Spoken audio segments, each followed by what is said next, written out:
This story began in the village of Chong in Shanxi province, where the Song family had extensive holdings. The Song family was the head of a noble sect that had lived in a small village in this province for over 100 years. For their great merits, this clan was glorified with a white jade sword. This family was considered a pride in the village due to their meticulous approach to training their fighters. This process was always personally supervised by the head of the Song family, who earned this status for a reason. This nobleman's name was Song Bu Qian. Besides the responsibility for the entire family, he had another reason to worry. Of course, we were talking about his second son, whose name was Song Bek. Despite his young age, he was already mastering the art of ball control on par with the others. Clear from his hair that the man was very unhappy about something, which alarmed the child. Song Bek already understood what was going on and tried to justify himself before he was scolded. The child was very sorry that during that training he made a mistake again, and this upset his father. Song family should have said such words. The frightened boy immediately fell silent so as not to anger his father any further. Other students watched everything that was happening from the side. One of them believed that the head of the clan was too strict with his son, who was only 7 years old. However, not everyone stopped their training. The first son of the Song clan, whose name was Song Yan, was not distracted for a moment and was completely focused on his work. Despite his young age, the guy already skillfully wielded a sword and was able to fill the weapon with his energy. The next moment, Song Yan began to quickly practice the sword strikes that were the famous technique of their clan. The other students, looking at this, thought that the younger master was invincible, because at such a young age, he had already mastered the technique of the 4 traits of the Song family. Besides, this guy had already read the 3 books on war tactics. It was because Song Bek was so inferior to his older brother that Song Bujong was at odds with him. After this, one of the students suggested that they should intervene, but quickly discarded this idea when he saw someone approaching the training ground. At this time, Song Buqian continued to criticize his youngest son and point out his mistakes. No matter how hard Song Bek tried, he could not earn his father's praise. The man was very angry about this and was about to yell at his son again, but suddenly he was stopped by someone's voice, which loudly ordered him to stop all this. Song Bujong looked to the side in surprise and saw his wife with a terrible aura emanating from her. Song Bek immediately ran to his mother in the hope that she would protect him from his demanding father. At this time, the head of the clan stood silently to the side, already anticipating what would happen next. The man turned to his wife and said that because she continued to take care of her youngest son, he grew up too soft. Song Bujong was very scared when he saw the displeased look of the woman who was about to tell him everything she thought right now. She did not understand what her husband expected from a child who was only 7 years old and was unhappy that the man did not praise the child at all for his efforts. Song Bujong tried to timidly explain that Song Bek was born into a family of warriors and therefore he needed to be a little stricter with him. The woman categorically disagreed with this and spoke openly about it, which greatly frightened the head of the Song clan. She then pointed her finger at Song Yan and asked if the man really wanted to make Song Bek the same way. She really didn't like the fact that the child, who was only 13 years old, didn't smile at all and didn't pay attention to his mother, but instead spent his days training with a sword. It seemed that Song Yan heard these words and therefore stopped his training while bringing his breathing back to normal. The boy looked to the side to understand what was going on and why there was so much noise around. He saw his parents as his younger brother, who were arguing with each other.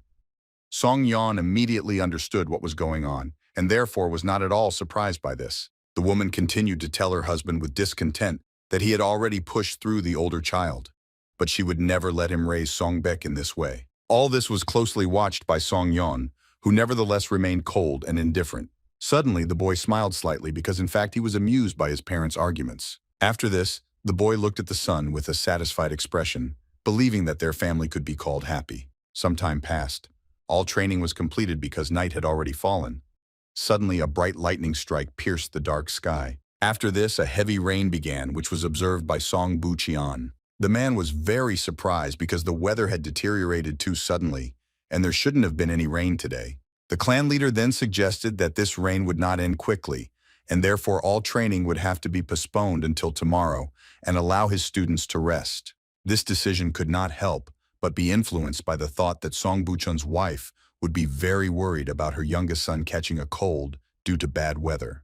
The clan leader suddenly glanced at his jade sword, which was lying on the rack nearby. Looking at his weapon, the man assumed that he really shouldn't have scolded Song Bek, since he himself had neglected his affairs in the estate. After that, the head of the Song clan took his sword in his hand because he himself should not forget about training. The next moment, Song Bujong suddenly pulled out his sword from its sheath and prepared to do something he was very familiar with. To begin with, the head of the clan began to concentrate, from which a mysterious aura appeared around his weapon and himself. Immediately after this, the man launched a sharp blow into the air, as if he imagined that his enemy was standing in front of him. The single blow was so powerful that it raised a cloud of dust around. Along the way, all this was accompanied by bright bursts of energy. Song Bujong didn't intend to stop at just this. His weapon was still filled with energy, and the man himself had already taken a fighting stance. For the next action, the man also needed some time to concentrate, because he was not going to practice only regular punches. The next moment, Song Bujong suddenly jumped up and launched a series of powerful attacks at the imaginary enemy. These attacks would certainly leave no one with a chance to survive. Someone was watching everything that was happening from the side. This person, who was hiding from the rain under an umbrella, was very lucky to see the training of the head of the Song clan. That man was Song Yon, who, watching his father train, thought that the roots of a tree that grew deep into the ground were not afraid of frost. However, in order to maintain green leaves all year round, it was necessary to get rid of hurricane winds and winter cold. Song Bujong didn't notice that he was being watched, and so he continued his training to the delight of his only spectator. Suddenly, the man made a sweeping swing of his sword and then quickly rushed forward towards his imaginary opponent. After this, Song Bujong turned back sharply, because he was already ready to repel a blow to the back. All these movements took the man only a few moments. Song Yan was amazed by the level of skill his father possessed and could not take his eyes off him for a second.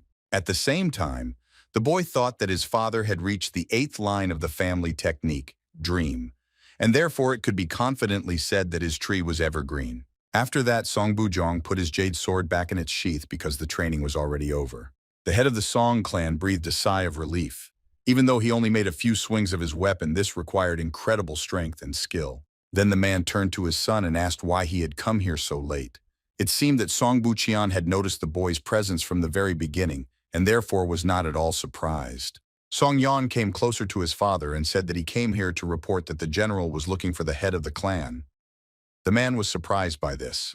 The boy continued to tell that some elderly woman asked to be allowed into the clan's territory to wait out the rain. Song Buqian, hearing this, began to wonder what the old woman was doing here at such a late hour. Song Yan knew that outsiders were not allowed in here, but the old woman's situation seemed hopeless, so he decided to ask his father for permission first. Song Buqian felt that his son didn't need to worry about it because he would go and check it out himself. The head of the clan was about to leave, but suddenly stopped and turned to the boy to ask him something. Suddenly, the man asked Song Yan what her father's path was in her opinion. His father in silence for a while, not knowing what to answer. Song Bujong didn't get an answer and thought that he was too greedy because no matter how gifted Song Yan was, asking him about the 8 traits was already too much. Suddenly, Song Yan calmly replied that his father's path was green. Song Bujong was shocked by this because he did not expect to receive an answer. Meanwhile, the boy continued to say that his father's path was like the roots of a tree firmly rooted in the ground to withstand the winds. Sun Yan became convinced that this was why the tree remained evergreen. Sun Bucheon, hearing all this, suddenly began to laugh loudly because he was very happy that his son answered the question. The man, of course, knew that his son was capable, but he never expected that at that age he would already be discussing family techniques with him. Song Yan was very surprised by this reaction and did not understand what his father meant. Suddenly, Song Bucheon placed his jade sword in the boy's hands and told him to take it for himself. The man also said that from tomorrow, Song Yan would begin to practice the path of white jade. The boy was surprised by this because he knew that only the head of the clan could use white jade.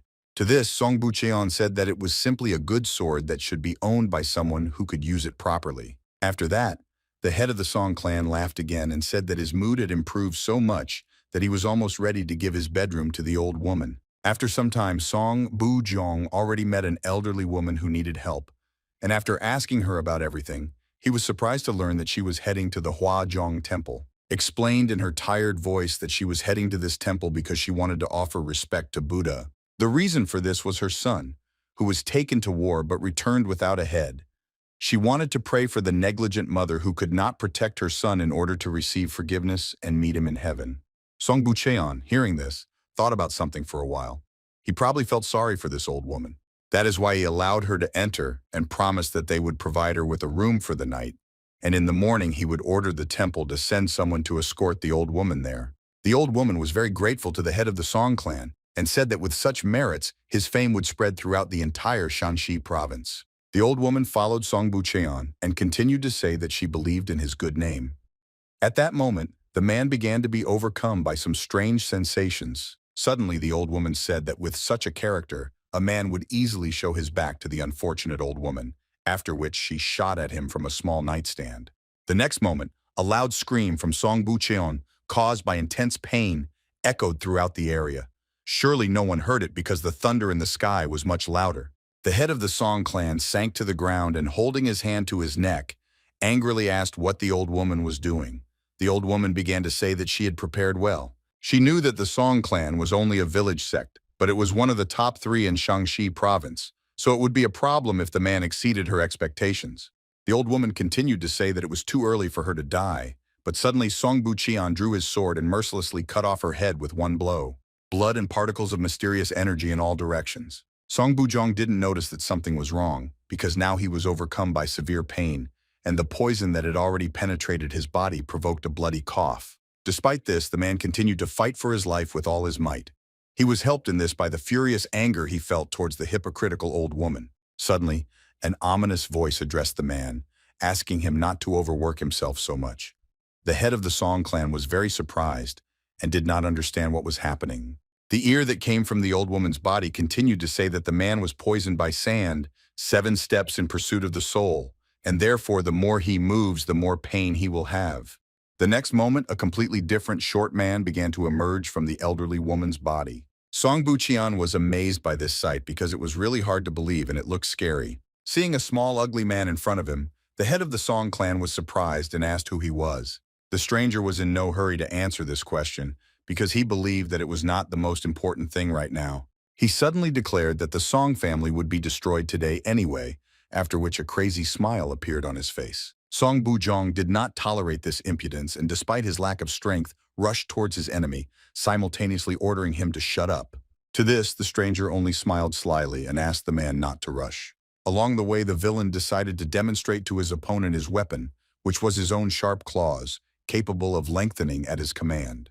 Opponent despite everything, but the latter managed to stop the iron sword with his claws. No matter how hard Song Bucheon tried to press, the stranger's claws did not give in and seemed to be even better than an iron weapon. As it turned out, the harder the head of the Sun clan pressed his weapon, the deeper the stranger's claws penetrated the metal. Song Bucheon was shocked to see this, as he did not understand how this could be possible. The man immediately stepped back, admitting that this opponent was much stronger than it initially seemed. Song Bucheon immediately realized that his sword had become corroded, but this realization did not lessen his surprise. The man knew that there was no metal that could corrode steel, which meant that it was definitely a technique that belonged to the Blood Demon Shai tribe. The stranger admitted that Song Bucheon was indeed an amazing person, but warned that if he continued to move, he would be severely poisoned. The head of the Song clan looked at his opponent with horror, not understanding what could have brought the minion of the leader of the demonic cult here. Suddenly, the stranger said that having something that could not be controlled was a reason to get angry. Song Bucheon did not understand what this meant. Then the demon, with a smile on his face, explained that he was led to the white jade sword that belonged to the head of the Song clan. He continued to say that the old man was very impressed by the power of the white jade sword and wanted it for himself, which meant that this weapon would become the first trophy of the Central Plains. Then the demon, unable to contain his joy, said that the first honor from the Society of True Demons would be given to the Blood Demons. Hearing this, Song Bucheon immediately realized that the demonic cult had started operating again, which he didn't like at all. The man suggested that perhaps it was an advance guard and they would attack soon. In that case, as the demon had said, the extermination of the Song family was inevitable. Then Song Bucheon thought that it was good that he gave the jade sword to Song Yan. The man also thought that now his family needed to leave before reinforcements arrived. That was why the head of the Song clan rose to his feet and grabbed his sword more tightly. The demon, seeing this, asked if the man really wanted to start his final battle. Responded to this, but only looked back. In the distance, he saw Song Yan.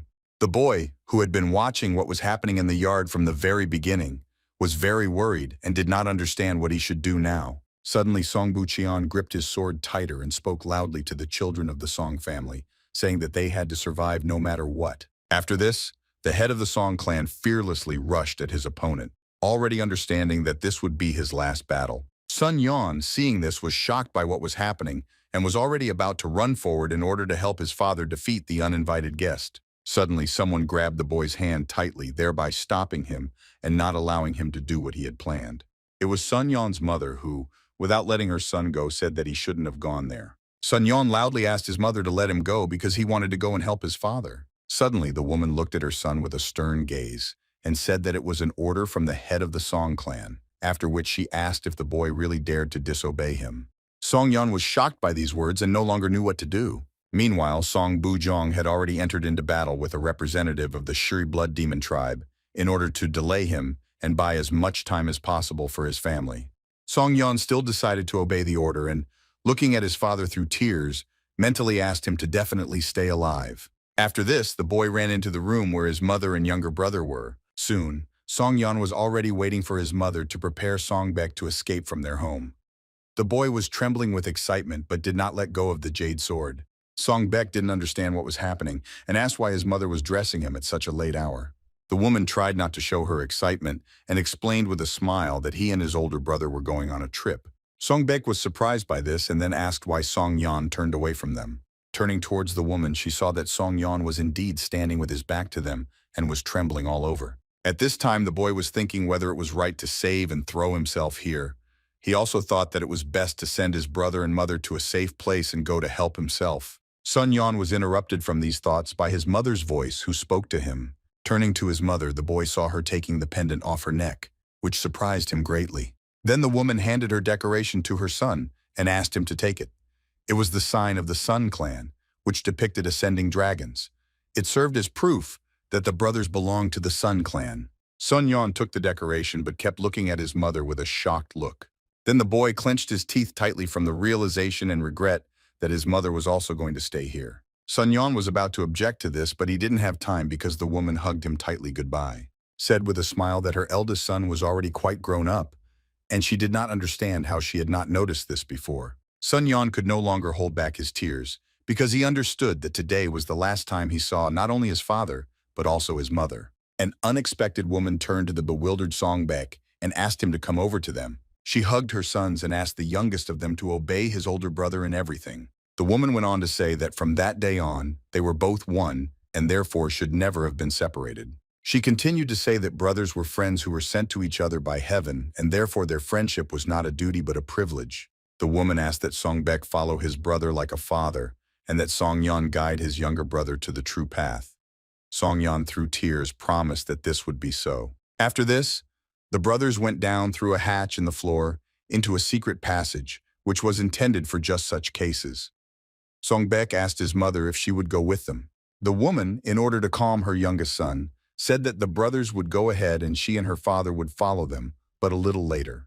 Song Baek, hearing this, immediately began to smile, because he thought that all this was like a game of hide-and-seek. The woman continued to smile and confirmed that it was a game of hide-and-seek, but her eyes at that time expressed regret because it was a very long game of hide-and-seek. After that, she closed the hatch in the floor, thinking along the way that without knowledge of martial arts, she would only be a burden to her sons. She then moved the bed to hide the entrance to the secret tunnel, believing that this was the best way to save her children. At this time, Song Yan was determined to fulfill his mother's request and therefore began to take his younger brother to a safe place. The woman mentally asked her children to survive and be happy, after which she sighed with relief.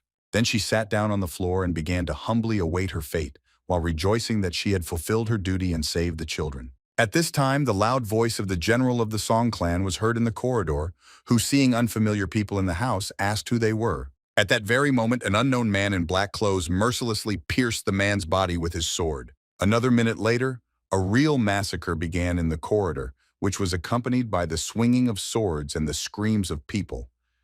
The wife of the head of the clan remained sitting on the floor, unable to influence anything. Meanwhile, outside, Song Buchian's bloody sword was thrust with a loud noise into the stone tiles that paved the courtyard of the estate. The head of the Song clan leaned on his sword, breathing heavily from fatigue and the effects of the poison.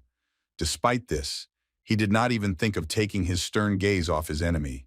The demon laughed cheerfully and said that it was the first time he had fought a person who was able to last so long in a battle with a member of the Shi blood demon tribe. However, the demon was already getting bored, so he asked Song Buqian to give him the white jade sword, promising that then he would kill him painlessly. In response to this, the head of the Song clan, leaning on his sword, began to rise to his feet while thinking about whether his children were able to get to a safe place. The man then suggested that fortunately today the heavens did not wish for the fall of the Song family. The next moment, Song Bujong looked at his opponent with a stern gaze and suggested that he end this battle right now. The demon laughed again and said that no matter what, it should have looked like the Song clan was destroyed by another sect. Song Bujong did not listen to his opponent and was preparing to use the very technique that belonged to his clan, and for this he had to concentrate. A moment later, the man was ready, so his gaze was calm and completely focused on the enemy. The demon saw this and was very scared, which caused him to open his eyes wide, because he did not expect that Song Buqian still had the strength for such a strong attack. The next moment, the head of the Song clan quickly approached his opponent, and while he was confused, he dealt 7 crushing blows. After that, the man rushed forward with lightning speed, attacking the demon with the 8th blow, which was the last one. The demon was shocked by what happened and did not understand how Song Bujong managed to do all this, despite numerous wounds and the effects of 2 strong poisons at once. The bloody demon was not destined to find out the answer to this riddle, because just moments later his body was literally torn to pieces. After this, the head of the clan thought that the 2 poisons that the demon had poisoned him with did not go well together, and so he managed to stabilize them. However, Song Bujong knew that his time was coming to an end anyway. Suddenly, the man heard an ominous voice that said that the Song clan's technique did not gain its fame for nothing. This shocked Song Buqian. The head of the clan immediately turned back to see who the voice belonged to. On the roof of his house, he saw several dark silhouettes, one of which praised the man for managing to deal with the bloody demon. However, the unknown person was interested in what Song Bujong would do if the 12 balls of the True Demon Society fought against him. One of the true demons told Song Bujong that after the defeat in the war, the demon cult was in a humiliating position for 40 years. The True Demon Society had always been at the forefront of promoting martial arts, which was why they were ordered to bring back the Song family's jade sword as their first trophy. The demon leader explained that the destruction of the Song family would mark the end of their era of humiliation, so all members of the clan and the entire village had to be destroyed. This was the order of the man who, sitting on the throne, hid his identity under a black cloak. No one present in the hall began to argue. Song Bujong frowned as he looked at his suddenly appearing opponents and thought that now only they were left. The head of the clan decided that he had to hold out a little longer at any cost in order to be sure to hold off the true demons. That is why the man, ignoring his fatigue and numerous wounds, grabbed his sword more tightly, realizing that it would not be possible to simply come to an agreement. Suddenly, he loudly turned to his opponents and angrily asked what the dogs of the demonic cult were doing here. No one reacted to this insult, and instead one of the demons calmly told his colleagues that they needed to sort this out completely before the head arrived. The next moment, all the representatives of the True Demon Society suddenly jumped up from their seats and headed towards the head of the Song clan. 4 opponents at once intended to mercilessly kill Song Bucheon right now, for which they had already prepared their weapons. At this time, someone's quick steps were heard in the tunnel that was located under the Song clan's estate. Song Yan and Song Baek, as their mother asked, quickly ran through the tunnel, trying to get to a safe place as quickly as possible. Suddenly, already tired, Song Baek turned to his older brother and asked him to run more slowly. Song Yan also quickly suggested, saying in passing that Song Baek should have been patient a little longer. No matter how hard the child tried, his strength still left him, which is why every new step brought him severe pain. However, Song Baek could not stand it and stopped, falling to the ground to rest. Sun Yan, seeing this, immediately asked his brother what he was doing. Sun Baek suddenly declared that he would not go any further. Song Yan was dissatisfied with these words and asked his brother to get up and invite them since they did not have time to rest. Said with regret that he no longer had the strength and didn't want to go anywhere. Instead, he wanted to stay here and wait for their mother to catch up with them. Song Yan couldn't tell his younger brother the whole truth, but Song Baek's behavior had already begun to anger him. Still, the boy grabbed his younger brother by the hand and, dragging him along, asked him to go faster despite the child's fatigue and objections. It was at this moment that a loud sound was heard throughout the tunnel, and the shaking of the earth indicated that the cause was outside. Song Yan was very surprised by this and wondered what could have happened outside. Suddenly, Songbek spoke loudly to him in order to attract his older brother's attention to his discovery. A small child pointed his finger at the wall of the tunnel, which had collapsed slightly, allowing a small beam of light to penetrate into the dark room. At this time, someone's thick blood was flowing like a stream on the street and slowly spreading across the ground. It turned out that it belonged to one of the demons of the True Demon Society, who, judging by his appearance, no longer posed any danger to Song Buqian. In addition, another demon was eliminated, who will never again be able to raise his weapon against the Song clan. The largest of the true demons was very unhappy with the fact that Song Bujong had killed his comrades, and so he intended to take revenge on him right now for this. The demon, who used a huge iron ball on a chain as a weapon, was getting closer and closer, and sincerely wished the man death. Despite this, the head of the Song clan did not even think of running away, but instead, he made one precise strike with his sword, which hit the iron ball straight. At that very moment, the demon's weapon began to crack and emit a mysterious aura that could not help but surprise him. What was happening in surprise, not understanding how this was even possible? Song Bujong quickly took advantage of his opponent's loss of concentration and launched another powerful attack, this time hitting the demon straight on. It turned out that the man managed to cut off his opponent's arm with just one blow, causing splashes of demonic blood to fly around and loud cries of pain to echo. The girl from the True Demon Society was very unhappy that her colleague had taken so long to deal with Song Bucheon, who was already almost a corpse. She already understood that she would have to finish this fight, so she fearlessly rushed to meet the head of the Song clan, who stood in place and waited for her attack. Having chosen the right moment, the girl pushed off the ground sharply in order to more effectively use both of her swords at once. The unexpected demon enthusiast suddenly disappeared when she saw what was happening ahead. This sight shocked her. The girl immediately stopped her attack and stopped at a safe distance from her opponent in order to observe what was happening. It turned out that the girl was very alarmed by the mysterious aura that suddenly began to envelop Song Bucheon. She didn't understand what it was and was in no hurry to attack the head of the Song clan. The girl was also amazed that Song Bujong was still able to use any techniques because it was believed that he was about to die. Continuing to look at the head of the Song clan longer and longer, she felt that the overwhelming feeling of fear was taking hold of her more and more. Suddenly, the girl heard someone's voice calling her and her colleagues idiots because they wouldn't take the words that Song Bujong was a difficult opponent seriously. She immediately recognized this voice and therefore turned sharply to the side. The girl saw a dark silhouette of a man on the roof of the house, realized with horror that it was the head of the demons, who had already arrived despite the fact that his subordinates had not yet completed his task. The mysterious man with scars on his face did not scold his subordinates, but instead ordered the true demon warriors to attack Song Bucheon. At that very moment, several people rushed past him, quickly heading forward to carry out the leader's order. About 10 warriors in black clothes intended to attack the head of the Song clan at the same time. To do this, they first launched their throwing weapon, which was an iron chain with a sharp tip. However, despite the approaching danger, Song Bujong remained standing as if he already knew that his opponents would not succeed. The man then calmly stated that this place would become the grave of the demons who invaded his land. The next moment, the man was consumed by rage, which seemed to give him new strength to continue the battle. To begin with, the head of the Song clan began to sharply swing his sword and deflect the dangerous projectiles that were flying straight at him. After this, it was the turn of the true demon warriors themselves, the number of which no longer had any meaning.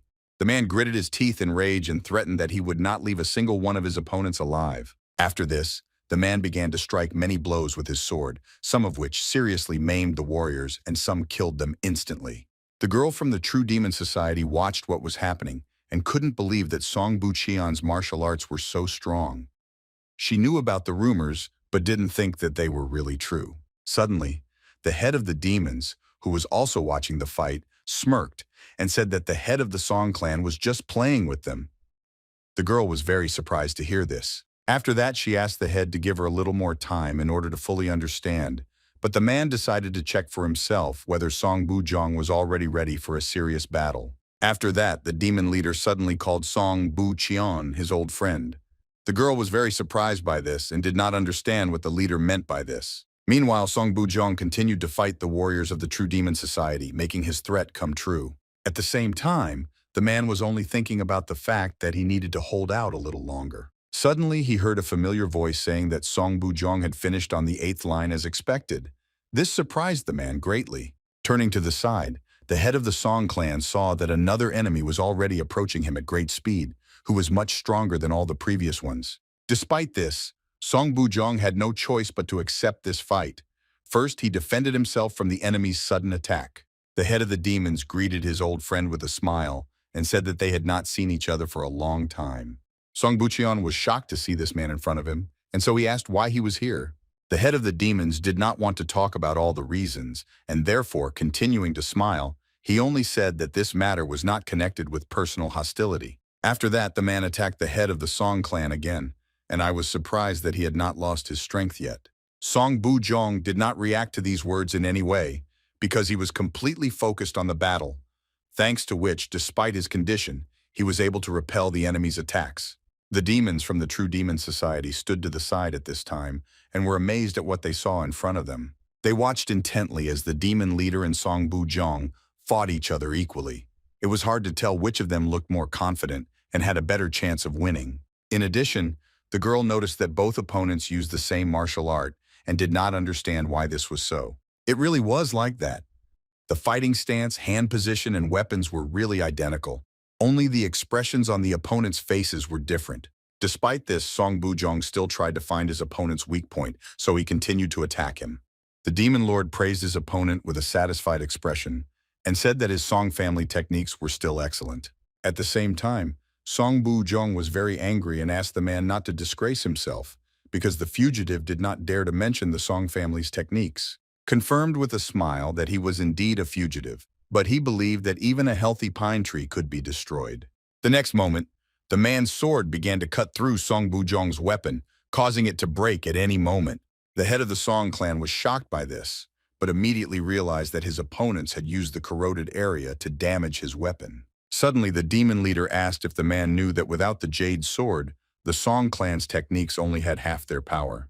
Without waiting for an answer, he swung his sword sharply, thereby finally breaking Song Bujong's weapon and simultaneously seriously wounding him. Song Baek, who was watching the incident with tears in his eyes, screamed loudly in grief when he saw that his father was injured. The head of the demons, hearing this, immediately turned to the side, trying to understand where this scream was coming from. The man looked around carefully but saw nothing but the dead bodies of his subordinates and the consequences of a long battle. The only thing that attracted the attention of the head of the demons was the stone fence covered with cracks, but the presence of such damage was not surprising. As it turned out, the man should have looked a little lower, because as a result of the battle, the underground tunnel in which the children of the Sun clan were hiding collapsed a little. Sun Yon, not tearing away all his tears, watched what was happening on the street while simultaneously covering his younger brother's mouth so that he would not make any more noise. Suddenly, someone addressed the head of the demons, causing him to immediately forget about the strange scream he had heard just recently. As it turned out, the warriors of the True Demons found and brought to their master the wife of Song Bucheon. The head of the Song clan was shocked when he saw the woman, because he could not believe that she was really here now. However, the man realized that she had not run away, which caused his eyes to fill with horror. He immediately began to loudly ask why his wife was here and what happened to their children. The woman did not answer. Instead, she raised her head and looked at the demon leader. The woman was also familiar with him, so she greeted him, saying that they had not seen each other for a long time. Replied regretfully that he did not want to meet her under such circumstances. At this, the woman said that the head of the demons was still as stupid as before. She continued to say that she thought that in the past the man realized that he would not achieve anything this way, but she was wrong, and therefore warned him that in the future everything would be the same. The demon leader was in no hurry to answer, as he was carefully considering what Song Bujong's wife had said. Still, the man thought that the woman's last words were very boring. The head of the Song clan was horrified upon hearing this, because he immediately understood what his opponent intended to do. Suddenly, the woman turned to her husband to talk to him one last time because she herself knew what would happen next. Looking at Song Bucheon, she couldn't hold back her tears and sincerely said that she was happy to meet him. The woman did not have time to say everything she wanted, because the sharp sword of the demon leader ended her life in the blink of an eye. Seeing this, Song Bucheon screamed loudly in grief and cried from the impossibility of fixing what had happened. Meanwhile, blood began to spurt from the huge wound on the body of the head of the Song clan's wife. Song Bujong could not remain meekly in place and therefore rushed towards the woman.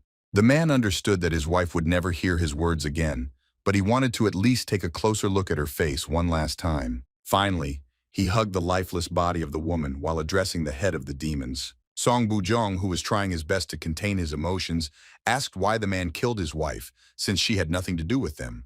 The head of the demon was surprised by this question because he had already explained everything to his opponent not so long ago. He recalled that he had no personal animosity and did not come here to sort things out.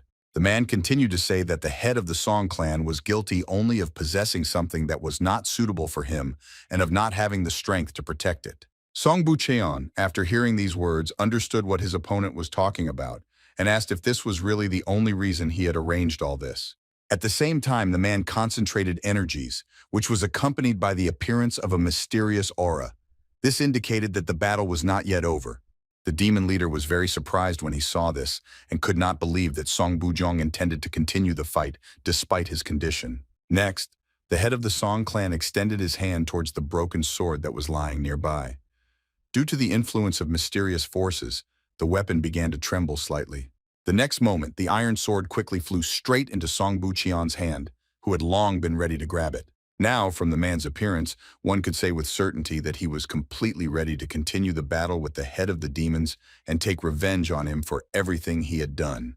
The demon lord looked at his opponent and thought that he had used the Great Void technique, which was the Song clan's ultimate technique. It could only be achieved by reaching the 9th line. The man was very surprised by this and assumed that Song Bujong was able to surpass his limit due to anger. However, the head of the demons was not at all worried that the man would be stronger than him. He directly told his opponent that his technique would not be able to reach him. Consumed with anger, Song Bujong was not going to listen to the head of the demons who killed his wife, and therefore demanded that he shut up while already attacking him with his sword. The next moment, there was a huge explosion which raised clouds of dust into the air and caused a blast wave. Song Bujong's hand was shaking heavily from fatigue and was barely listening to the man, which made him barely able to hold his sword. It turned out that the blade of the man's sword would never be able to catch up with the head of the demons. This is exactly what he had literally just warned Song Bucheon about. It turned out that the reason for this was the warriors of the True Demon Society, who had tightly bound the body of the head of the Song clan with iron chains. Song Bujong understood that this was the end for him, but the rage that filled him did not allow fear to take hold of the man. In the end, he threatened that it would come when the head of the demons was killed by the children of the Song family. The man replied that he would look forward to this moment, after which he swung his sword sharply. The next moment, the demon leader, with an unperturbed expression, dealt a fatal blow to his opponent, taking his life. The man's lifeless body immediately fell to the ground, spraying bloody streams around. After this, the head of the demons breathed a sigh of relief, but his face seemed to show regret for what had happened. The man quietly said that he did not want to pay for the wound he received in this way. Suddenly, one of the warriors of the True Demon Society appeared behind the man and turned to him to tell him something. The head of the demon immediately asked what had happened because he noticed that his subordinate was somehow worried. The next moment he heard that his subordinates had managed to discover a secret passage. This information surprised the man. He immediately remembered the children he had seen recently and assumed that they were the heirs of Song Bucheon. Suddenly, the head of the demons began to smile slyly, while thinking that otherwise it would be completely boring for him to collect the debt in this way. Still, the man briefly ordered his subordinates to leave here, which could not help but surprise everyone present. The shocked girl from the True Demon Society immediately asked what the clan leader meant when he gave this order. She was sure that the white jade sword had definitely been taken away by the children of the Song family, and was afraid that their elders would find out that they had let them go so easily. The man suddenly asked if his subordinates still didn't understand that the Song family's technique and jade sword were just an excuse to attack. The demon chief continued to say that he originally had no intention of indulging the wishes of the old men who intended to collect items. The girl was afraid that their bosses would not leave it that easily. The man just laughed at this and said that for fun, once every 10 years, it was possible to suffer punishment. After this, the head of the clan, together with his subordinates, began to leave. Feeling the girl's uncomprehending gaze on him, she was shocked by the man's words and wondered what he was planning. Some time passed. From the high hill on which stood a small building, it was clearly visible how the fire was devouring the family estate of the Song clan. The children had already managed to get out of the tunnel and were safe. However, Songbek was unhappy and asked his brother why they had left instead of helping their wounded father. Song Yan couldn't tell his younger brother everything, and so he silently endured his complacency, although it was very hard for him now. Song Baek continued to cry for some time and said that his brother was strong and could help their parents. In the end, the little child fell to the floor from helplessness. He still looked silently at his brother, without a doubt feeling guilty. Suddenly, Song Baek, through tears, loudly called his older brother a coward and said that he would never forgive him for this. The next moment, the child felt Song Yan hug him tightly.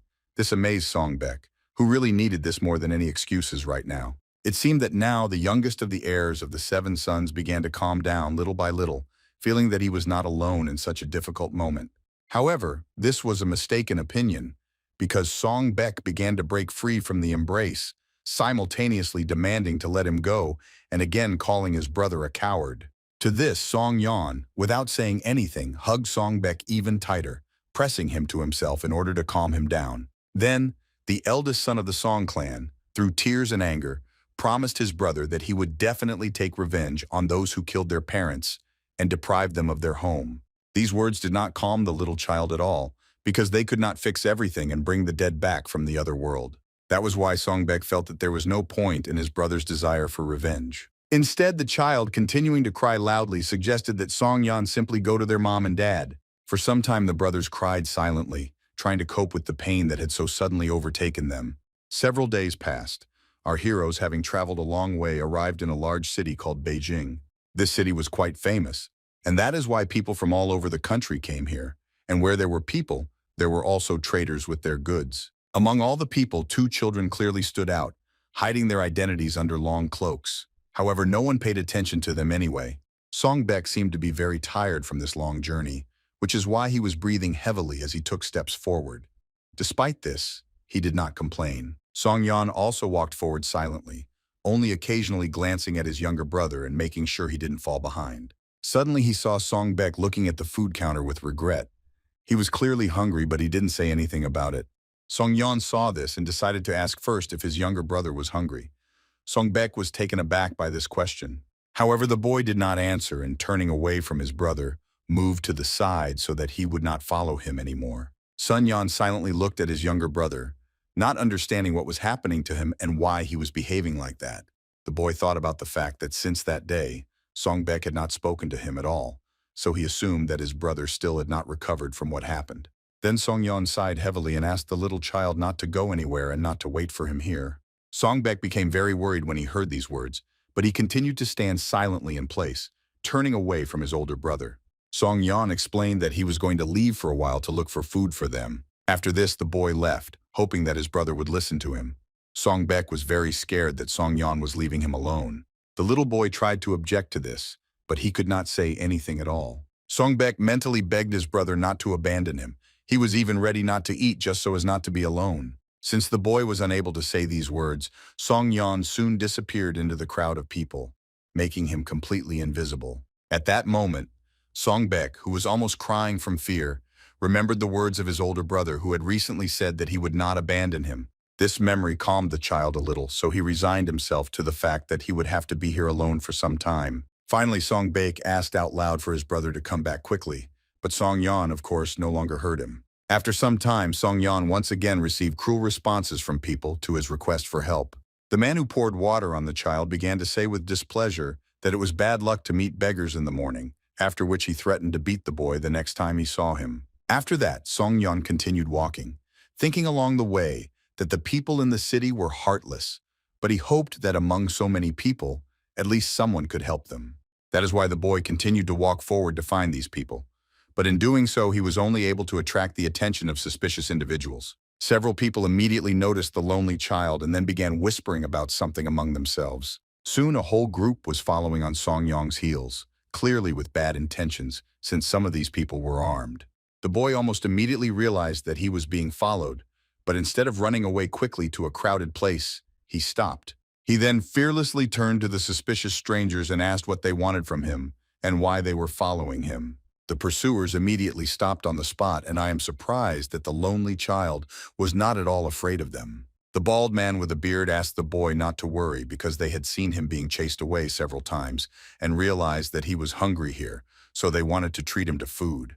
The man asked Song Yan to go with them, but suddenly he was taken aback because he saw something. He couldn't take his eyes off the suspicious bundle that Song Yan was carrying on his back. The boy immediately noticed this look and realized that these people wanted to take away his white jade sword. He also assumed that these men were local bandits. The heir of the Song clan might have been able to deal with these scoundrels, who certainly did not have martial arts, but there were too many of them, so the child began to run with all his might.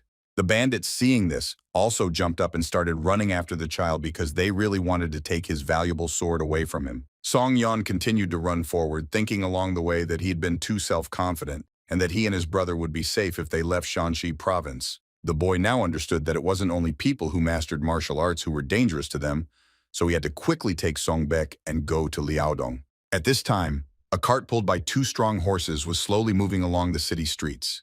Such transport testified to you the high status of the one who was in the cart. Suddenly, a little girl leaned out of the carriage window and began to look around and be surprised at everything, as if she had never seen anything like this before. She saw happy residents of a big city walking down the street and enjoying life. She was also impressed by the large number of merchants who offered their goods to people. An elderly man who was riding with the girl in the carriage warned Su Ryung that if she continued to lean out of the window like that, she would fall. Su Ryung replied with a smile that this would definitely not happen because she was a student of a great master. One of the 4 heads of the Marima schools, whose name was Damo, suggested that the girl was simply nervous because she was going out into the city for the first time in a long time. After that, he thought that even in the spacious Marima school, the child would sooner or later become bored, so sometimes it was worth taking her out for a walk in the city.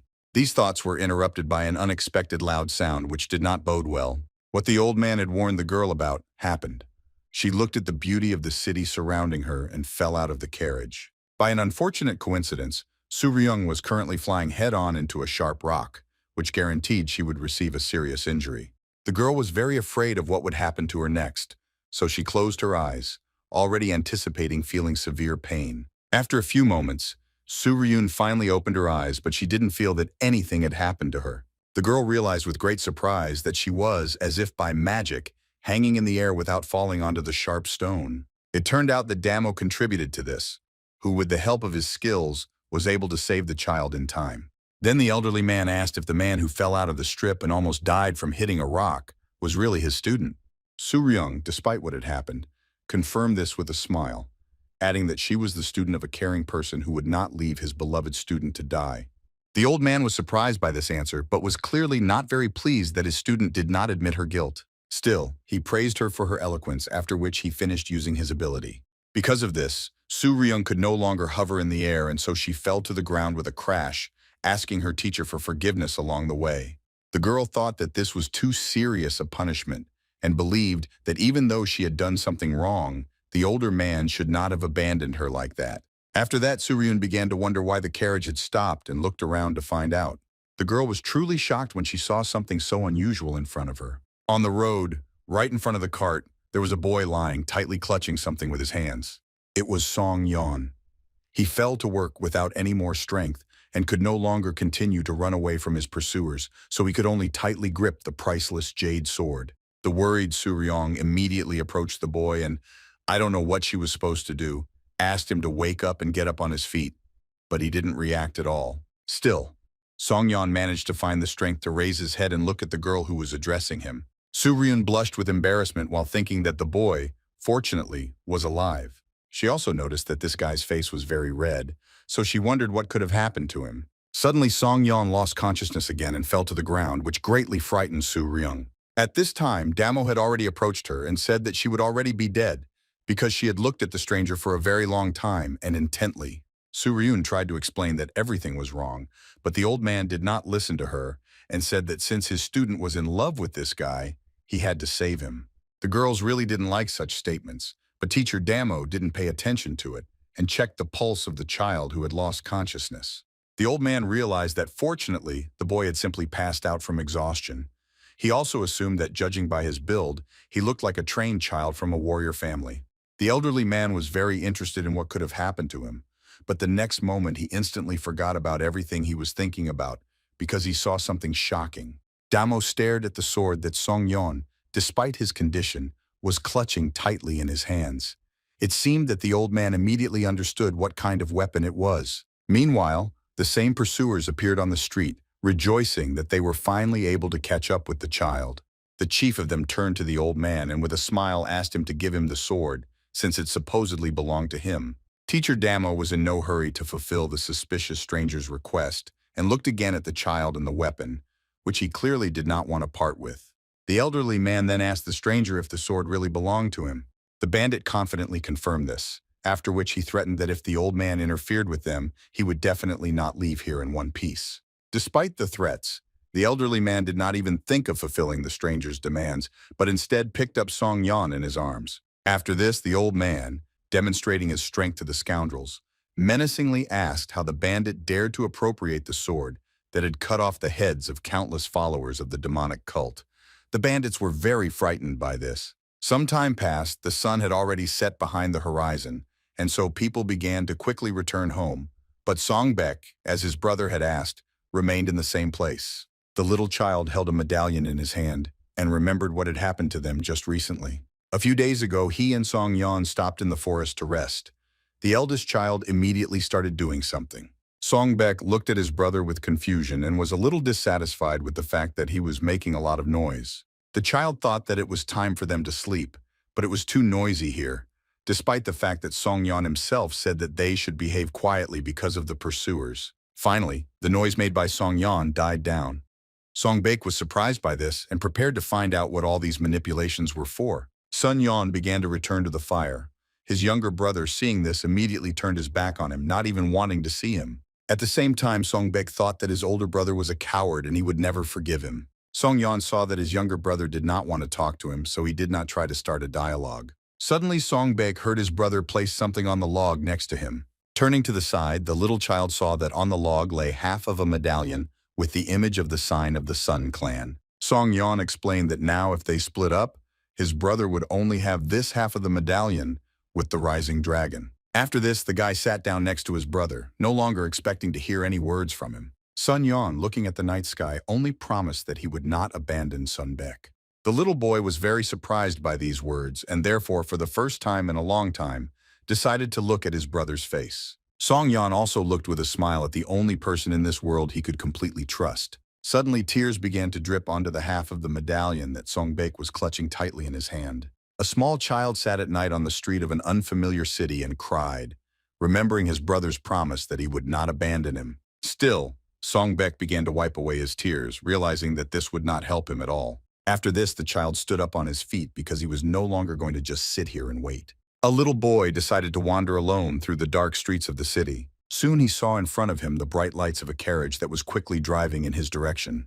However, she had no intention of stopping, giving Songbek the opportunity to continue on his way alone, to think about something for a moment, but still did not attach much importance to these thoughts. Songbek had no idea that his older brother was currently in the very same carriage that had just passed by him. Songbek walked in the right direction, while regretfully thinking about how Song Yan had abandoned him despite his promise. Teacher Damo was the head of one of the 4 strongest cults.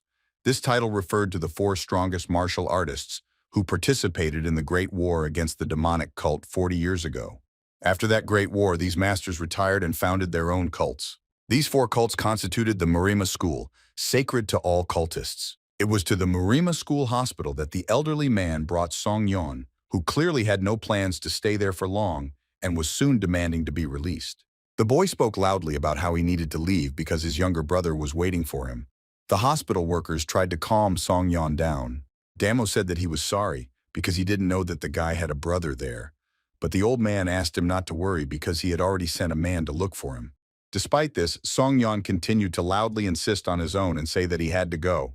Everyone was very surprised by this behavior. Song Yan couldn't hold back his tears because he knew that somewhere out there in the darkness his younger brother was still waiting for him. Teacher Damo again asked the boy not to worry and promised that they would definitely find the child and bring him here. I wish the man swore this in the name of one of the 4 heads of the Murim school.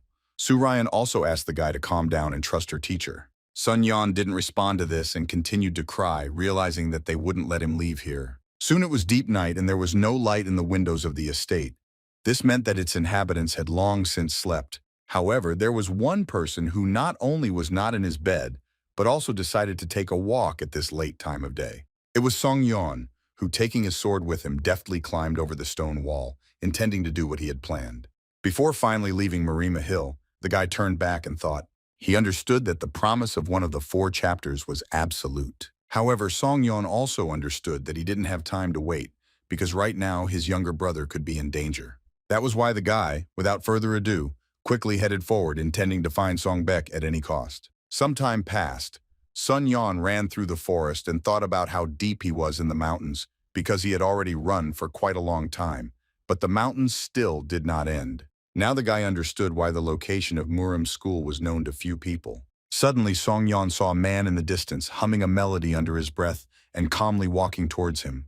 This man looked very strange and paid no attention at all to the child who was wandering through the forest at such a time of day. His appearance greatly impressed Song Yeon, who did not even try to hide his surprise. It was very strange to see what the man was carrying on his back. There were 3 balls at once. In addition to this, there were 3 more swords on the man's belt, which means that he had a total of 6 paths. As he got closer, Song Yeon also noticed the stranger's clothes, which looked very unusual. We'll see all this. The guy suggested that he might have once heard about this man. It was obvious that it was one of the martial arts masters, so Song Yeon decided to act naturally, hoping that there would be no bad people near the Marima school. 2 travelers who were moving in opposite directions were getting closer and closer, but completely ignoring each other. Soon they passed by silently without exchanging a single word. It seemed that now Song Yeon could calmly continue on his way. Suddenly the stranger smiled slightly and praised the guy's sword, which he couldn't help but notice. The next moment, Song Yeon pulled out his sword from its sheath and swung it sharply, intending to use it to defend himself against the suspicious man. The guy stopped his weapon a few millimeters from the stranger's neck, who seemed completely unsurprised by what was happening. The man looked at the guy and asked what he was thinking of doing, since he had only praised his path. Song Yeon replied that everyone who said that ultimately wanted to get his sword. He then asked the man to stand still, promising that, in that case, he would quietly leave. Hearing this, the stranger assumed that the guy had misunderstood something, since he already had a lot of swords, but Song Yeon continued to ask the man to remain silent and stand still. Despite the danger, the man had already said that the guy was too hasty with conclusions. Along the way, she did not get acquainted with this. She was already bringing her hand to the white jade sword. The next moment, he lightly swiped his finger at the blade of the sword, but the force was enough to send Song Yeon flying far back. The guy still managed to stay on his feet, but what happened couldn't help but surprise him. Song Yeon now understood that the man really wanted to fight him and was willing to give him the opportunity. However, there was something that really bothered the guy. He had a feeling that something was wrong with his sword. Looking to the side, he saw that the blade of his weapon was shaking. He could not believe that the stranger had such power, capable of provoking such a reaction with just one touch of his hand. Meanwhile, the stranger laughed and said that he really wasn't mistaken, because in the guy's hands there really was a very expensive white jade sword. Song Yeon was shocked that the man recognized this sword, which caused him to have some thoughts. Baron remembered how his father told him and his brother that their grandfather was a hero of the Great War, which caused genuine surprise in the children. Song Bu-jung continued to tell that their grandfather saved Murim along with the 4 heads of the Murim school. Song Yeon guessed that this was why their grandfather was given a white jade sword that exterminated countless demons. The head of the Song clan confirmed this and added that the sword had been through a lot when it belonged to Han Hyul. It was said about this warrior that his strength was unmatched among the 4 heads. Hearing this, the delighted Song Baek guessed that it was Han Hyul who was the strongest among the 4 heads of the Murim school back then.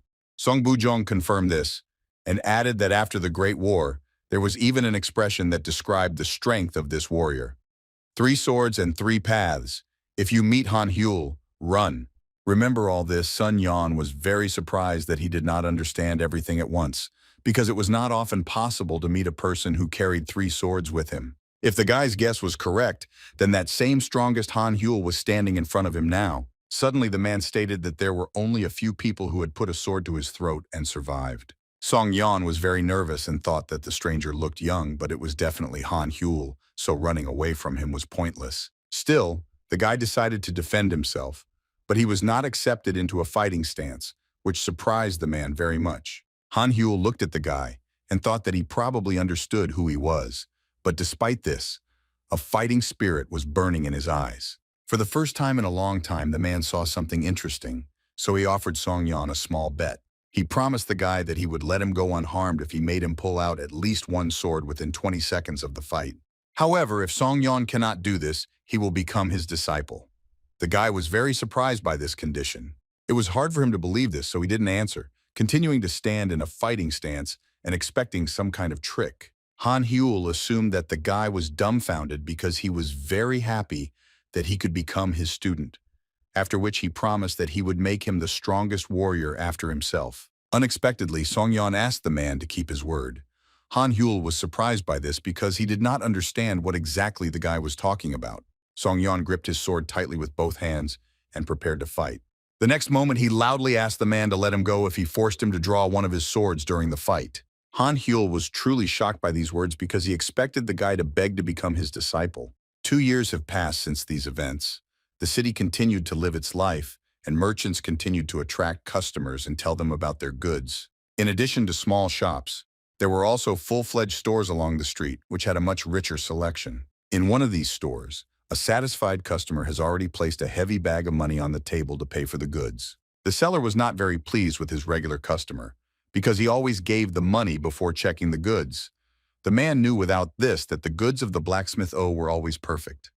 Hearing this, the old man resigned himself and loudly called out to Song-baek, who was standing on the street, asking him to bring the goods. The blacksmith's young assistant soon brought a large bundle of iron tools into the shop.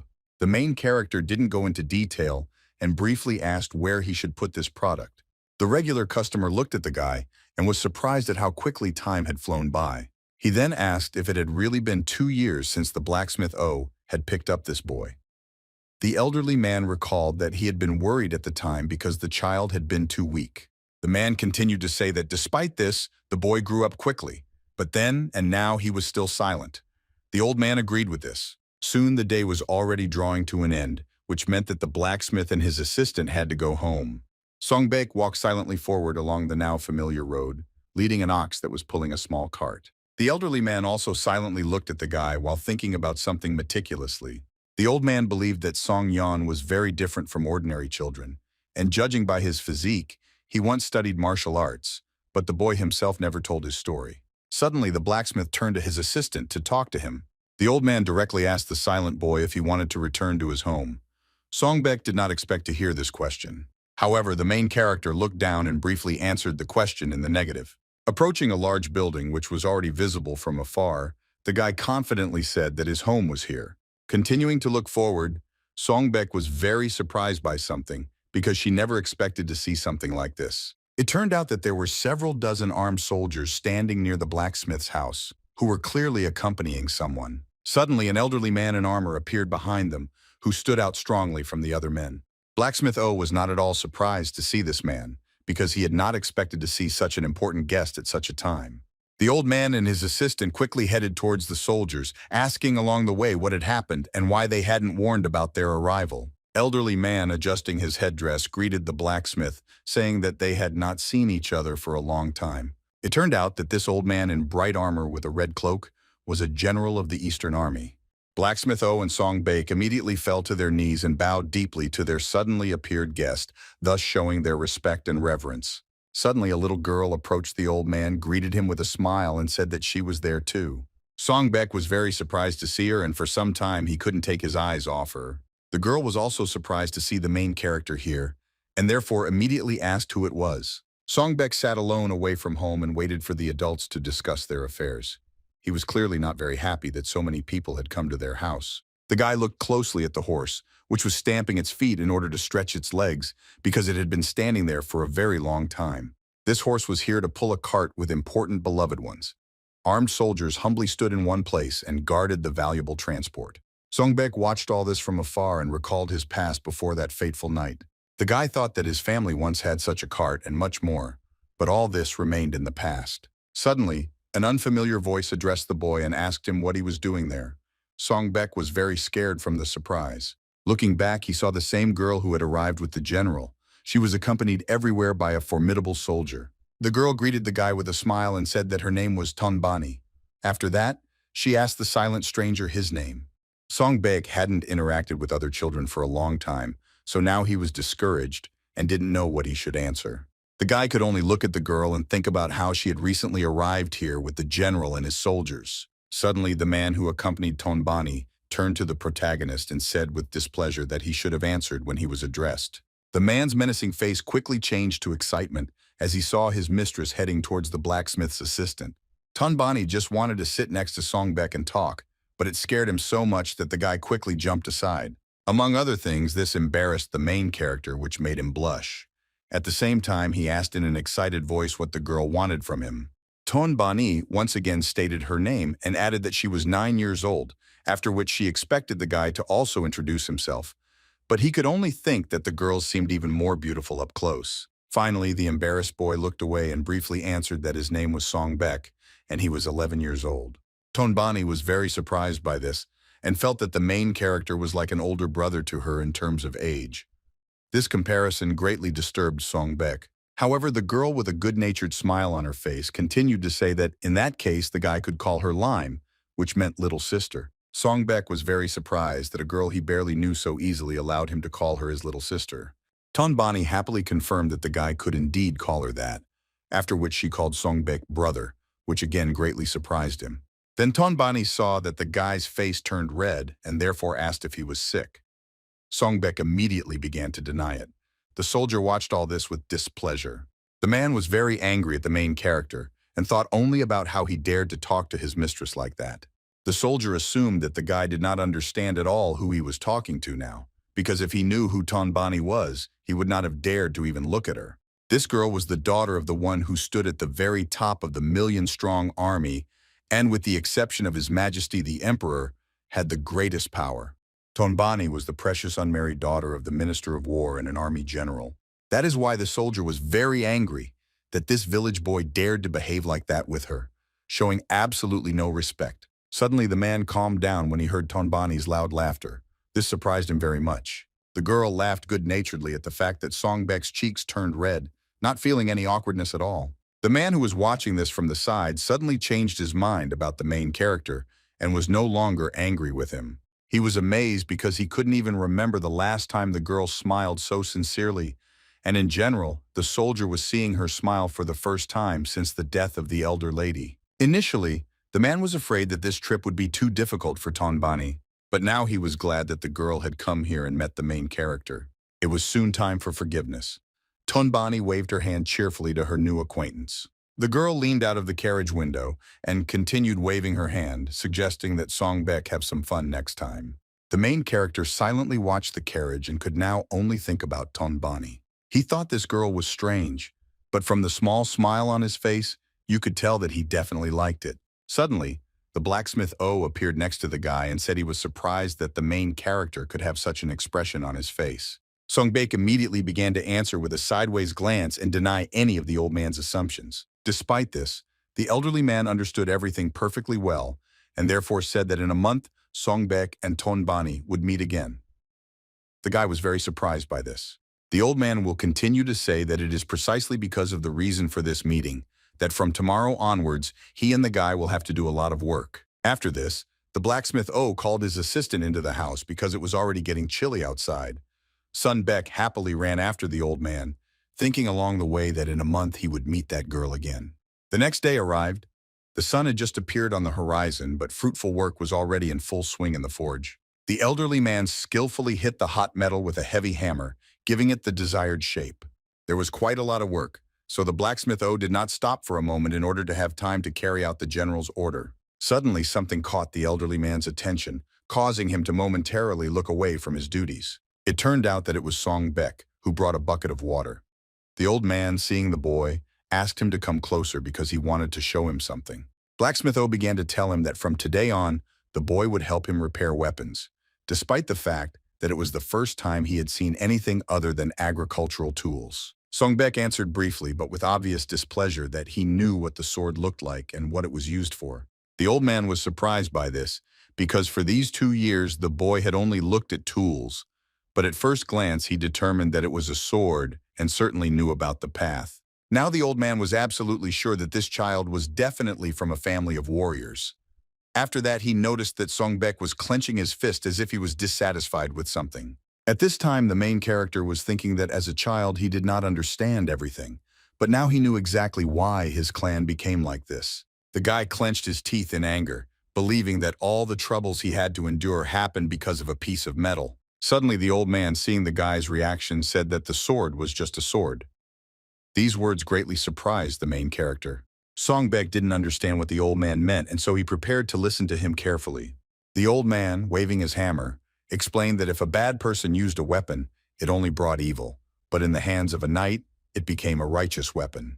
The old man continued to say that the sword in his hands, which he tried so hard to fix, belonged to a man who led millions. This sword helped the general defend the country from enemies from the north. Then the blacksmith fell silent and lowered the hot metal into the cold water, which caused a loud hissing sound and water vapor to rise high up. After this, the old man said in a calm voice that it was impossible to live in hatred, and therefore the main character had to live looking to the future. Some time passed. Songbek was again carrying water to the workshop, thinking along the way that his grandfather had been repairing the general's sword for many days. However, the main character still did not understand what the elderly man meant.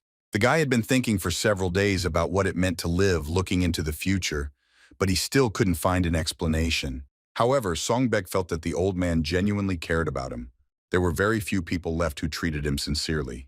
The boy believed that these people were his mom and dad, who always looked after him and worried about him. In addition, one of these people was that strange girl whom the main character recently met. Remembering Tonbani, the guy began to smile and his cheeks turned red from embarrassment. He was very happy that in just a few days he would meet this girl again. Meanwhile, Songbek was already approaching the workshop, noticeably improved from thinking about Tonbani. So when he entered the room, he said with a smile that he had already returned. Suddenly, the bucket of water was torn from the protagonist's suddenly weakened hands and fell to the floor with a crash. Songbek was very scared because he saw that the elderly man was unconscious and lying on the floor. The guy was already beginning to anticipate the worst. After some time, a doctor arrived at the blacksmith's house, examined the old man, and made him bed. Suddenly, the man began to cover the body of the blacksmith as if he had already died. Seeing this, Songbek was very scared and hoped to get an explanation from the doctor as soon as possible. The man simply handed the boy a small bag and told him to give it to the old man twice a day starting from today. Taking the medicine, Songbek asked if it would definitely help the old man recover. The next moment, the doctor briefly stated that this remedy would only help reduce the pain. These words shocked the main character because he understood what the man meant. Finally, the doctor said that this old man was a good man, so the boy should bury him in a good place. Songbek could no longer hold back his tears. Some time passed, and then loud ringing sounds began to be heard, which even the elderly man could hear through his deep sleep. These sounds did not stop, so the old man began to wake up and breathe heavily from pain. Blacksmith O was already able to sit on the bed and began to come to his senses while listening to his surroundings, but just at that moment the sound stopped. It took the old man some time to remember what had happened to him. He finally understood why he was in bed in the middle of the workday. The old man exhaled heavily and thought that the heavens were heartless because they still didn't want to give him a little time to finish the sword. Besides this, the old man was worried about something else that was unfortunately inevitable. He felt very sorry for Songbek, who would be left all alone after his death. These sad thoughts were suddenly interrupted by loud sounds coming from somewhere in the next room. The elderly man still found the strength to get up in bed and find out who was working in his workshop at such an hour. The old man was very surprised when he saw what was happening in his forge. It turned out that Songbek decided to finish the old man's work himself, and taking a hammer in his hands, began to strike the hot metal with force. The main character had already started working a long time ago, which is why bright sparks were flying all over the workshop. It seemed that Songbek was very angry and took out these negative emotions on a piece of hot metal. During this work, the guy thought that he would be left alone again, and all this was because of his helplessness. He remembered his mother and father, whom he would never be able to see again. Songbek also never forgot about her older brother, who broke his promise and disappeared. Now the grandfather who had taken care of him for these 2 years could also leave at any moment. The guy repeated again that all this was because of his helplessness. However, the main character felt that he could not allow this. These thoughts made him angry and gave him strength. That's why the guy could continue to hit the metal hard and get the job done. The main character was completely focused and already knew exactly what he wanted. Songbek's greatest wish was to never lose anyone again and never be alone. The elderly man quietly entered the workshop and began to watch as his assistant diligently tried to repair the general's sword. The old man's eyes almost welled up when he looked at the child, because he remembered something. Several years ago, a doctor sadly informed an elderly man that it would be difficult for him to live even 1 more year. Therefore, he advised the old man to put aside all his affairs and spend this time calmly. Of course, such news could not please the Forjo. As soon as the old man found himself alone, he began to think about the fact that he had 1 year left. The old man had no regrets about his life, but there was one thing that still bothered him. At that moment, the old man suddenly heard quiet steps behind him, which was quite strange considering the late time of day. Turning back, Blacksmith O saw a small child who looked like an orphan. The eyes of Song Bek, who was wandering around alone, were too sad so they couldn't leave the old man indifferent. The elderly man understood that this was just his little whim before death, but he still offered the little protagonist something to eat. Blacksmith O brought the child to his house and fed him, thinking that after that he would leave. However, Song Bek, since he had nowhere to go, stayed and began to help the old man in his work. So some time passed. The child grew up but still remained with the blacksmith, not telling him about his past at all. The old man was very sorry that in the end, he would have to leave and leave this child alone. Suddenly, Song Bek heard a familiar voice behind him saying that if he continued to hit the sword so hard, it would only break. Turning back, the main character saw his grandfather heading towards him. He was very surprised by this because he had assumed the worst. The old man continued to say that the guy screamed so much while he was working that he scared him to death. Song Bek asked hesitantly if everything was okay with the elderly man, since the doctor was saying completely different things. Blacksmith O called this doctor a charlatan, who 2 years ago predicted his imminent death. That's why the old man was smiling now and asking the protagonist not to worry about it. Song Bek was so happy to hear this that he didn't believe it at first. Suddenly, the old man began to scold the guy and ask how he dared to smile when he almost broke such a precious sword. The main character had already begun to make excuses. However, he shouldn't have done this because it was just a joke. In fact, the old man thought that this time the sound of the blow was very good. Song Bek was very happy to hear this and also assumed that his grandfather's condition had improved. Suddenly, the old man asked the main character to finish working with this sword himself. This request surprised the guy very much. Song Bek couldn't believe it, so he asked if his grandfather really wasn't joking and was serious about it. The old man believed that the main character had had enough of doing empty errands, because now he could do real work. From these words, Song Bek began to become very worried, which was evident in his trembling hands. Nevertheless, the main character smiled sincerely, because he was entrusted with serious work. He was very happy that he was finally recognized, so he happily agreed to carry out the order of the Blacksmith O. Soon the main character returned to work. He knew well that the basis of working with steel was high temperature. That's why Song Bek endured the unbearable heat in the workshop just to heat the metal properly. After this, the guy began to hit the product with powerful blows with a hammer, causing loud sounds to echo throughout the room. An elderly man silently watched all this from the side and made sure that all processes were carried out correctly. In his mind, he told the protagonist that forging a sword was a continuous and difficult process, just like life itself. The old man was confident that by going through hard and tiring times, Song Bek would one day be able to achieve happiness. Suddenly, the Blacksmith O began to close his eyes and smoothly lower his head down, unable to resist because of this. To the sound of the hammer, the elderly man took his last breath and then seemed to freeze in place. Meanwhile, Song Bek continued his work and was so focused on it that he didn't notice what was happening right behind him. After another blow with the hammer, the main character suddenly stopped and looked in surprise at the sword he was forging. The guy was very happy because he had just heard the same sound that was heard when iron was stuck, which was a good sign for him. The main character immediately decided to share his joy with his grandfather and therefore turned to him loudly saying that he had succeeded. The joy on Song Bek's face quickly turned to horror as he finally saw what had happened to the old man. The main character completely forgot about his work and therefore dropped the sword from his hands due to strong excitement. For a while, the guy just looked at the old man, hoping that he had simply fallen asleep sitting on the bench. However, there was little hope because the elderly man did not move at all and did not even breathe. Finally, Song Bek dared to come closer to check on his grandfather's condition. The guy turned to the old man and happily informed him that he had managed to make that perfect sound. Blacksmith O did not answer this at all, which caused the boy great anxiety. He began to wake the old man, but he did not prostrate himself. The boy loudly asked his grandfather to open his eyes and continued to say that he had made the right sword. Despite this, the main character saw only a frozen smile on the old man's face. Song Bek realized that the inevitable had happened, and he began to cry loudly and scream furiously from grief. The death of the Blacksmith O caused the main character more than just sadness. The guy screamed because of the realization that everyone who loved him was gone. Soon a new day dawned. The carriage with people of high status inside slowly moved forward, accompanied by several soldiers. A joyful Tonbani, despite her subordinates' worry, leaned out of the carriage and, looking ahead, asked how much longer they had left to go. The general, who was also riding in this carriage, was surprised and asked if the girl really wanted to see her brother Songbek so much. Tonbani only smiled sincerely at this, but her cheeks, flushed with embarrassment, indicated that the general's assumption was absolutely correct. Seeing this reaction, the elderly man realized that his precious daughter really liked the main character. Soon Tonbani saw the same blacksmith's house in the distance and was very happy, because now it became clear to her that she was about to meet Songbek. After some time, the joyful girl, as always accompanied by a soldier, approached the blacksmith's house and loudly announced that she had arrived. She really wanted to find the main character as soon as possible, but when it happened, Tonbani felt very anxious about what she saw. Songbek sat alone in a dimly lit room among scattered tools, holding in his hands the very sword for which the general had come such a long way. The guy noticed the arrival of the guests, but even the appearance of the girl he so wanted to meet again could not cure his sadness. Soon the main character told the general about what happened and showed him the place where he buried the old man.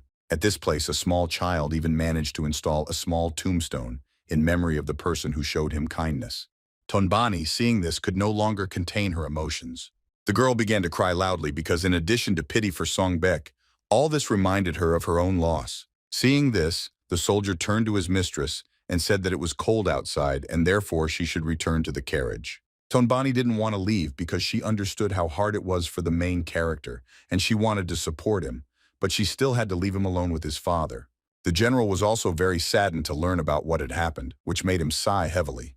The elderly man was very sorry that he had not managed to arrive earlier and repay his debt to the blacksmith for his good work. After that, the old man began to think about Songbek, who said that he himself had finished working on his sword, which undoubtedly surprised the general. Based on this, the old man assumed that the main character knew how to read and write, since he was able to make an inscription on the tombstone himself. Suddenly, the general turned to the guy and asked if his name was Songbek. The protagonist confirmed this. After this, the elderly man said that if the guy had nowhere to go, he could go with him. Songbek, upon hearing the general's offer to go with him, was at first very surprised by this, and therefore did not rush to answer. However, soon the guy was overcome with sadness, and he began to think that everyone who cared about him sooner or later left. The main character was very, very worried about this thought. Vitya, these separations were always painful for him. That's why the guy didn't want it to happen again. He then thanked the general for his offer, but felt that it would have been better for him to refuse it. The elderly man was very surprised by this decision, which is why he now didn't even know what to say. He felt sorry that the boy refused, because the old man didn't want such talent to go to waste. Nevertheless, the general resigned himself to this decision and, leaving, asked the main character to take care of himself. Songbek bowed respectfully after him, saying goodbye to the elderly man. Suddenly, the general saw his daughter quickly rush past him and run towards the guy. Tonbani really didn't want to part with the main character, so she grabbed his hand. Songbek was very surprised by this and did not understand what the girl wanted to tell him. Tonbani, almost crying, loudly asked for her brother Songbek to go with them. Soon after, the carriage in which the general was riding with his daughter arrived at the high stone walls of the palace. The soldiers followed the cart meekly and maintained absolute silence. Instead of making empty conversation, they carefully monitored their surroundings. The main character, who nevertheless accepted Tonbani's offer, was riding on horseback with one of the soldiers. However, it was clear that Songbek was not particularly looking forward to the beginning of his new life, since each such change did not bode well for him. Along the way, the guy remembered Tonbani, who asked him to go with them and believed that she suggested it only out of sympathy. The main character didn't need any sympathy at all, but the warmth of her hands was exactly what the guy had been missing for a long time. This touch reminded Songbek of his kind mother, who always tried to protect him from anyone. The main character continued to think that even though he went with the general because of Tonbani's stubbornness, he didn't want to be here at all. Suddenly, these thoughts were interrupted by the voice of one of the soldiers, who reported that they had already arrived. After this, the man turned to the surprised Songbek and told him to get off his horse already. The guy performed this action without further ado, not even realizing where he was. Then the main character began to look around and was soon very surprised by what he saw. It was hard for him to believe that this huge palace with its vast surrounding area was the house in which Tonbani lived with her father. The maids learned of their master's arrival and immediately came out to greet him. Tonbani, seeing the woman, quickly rushed towards her, rejoicing along the way that she had finally returned to her nanny. The woman was also glad to see the girl and therefore hugged her tenderly as if she were her own daughter. At this time, General Wok himself came out of the carriage. Only numerous servants and subordinates saw him and immediately greeted him in chorus. Songbek continued to be amazed at how huge the general's house was, and guessed that it was even bigger than the Song clan's house. Nanny Tunbani immediately noticed the unknown boy who arrived with her master, and was surprised by this. Then the woman asked the general who this child was. At first, Tonbani didn't even understand who her nanny was asking about. Still, the girl answered that it was brother's son. The woman was simply shocked to hear when Tonbani called this boy a bronze. Meanwhile, the general confidently declared that he had brought this boy with him. It seemed that these were not just words. All the elderly man's subordinates and servants were very surprised when they heard this, as if they could not believe these words. Songbek was also surprised, but the reason for this was the people's reaction. He did not understand what was going on. The protagonist saw how, soon after the general's statement, some of the servants began to whisper among themselves, discussing what had been said. Meanwhile, the old man turned to the same soldier whose name was Mo Yon. The man immediately began to listen attentively to his master's order. The general, heading towards his house, calmly declared that from now on, it would be Mo Yon who would take care of this child, which could not help but surprise the soldier. The old man heard the doubt in the man's voice, and so he asked him directly if he really didn't want to do this. Mo Yan immediately began to deny it so as not to anger his general. Then he sighed heavily, realizing that he definitely could not refuse this job. After this, Mo Yan turned to the protagonist with displeasure and ordered him to follow him. At the same time, he thought that he already had a lot to do, but now he also had to take care of this child. Songbek seemed to feel that his appearance here no longer made anyone particularly happy, but now he had no choice but to obey. The boy meekly followed the soldier with his head down, so as not to see the intent gaze of the servants, who continued to whisper among themselves, discussing the latest news. At that moment, the main character did not understand why people were so surprised and passed this news on to each other. However, in the East, bringing a child into a family where there was no man first requires the appearance of an heir. That is why, after some time, all the servants began to treat the main character with respect and call him master. Now, Songbek, in his new status, felt much more confident and was not afraid of a repetition of his sad past.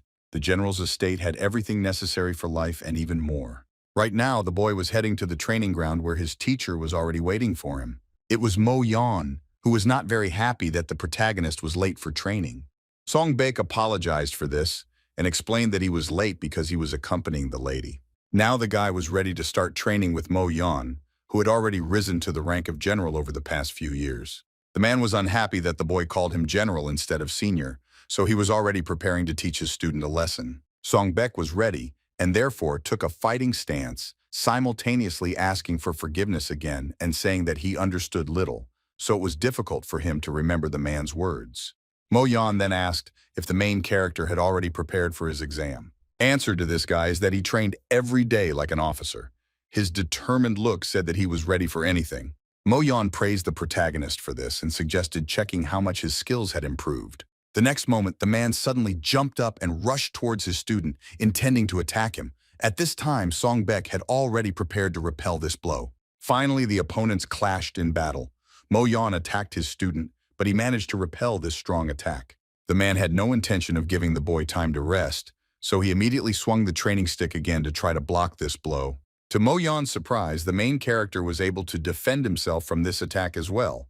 So the man began to believe that he really did have the skills of an officer. Observing the movements of his student, the man assumed that Songbek had improved the basic technique of the four-way spear based on training fights. However, Mo Yan was a little tired of all this. So once again attacking the main character, he simultaneously asked how much longer he would defend himself instead of attacking.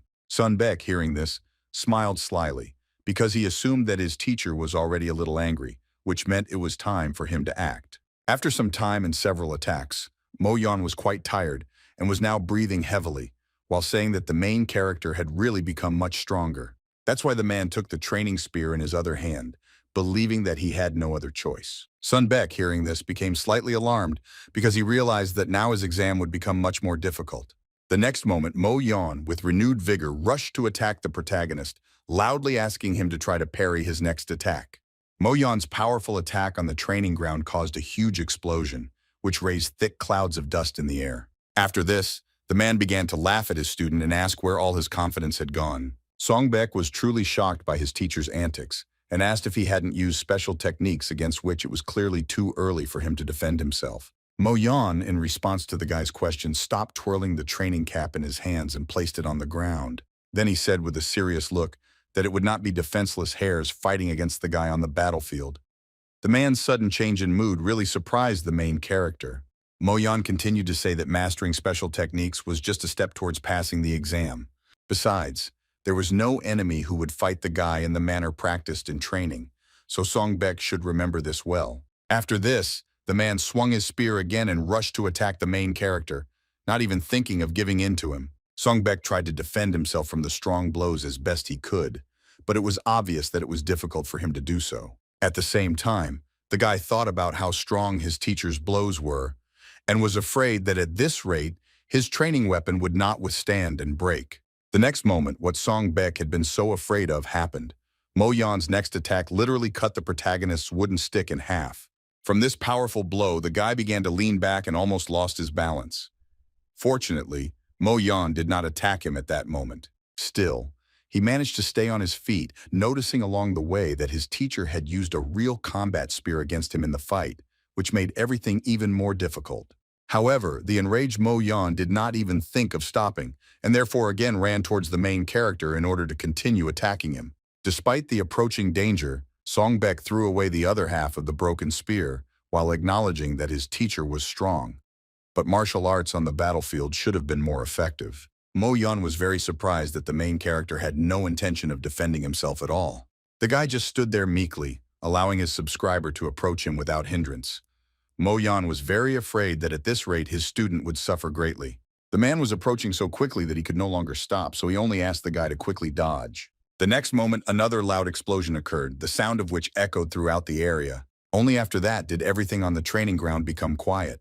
The man silently looked at the clouds of dust, waiting for them to clear in order to see what had happened to his student. Finally, General Mo Yan could see everything, and he could not contain his surprise. It turned out that despite the powerful attack and the strong explosion after it, the main character was still standing firmly on his feet. Songbek was able to successfully block Mo Yan's strike despite the fact that Mo Yan had never taught him such techniques. That's why the man was truly shocked by this. After training, Songbek had some time to think while he waited for someone. The boy was twirling in his hand half of a medallion with the image of the Song clan crest, which his older brother had given him. Looking at him, he remembered his past and what had happened to him over the years. In fact, the guy didn't want to return to these memories, but during today's training he had to do it in order to repeat the technique he learned back in the Song clan.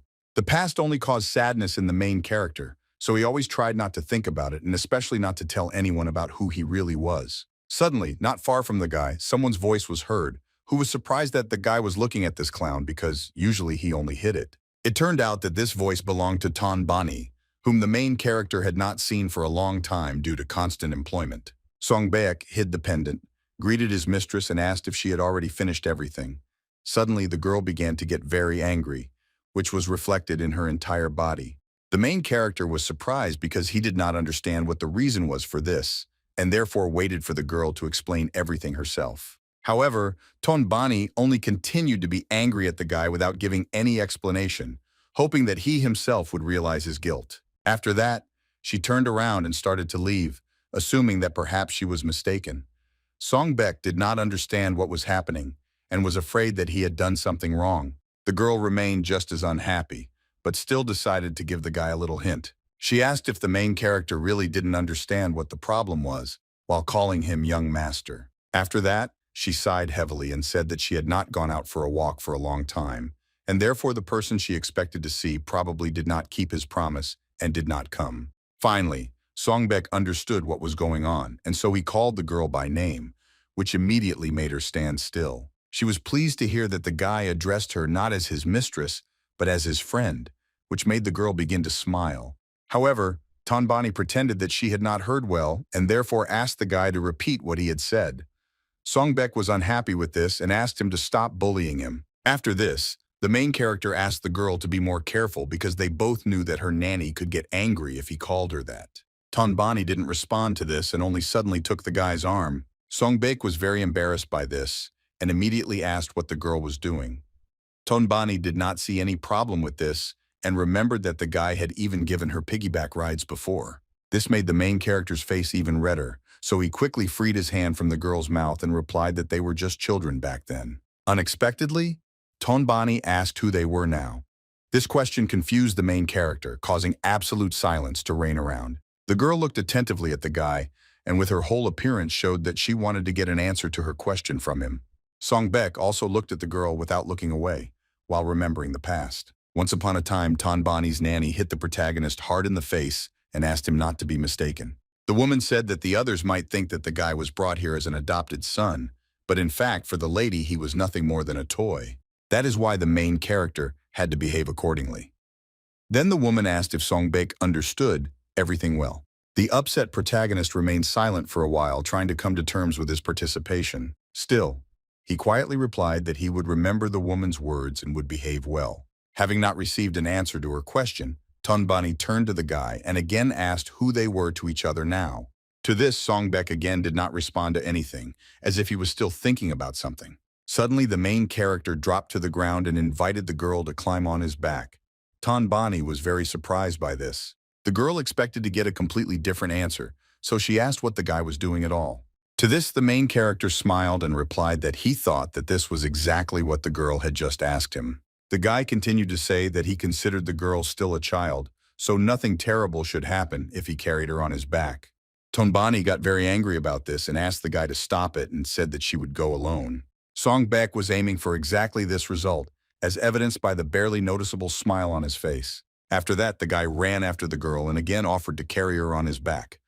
Tonbani continued to be angry and did not appreciate it at all. The main character admitted that he was guilty and asked for forgiveness for this, but the girl still demanded that the young gentleman not follow her. Someone was watching everything that was happening from a secluded place. It turned out that it was Nanny Tonbani, who simply could not help but keep an eye on her charge. Seeing everything that happened, she thought that fortunately Songbek was well aware of his situation. However, the woman believed that the main problem was in her mistress's heart. After some time, our heroes found themselves on a bridge from which one could observe the movement of small boats. Besides this, Tonbani was delighted by the sunset, which was clearly visible from this place.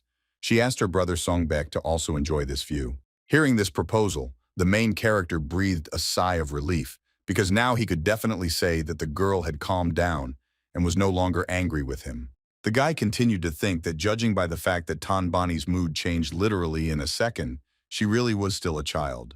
Still, the main character didn't think it was bad.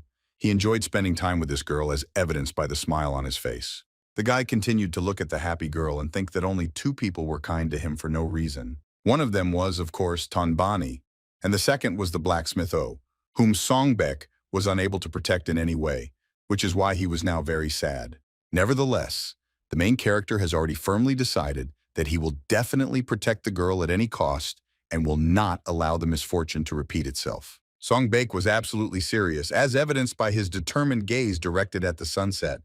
The guy was not going to make empty promises. At this time, a man who was sailing along the water channel in a large boat turned his attention to our heroes standing on the bridge. Of course, this man was interested in Tonbani. He didn't remember that there was such a girl in the area. Suddenly, one of his formidable subordinates turned to the man and briefly asked if his master wanted them to bring this girl to him. Offer for a while, but still refused. He was sure that with such a beauty as she, simple entertainment would not be enough for him. Besides, he assumed that this girl was from a noble family. That is why the man, disgustingly licking his lips, ordered his subordinates to first find out where this girl lived. It was cloudy that day. The whole sky was covered with black clouds, and somewhere in the distance, the rumble of thunder could be heard. This whole atmosphere only added to the ominousness of the already gloomy imperial palace. Right on the square in front of the palace, a general was kneeling and humbly waiting for something. Next to him was Mo Yan. The elderly man was clearly not happy with his situation, but he did not express any thoughts about it. At the same time, Mo Yan was outraged that the old man had to do this, so he asked if this was not enough already.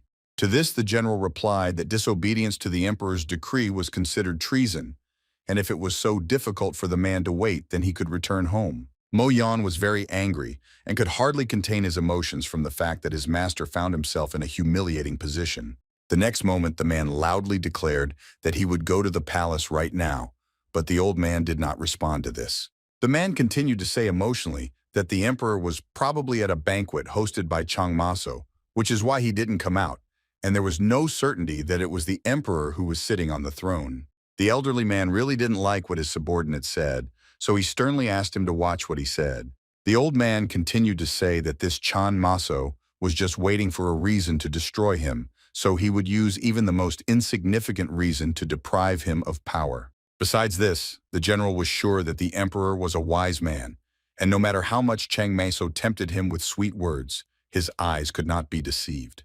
Perhaps the man hoped that the emperor would soon understand everything himself, and until then he would humbly wait near the palace. As much as Mo Yan felt sorry for his master, he did not dare to object to his words, so he remained standing silently next to him. At this time, one of the many servants approached the man sitting on the throne and informed him that the governor-general was still waiting for an order, and they no longer had any excuse to refuse him. At this, the mysterious man was surprised by the old general's persistence, but still considered him ignorant. This man was the head of the agency, whose name was Chang Maso. He asked his subordinate if it was time for them to stop already. After this, the man was given a scroll with the text of the order, next to which he put his seal. When all preparations were completed, one of the subordinates began to deliver the decree to the right person. The military official named Samek Jun looked on in surprise as the man left the throne room. Then the worried official turned to Chang Maso and said that they should not have provoked the governor-general, because if he found out that the emperor was seriously ill, his entire army would march on the imperial palace. Despite this threat, Chang Maso remained absolutely calm and believed that his subordinate was overly worried. The man said that without the Liaodong army, their country would fall into the hands of the barbarians from the north. The governor-general knew this better than anyone else, so he should not have sent his troops to the capital of the state. After this, Chang Maso asked his surprised subordinate if he knew what the general's greatest weakness was. Without waiting for an answer, the man with a sly smile on his face said that he was too worried about his family, and by doing so, he would be trapping himself. On this day, cloudy weather reached the general's palace, where the main character lived. Very soon, the first drops of rain began to fall rapidly, hitting hard on the tender leaves of young plants. At this time, the young girl was practicing her sewing skills when she suddenly stopped cutting because she heard some sounds on the street. Tonbani looked to the side in surprise, trying to understand what was happening there. The girl didn't expect it to rain today and seemed a little upset about it. Despite the bad weather, the soldiers who guarded the entrance to the palace grounds still remained in place and continued their work. They saw a man approaching the gate. Having stepped into another puddle, he was very unhappy and swore. He really didn't like the fact that it started raining just at the moment when he went to get his new bride. To this, one of his formidable subordinates asked whether his master wished to have new shoes prepared for him. Surprisingly, the man refused this with a smile, although he had just been very dissatisfied. He thought that this way he would look more sincere, which would have a greater effect on the girl. At this time, the soldiers, seeing the uninvited guests, immediately prepared their spears and asked who the strangers were, since it was not allowed for just anyone to enter here. The man smirked at this and said that he was definitely not just anyone. After that, he silently looked at his subordinate, making it clear what he should do. The man immediately understood everything without further ado. That's why he slowly put his hand under his clothes to find something there. The soldiers guarding the gate were shocked when they saw what the unknown master's subordinate demonstrated to them. The man held in his hand a large gold medallion on which several hieroglyphs were carved. The stranger then asked the soldier whether he really considered the son of the Secretary of State unworthy of entering the palace grounds. The soldier was very scared and did not want to anger a man of such high status, so he did not stop him. Suddenly, one of the man's subordinates put his hand on the soldier's shoulder in order to push him aside. Finally, he said that the soldier was very lucky that his master was in a good mood today. Thus, the uninvited guests entered the territory of the governor-general's estate without hindrance and began to look for that very girl. At this time, the rain continued to fall with the same force, creating ever deeper puddles. Despite the bad weather, there was a man in this palace who was not at all frightened or stopped by it.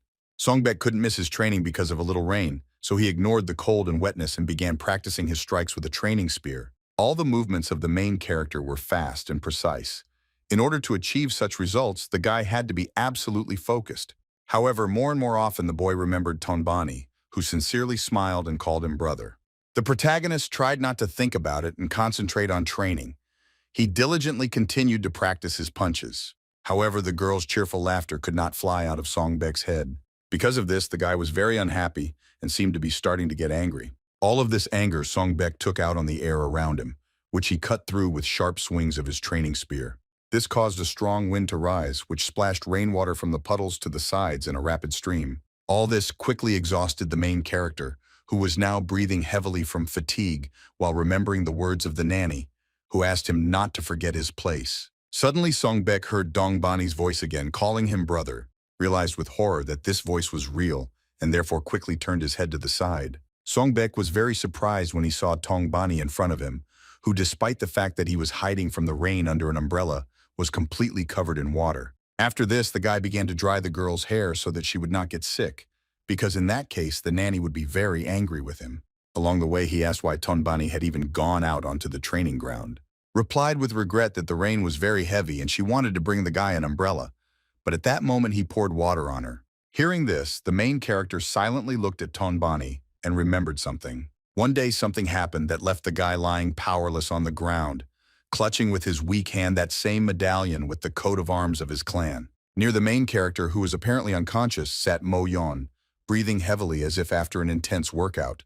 On top of that, the man was all wet. At this time, Tongbani cried bitterly from her clothes, from which drops of water were dripping, and asked the main character for forgiveness. Now the guy looked at the dissatisfied girl whose clothes were still wet. Songbek didn't understand why he suddenly remembered the past, but it made him smile, which he tried to hide. However, the main character could not hold back and began to laugh loudly. Tongbani was very surprised by this and asked what the reason was for this. Having calmed down a little, Songbek looked at his friend and again plunged into his thoughts. He looked intently at the dissatisfied girl and thought that she seemed to have grown taller, but was still the same child. After that, he assumed that out of the two of them, he was the only one who felt strange, and therefore he shouldn't worry. Still, the main character with a smile suggested that the girl return to the palace so that she would not catch a cold.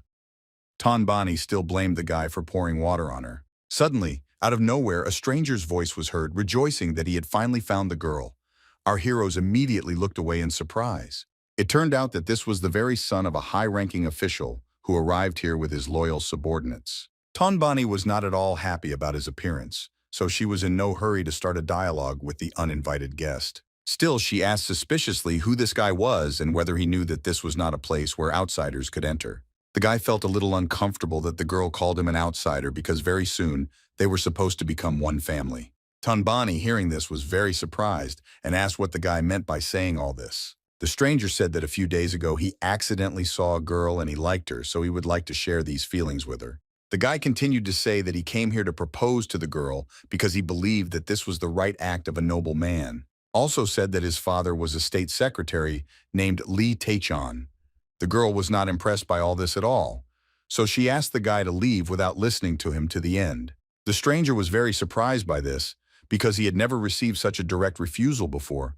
He did not immediately believe what he heard, so he asked again. This time it was Songbek who responded, rudely asking the uninvited guest to get out of here while threatening him with a training spear. The son of a high-ranking official was again very surprised by such an answer, which is why he fell silent for a while, simultaneously looking intently at the guy. Finally, he asked with displeasure who Songbek was and why he suggested annoying him. Hearing this question, the main character thought about who he really was for Tongbani.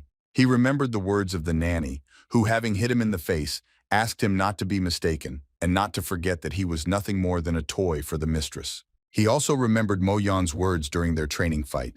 Then the man asked the boy not to forget the reason why he was here. Finally, the main character found the answer to his question, but it was difficult for him to say it out loud. Suddenly, Tongbani's voice was heard, who confidently said that he was her lover. The son of the Secretary of State was very surprised to hear this and did not believe that he would not be able to get this girl. At the same time, the protagonist was absolutely shocked and therefore quickly turned towards Tongbani in order to get an explanation from her. The embarrassed girl, with a smile on her face, said that she fell in love with the guy during their first meeting. After that, she exhaled with guilt because she was finally able to confess her feelings and get rid of this burden. Bonnie in silence for a while, not believing that she had just told the truth. The guy already wanted to object and demand that the girl not joke like that, but she interrupted him.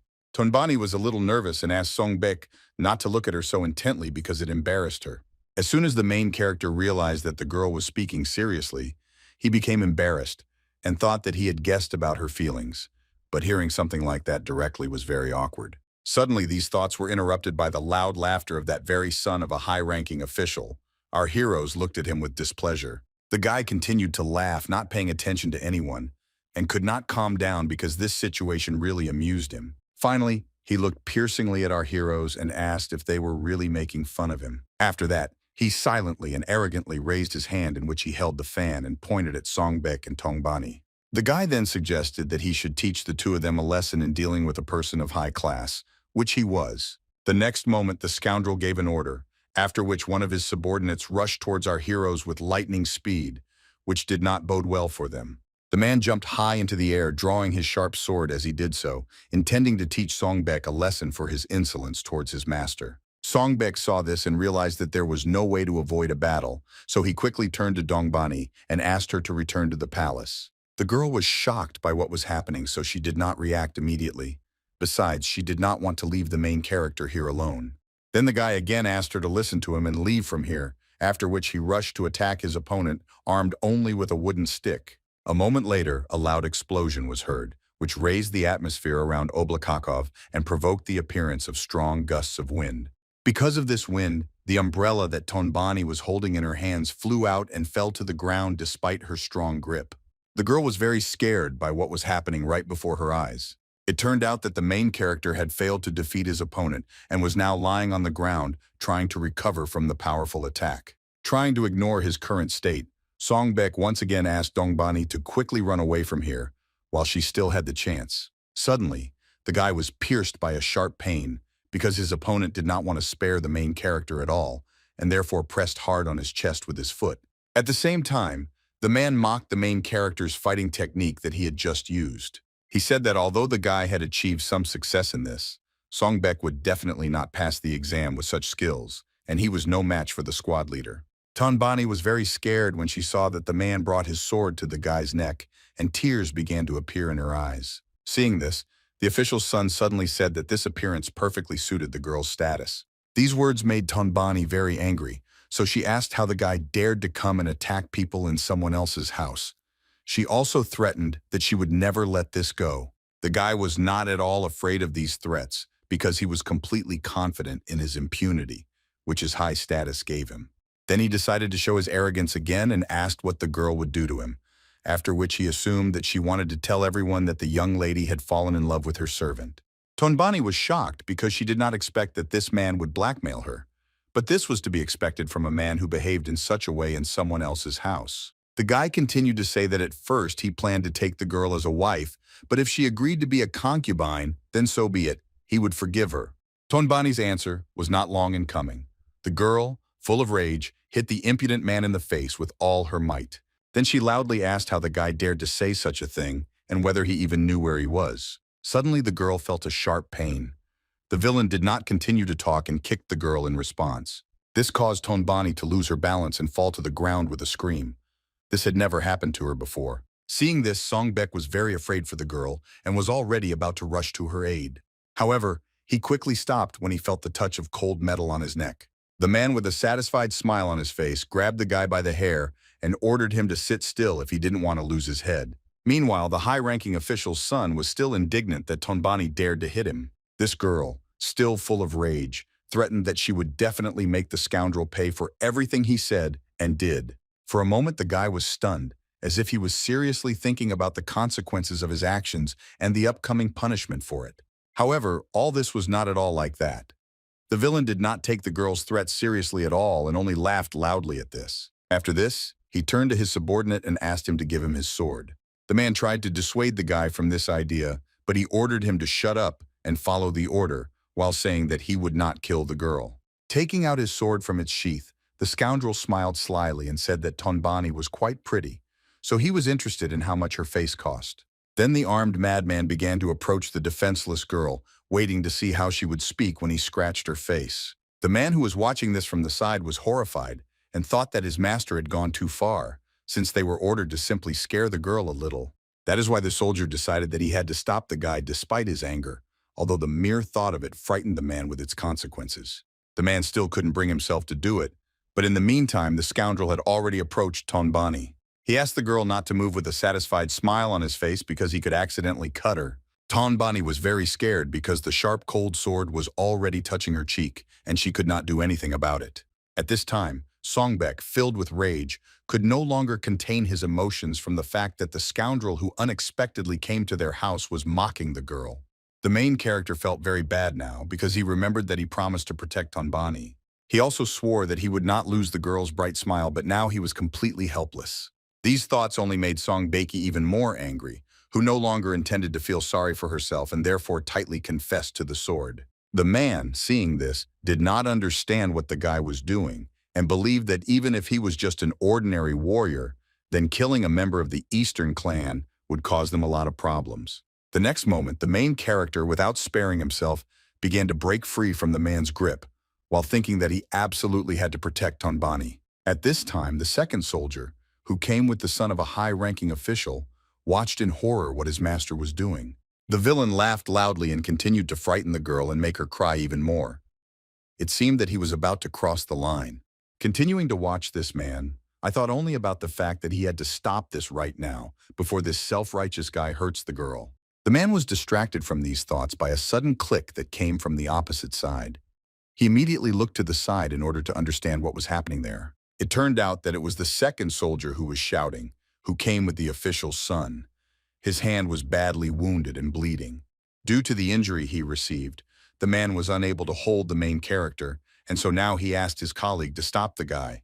Meanwhile, the enraged Songbek was already running at great speed towards the second soldier, swinging his sword along the way, which he was able to take away from the wounded man. However, the guy's subordinate was not at all scared, and only considered Songbek a fool, even though he managed to take the sword from the commander.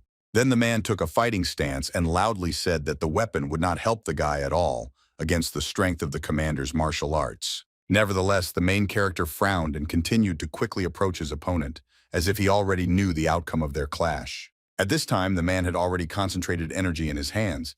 They also say that holding a sword in one's hands did not mean being able to handle it. The next moment, the commander quickly thrust his hand forward in order to grab the main character by the neck and incapacitate him. For some time, the man could not understand the pleasure or whether he should do what he had planned or not. He soon realized that the guy had somehow managed to pass through him, leaving behind an energy trail in the shape of a green tree. This shocked the man, but he was even more surprised by the appearance of this tree. It seemed he guessed which family had such skills. After this, the commander realized how serious it was that he was unable to stop Songbek, which horrified him. The man quickly turned back and loudly addressed his master, warning him to defend himself because danger was approaching. The villain heard this warning, but did not understand at all why his subordinates were saying this, and was so alarmed. The next moment, the main character, who had already approached to a sufficient distance, dealt the guy a crushing blow with his sword, causing blood to spurt from the fresh wound. The man who arrived here with this scoundrel was shocked that his master had just been killed with a single swing of his sword. His colleague also couldn't contain his emotions. Everything happened so quickly that the captain didn't even have time to move. Tonbani was simply horrified by what she saw because she had never seen such a brutal murder before. Soon she found the strength to start speaking, but after what happened she could say very little. The girl loudly shouted the main character's name when she saw the villain's severed head lying on the ground.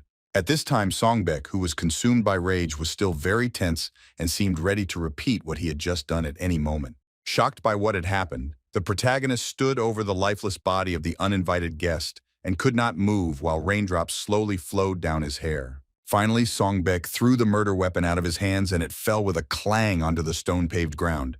Then the guy looked with wide eyes at his hands, trembling with excitement, not believing what had happened. In order to make sure that what was happening was real, the main character slowly turned his gaze to the side. Even after seeing the guy's severed head lying on the ground, he still couldn't believe that he had just killed a man. At this time, one of the captains was closely watching him, who was also shocked by the murder of his young master. Finally, the man realized the seriousness of what had happened, which made him very angry at Songbek. Without wasting any time, the captain rushed towards the guy, wanting to take revenge on him for the murder of the son of a high-ranking official, whom he was supposed to protect. The man was completely consumed by rage and concentrating energy in his hands. He only wanted the main character to die. Suddenly, someone blocked the captain's path. The unknown person clearly did not want Songbek's trial to be carried out in this way.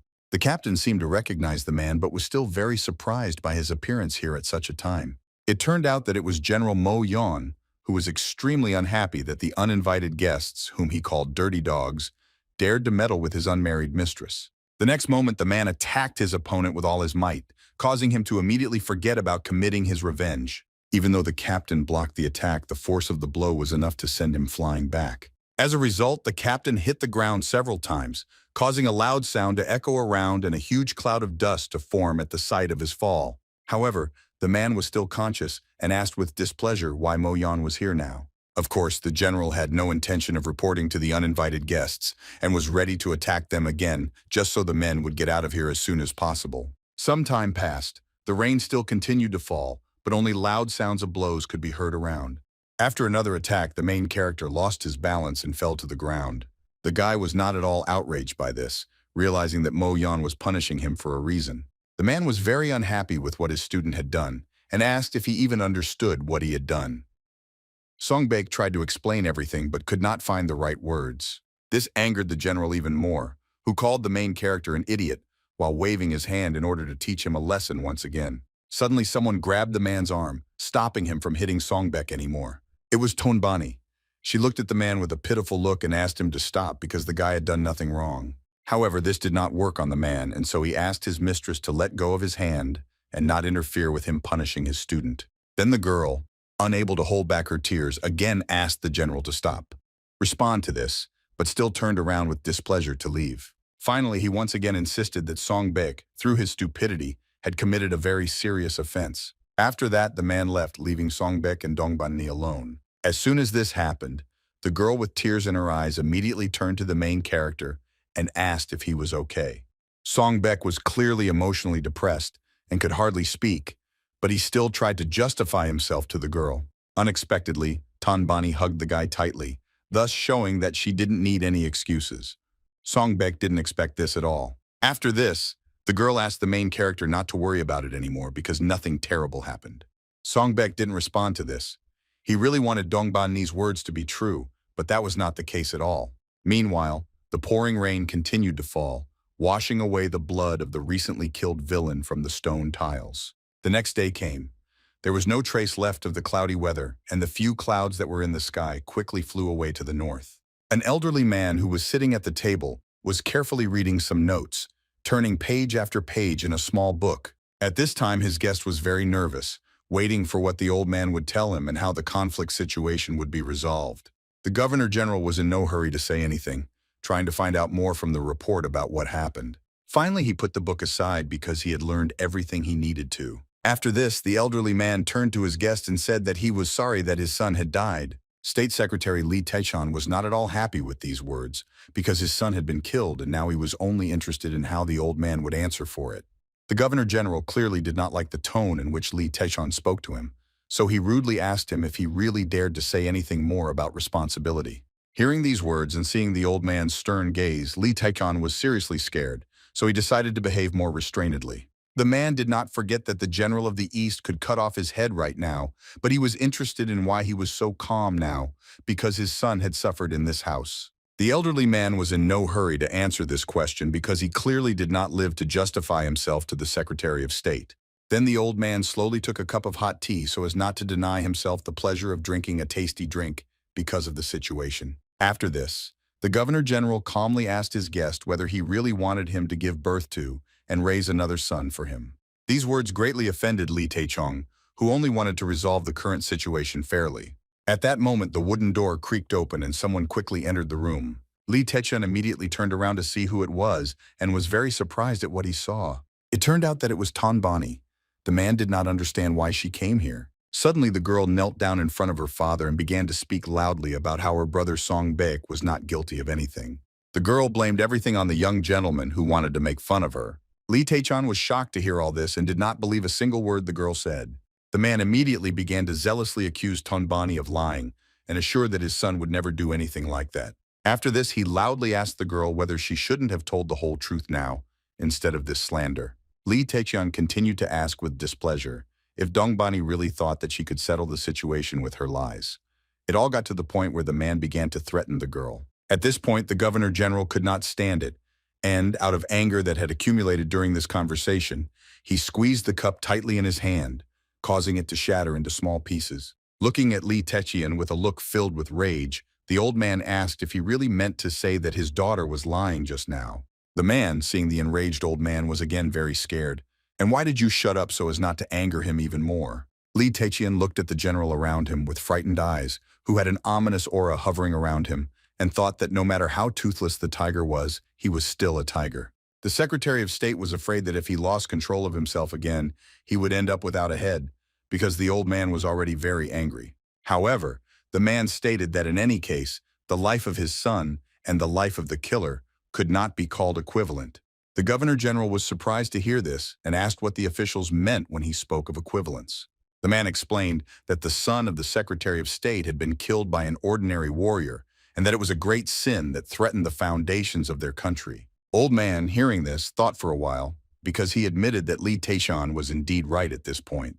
However, the old man replied that if he were an official, he would simply cut off this ordinary warrior's head instead of shouting here and ruining relations with him. Li Taichung seemed to like this solution to the situation that had arisen, so he asked that his son's killer be brought to him immediately. At the same time, Tongbani was very excited and did not want this to happen, because in that case, Songbek would be executed.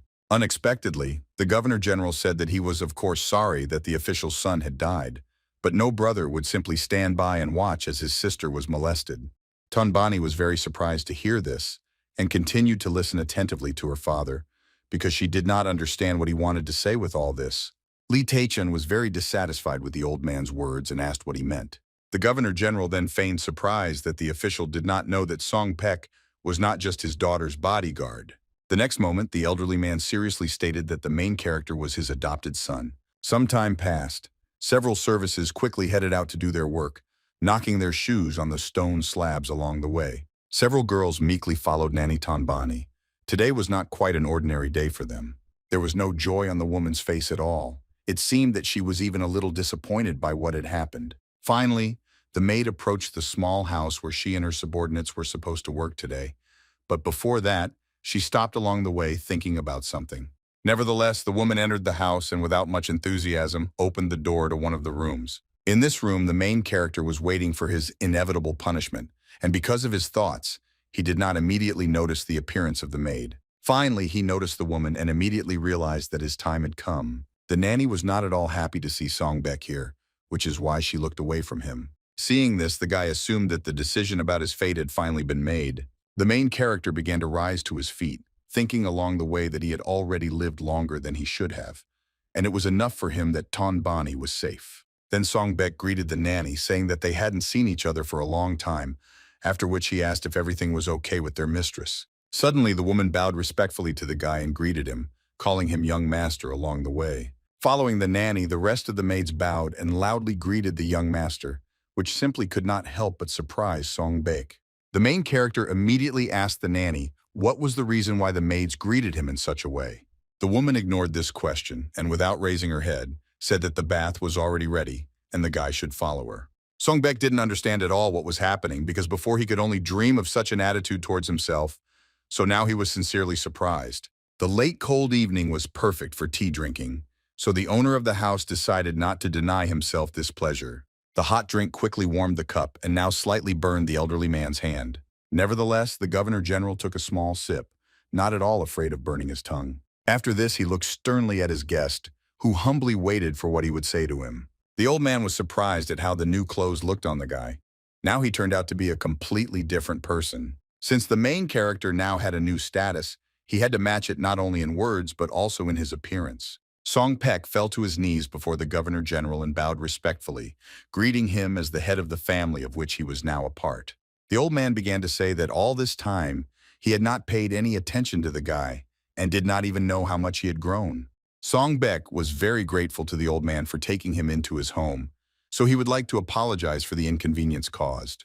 The elderly man looked thoughtfully at the protagonist and prepared to tell him something important.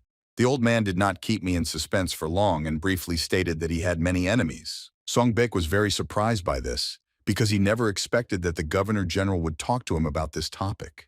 The old man continued to say that given his status, it could not be otherwise, so he was forced to be constantly on guard. In addition, he needed to protect his daughter. Then he asked the main character if he understood why he was telling him all this. Without waiting for an answer, The old man said that he could not protect the guy Song Bek either, but he did not answer. But these words clearly shocked him because he already felt something was wrong. After this, the Governor General said that in 3 days Mo Yan would go to the battlefield with a new detachment, and the main character had to go with him. Song Bek was clearly unhappy with this decision, because he did not want to leave the palace, which had already become his home, and leave Dongbani alone. However, the guy did not resist this, and suppressing all his emotions, agreed to carry out this order without objection. After some time, the main character had already left the palace and was slowly heading towards his home. At the same time, the guy was scrupulously thinking over his recent conversation with the Governor General, which did not please him at all.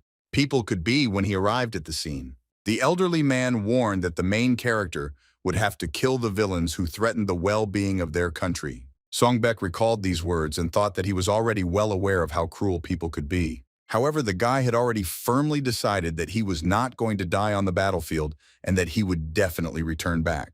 The main character was going to do this at any cost, even if he himself could become a villain. Suddenly, the guy stopped because he saw the dark silhouette of some girl in front of him. Song Bek immediately understood who it was, but was not at all happy about this meeting.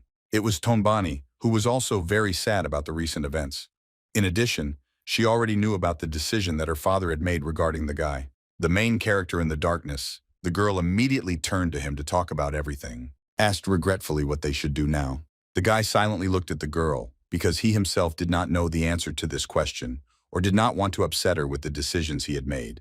Tonbani was very upset about this and almost crying asked the main character to tell her at least something. It seemed that she felt the worst. Song Bek asked the girl to calm down and reminded her that they were now brother and sister to each other, which meant there could no longer be any talk of any feelings. Suddenly, the girl had what seemed to her a good idea, so she immediately suggested to the guy that they leave here together. Song Bek was very surprised to hear this because he didn't fully understand what Tonbani meant. Then the girl directly suggested to the main character to run away from here together, because then they could live where no one would find them. Tonbani thought that this was a very good idea, and was glad that in this case the guy would no longer have to kill people. Suddenly, Song Bek took the girl by the hand and pulled her away from him, making it clear that this option did not suit him at all. Tonbani did not believe until the very end that the main character rejected her proposal and therefore looked at him intently, hoping to see that she had misunderstood everything. However, the regret that was visible in Song Bek's eyes indicated that the girl should not have hoped for the best. Finally, the guy quietly asked Tonbani for forgiveness, which finally confirmed the girl's worst fears. The next few days passed quickly. Song Bek hadn't spoken to Dongbani since then, so he came to see her late that evening. The guy decided not to enter the house and stopped near the girl's window so as not to disturb either her or his feelings. Song Bek began to say hesitantly that he was leaving for the north tomorrow, so this monologue could be considered a farewell one. Tonbani, who was sewing at the time, was very surprised when she heard the protagonist's voice outside the window, but was in no hurry to answer him. She listened attentively as the guy asked her for forgiveness for not being able to fulfill her wish. Song Bek also said that they would not see each other for some time. After this, the main character decided to leave the girl, the only thing that belonged to him, so that she would not forget him. Song Bek never dared to hand over the item in person, so he hung it near Dongbani's window to make sure she would find it. That was all the main character wanted to say and do, so now he felt awkward because he didn't know what he should do next. Finally, he promised that he would take care of himself and would definitely return home. Due to the inevitable separation, Tonbani could not hold back her tears, but she tried to make sure that the main character did not hear it. Song Bek really didn't hear anything, and so he began to calmly leave in order to prepare for tomorrow. Half of a medallion with the image of the Song clan sign remained hanging near the window. This was all that the main character owned, but he decided to leave it to Tonbani. The next day arrived. From early morning, active preparations for departure were underway. Someone loudly asked the servants not to forget how expensive what they were carrying in their hands was. The soldiers also loudly asked people to hurry up and load things into the carts faster, because they could not delay. General Mo Yan insisted again and again that the servants be careful, as these were supplies for their comrades on the battlefield. The unexpected man fell silent and looked away in surprise, because something had caught his attention. The man looked at his student, who was silently sitting on a horse, indifferently watching what was happening, while meticulously thinking about something of his own. Mo Yan asked the protagonist if he still hadn't said goodbye to their mistress. Song Bek confirmed this, and then with an awkward smile suggested that the girl seemed to still be upset. Hearing this, the man thought that the battlefield was not a place where a person could live for long. So now he felt sorry for the guy, but perhaps it was all for the best. After this, Mo Yan warned his student that they were leaving soon and he should follow him and not fall behind. Songbek agreed with this. Without wasting time, the main character turned his horse around to set off on his journey. Suddenly, Songbek heard a familiar voice behind him calling the young master and asking him to wait. It turned out that it was Tanbani's nanny. The guy was very surprised to see her here and immediately asked what happened. In response to this, the woman handed the main character folded clean clothes and asked him to take them, since Tanbani had given them to him. Songbek was very surprised because before this, he thought that the girl was very offended by him and did not want to contact him anymore. Now the guy understood why Tanbani didn't want to see him for these 3 days. This made him smile. Soon, the loud sound of hoofbeats echoed throughout the area, indicating that the soldiers had gone to the battlefield. Tanbani was watching everything that was happening from a high hill, back among the crowd of people, but he was too far away. At the same time, she clutched that very medallion in her hand and didn't think about the fact that the main character had to take care of himself. All this indicated that the girl, despite her grievances, was very upset that the guy was leaving and was really looking forward to his speedy return. After some time, the main character found himself on the battlefield where foreign barbarians were raging. The enemies immediately noticed the young soldier and realized that he was someone from the nobility and therefore was a priority target for their attack. However, despite the danger surrounding him, Songbek remained absolutely calm and reasonable. The guy was ready to accept the fight at any moment. The sky in these parts was always cloudy and the land lifeless. Because of this, the approach of the horsemen, who appeared from the darkness one after another, seemed even more frightening. One of the barbarian commanders quickly advanced in front of them and loudly ordered all his soldiers to kill the Imperials. In response to this, General Mo Yan ordered his subordinates to stop the advance of the Empire's enemies. The soldiers humbly carried out the general's order, putting their spears forward, completely unafraid of the approach of the enraged horsemen. A moment later, the barbarians' horses were already running into sharp spears, but this could not stop the advance. Those who were still on horseback struck back at the soldiers of the Empire, killing them one by one. The barbarian commander again loudly ordered his soldiers to kill every single enemy and spare no one. Suddenly, the man heard a loud cry from one of his subordinates, who was begging for help. This greatly surprised the commander. He looked to the side and saw how one of his many enemies skillfully handled a spear, which caused horror among the soldiers. This was the main character, who did not intend to die here and therefore tried with all his might to kill as many barbarians as possible, for which he used his skills. The barbarian commander was very angry that his subordinates were dying one after another at the hands of this guy. Unable to contain his emotions any longer, the man rushed toward Songbek in order to kill him, calling him a monster along the way. Despite the approach of another danger, Songbek remained absolutely calm and reasonable. The guy was ready to accept the fight at any moment. The main character just needed a little time to catch his breath. At the same time, he was overcome with rage again. Clutching his spear tighter in his hands, Songbek began to say that his enemies were not human. Then the main character abruptly swung his weapon in order to attack the approaching enemy. Songbek considered all these barbarians to be just animals, so he had no intention of showing them any mercy. After some time, it was late evening. It was difficult to fight in the darkness, so the warring armies retreated to rest. Far from his military camp, Songbek stood alone and thought about today. The main character gazed at the stars and thought that he had managed to survive another day despite the danger surrounding him. Then the guy looked at his hand, which was behaving absolutely calmly, unlike the day when he first killed a man. The main character was not at all happy about this, because it meant that he had become so accustomed to the murders and deaths around him that he had lost his humanity. He remembered those people whom he had mercilessly killed today, their distorted faces frozen in death throes. Because of this, Songbek was overcome with sad thoughts about which of them was actually the animal. After all, during the battle, the main character's mind was completely clouded. One could say that his consciousness was immersed in a deep sleep, and all functions were performed only by instincts. That is why the guy surrounded by danger felt neither fear nor regret, which is why it was difficult to call him a human being. All these thoughts were interrupted by the sudden appearance of General Mo Yan, who turned to the guy and asked if he was not going to go to bed yet. The man then suggested that tomorrow's fight would be the most serious of all time, so Songbek should get a good rest. The main character was surprised that General Mo Yan had not yet gone to bed since he was worried about this. The man was unhappy because he had already asked the guy more than once in private to call him senior. After that, he said that Songbek was a strange guy who simply followed orders without question and did not worry about his life. The protagonist apologized for this. The man continued to say that the boy had been here for 3 years already, which meant that after the upcoming battle, he would finally be able to return home. General Mo Yan also asked if Songbek was feeling okay after everything that had happened to him here and everything he had seen. The main character replied that on the battlefield the people were not at all like people, so he assumed that perhaps he too had gone crazy next to them. Mo Yan understood perfectly well what the guy was talking about, because he himself had seen more than once how people turned into animals that did not know compassion for each other. The man then suggested that Songbek was worried about the lady's reaction. The protagonist was very surprised by this, which made it clear that the general was right. Songbek tried to deny it, but Mo Yan already understood that the guy was lying, so he turned around and started to leave. Finally, the man said that the main character did not need to worry and hide it from him, because he himself was well acquainted with such experiences. Mo Yan also added that no matter what the guy did, their mistress would always be on his side.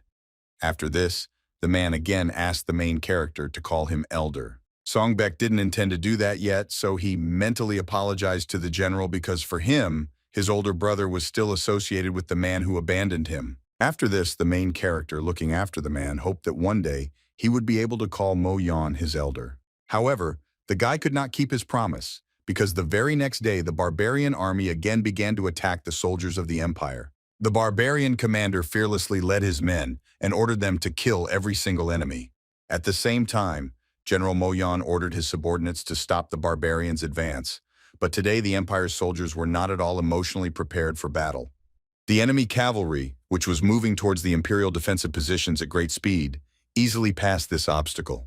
General Mo Yan, seeing this, did not understand what was happening and also asked why they could not contact the rear. One of the general's subordinates reported in an alarmed voice that the rear troops had retreated. The man heard this and became very angry because he understood what the reason for this was. Mo Yan was instantly filled with rage. He began to blame everything on the imperial court, which ordered the rear troops to retreat and leave them here to certain death. At this time, the captains of the barbarians watched everything that was happening on the battlefield from afar. One of them laughed loudly, rejoicing that the rear of their enemies was indeed open. Then he suggested that the empire had finally gone mad. Suddenly, a menacing man with a large scar on his face declared that these insects had become slaves to the struggle for power, forgetting about the safety of their country. This man was a barbarian commander named Oirata Tazar.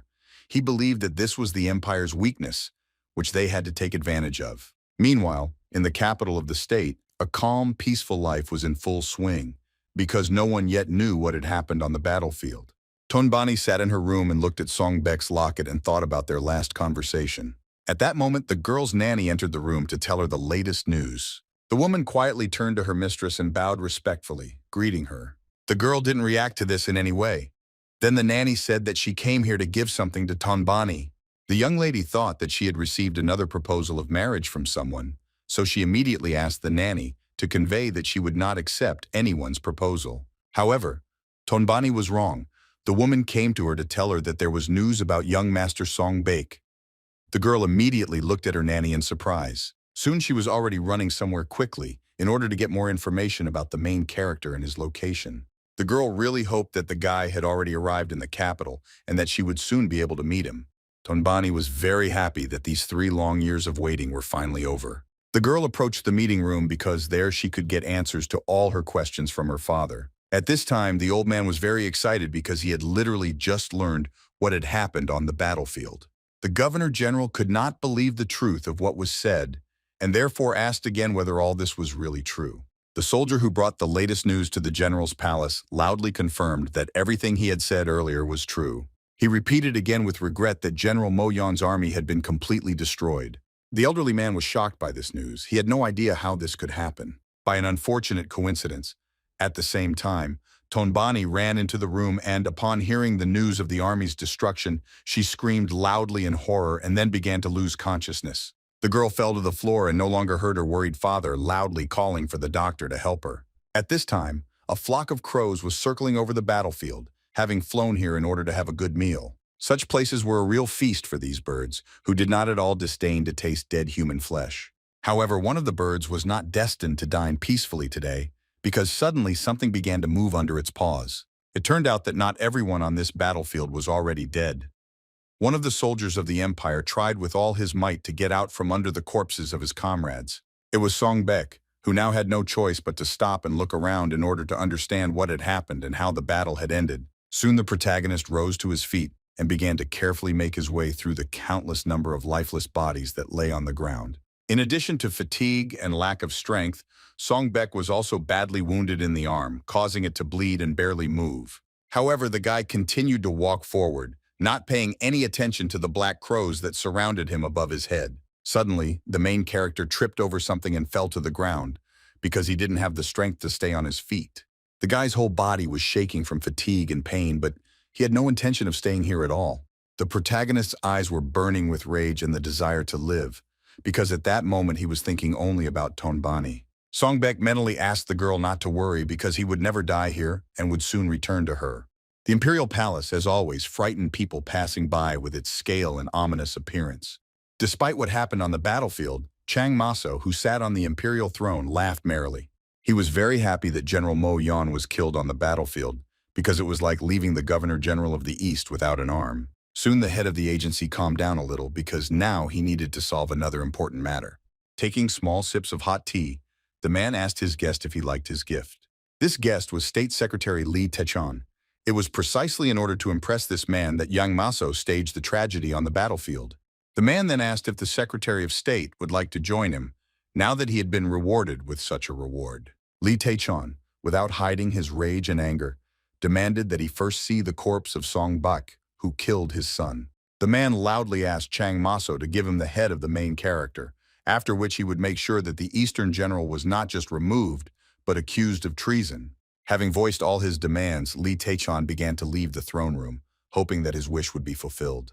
Chan Maiso watched the man go, silently thinking about the conditions he had just set for him. Nevertheless, the head of the agency turned to all his subordinates who were present in the hall and ordered them to quickly find Song Bek's body. All the soldiers and officials immediately obeyed the order, calling Chang Maso the sovereign.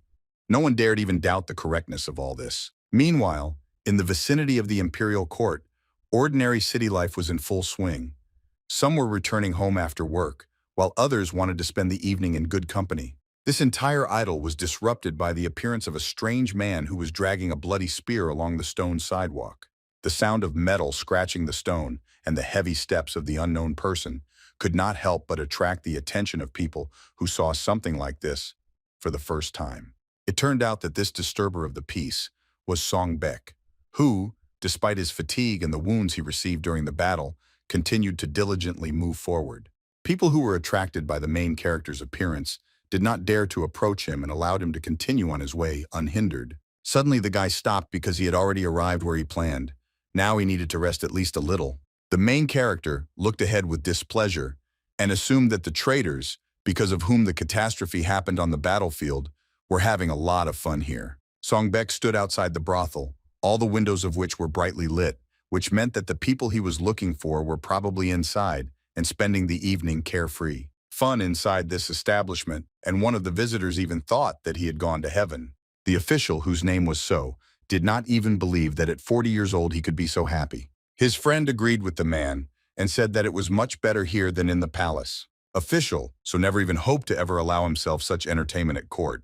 Despite the merriment that reigned in the room, the official's friend was worried whether everything would be okay. The man, of course, meant them themselves, because he did not want the consequences to somehow affect his life. He was worried that they were just government officials and would not be able to repel a repeat attack by the barbarians themselves, so he already regretted helping to cause a disaster on the battlefield. Hearing this, Official So began to smile broadly as if he was mocking his colleague's fears. The next moment, he confidently stated that everything had already been agreed upon. The man was very surprised by this because he did not understand what his friend was talking about.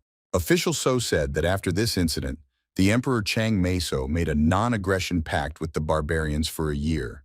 This information greatly surprised the man. Official So, with a satisfied smile on his face, asked his friend not to be nervous and to listen to his words for the sake of their future. Suddenly, the man felt a strong shudder as if during an earthquake. Even the alcohol in the official's cup shook. Immediately after this, the officials and their companions heard someone's loud voice in the corridor, which ordered the uninvited guests to stop.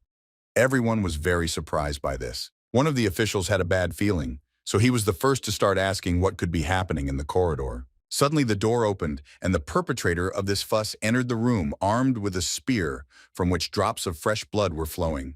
Everyone present was shocked to see Song Baek there, covered in blood and barely able to stand on his feet from fatigue. The man immediately decided to express his displeasure that the guy dared to break in here. The main character's response was not long in coming. One merciless swing of a sharp weapon instantly deprived the official of his head, and in addition, his index finger. The girl who was sitting next to the man did not immediately understand what had happened due to shock, but soon began to shake in fear and scream loudly. Official So was also very scared by the severed head of his colleague, which fell right in front of him. Meanwhile, Song Baek was already approaching the official and asking why he was so scared. It seemed that the man recognized the main character and understood the reason why he came here. The official began to try to stop the guy, asking him to think about the consequences and what punishment awaited him for killing a civil servant. Suddenly, Song Baek, showing a minimum of emotion, asked the man not to worry. At the same time, the guy was already swinging his spear. Then the main character said that the official would soon meet his friend in the next world. The man began to beg for mercy, but the guy's decision was unshakable. The next moment, Song Baek made a sharp swing with his weapon, causing the man's head to separate from his body and fly off to the side. Meanwhile, on the street, people continued to go about their usual business. None of them even suspected what was happening in the tallest building on this street. The brothel workers tried to attract as many clients as possible to their establishment. The drunk men were not at all against this. Suddenly, something caught the man's attention more than the beautiful girl, so he immediately looked away. Now people on this street could watch as a small group of men silently headed somewhere, loudly knocking their shoes on the ground along the way. The drunk man was very surprised to see this and began to wonder why there were warriors from the border in their city. As it turned out, it really was a small group of soldiers who clearly did not come here for entertainment.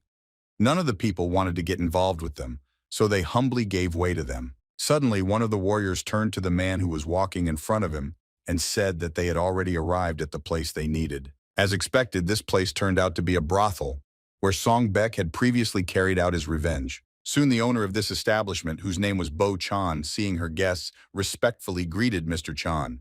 The girls who stood next to the hostess also greeted the gentleman with one voice. This man was the commander of the 10th Army, whose name was Chung Il-wan.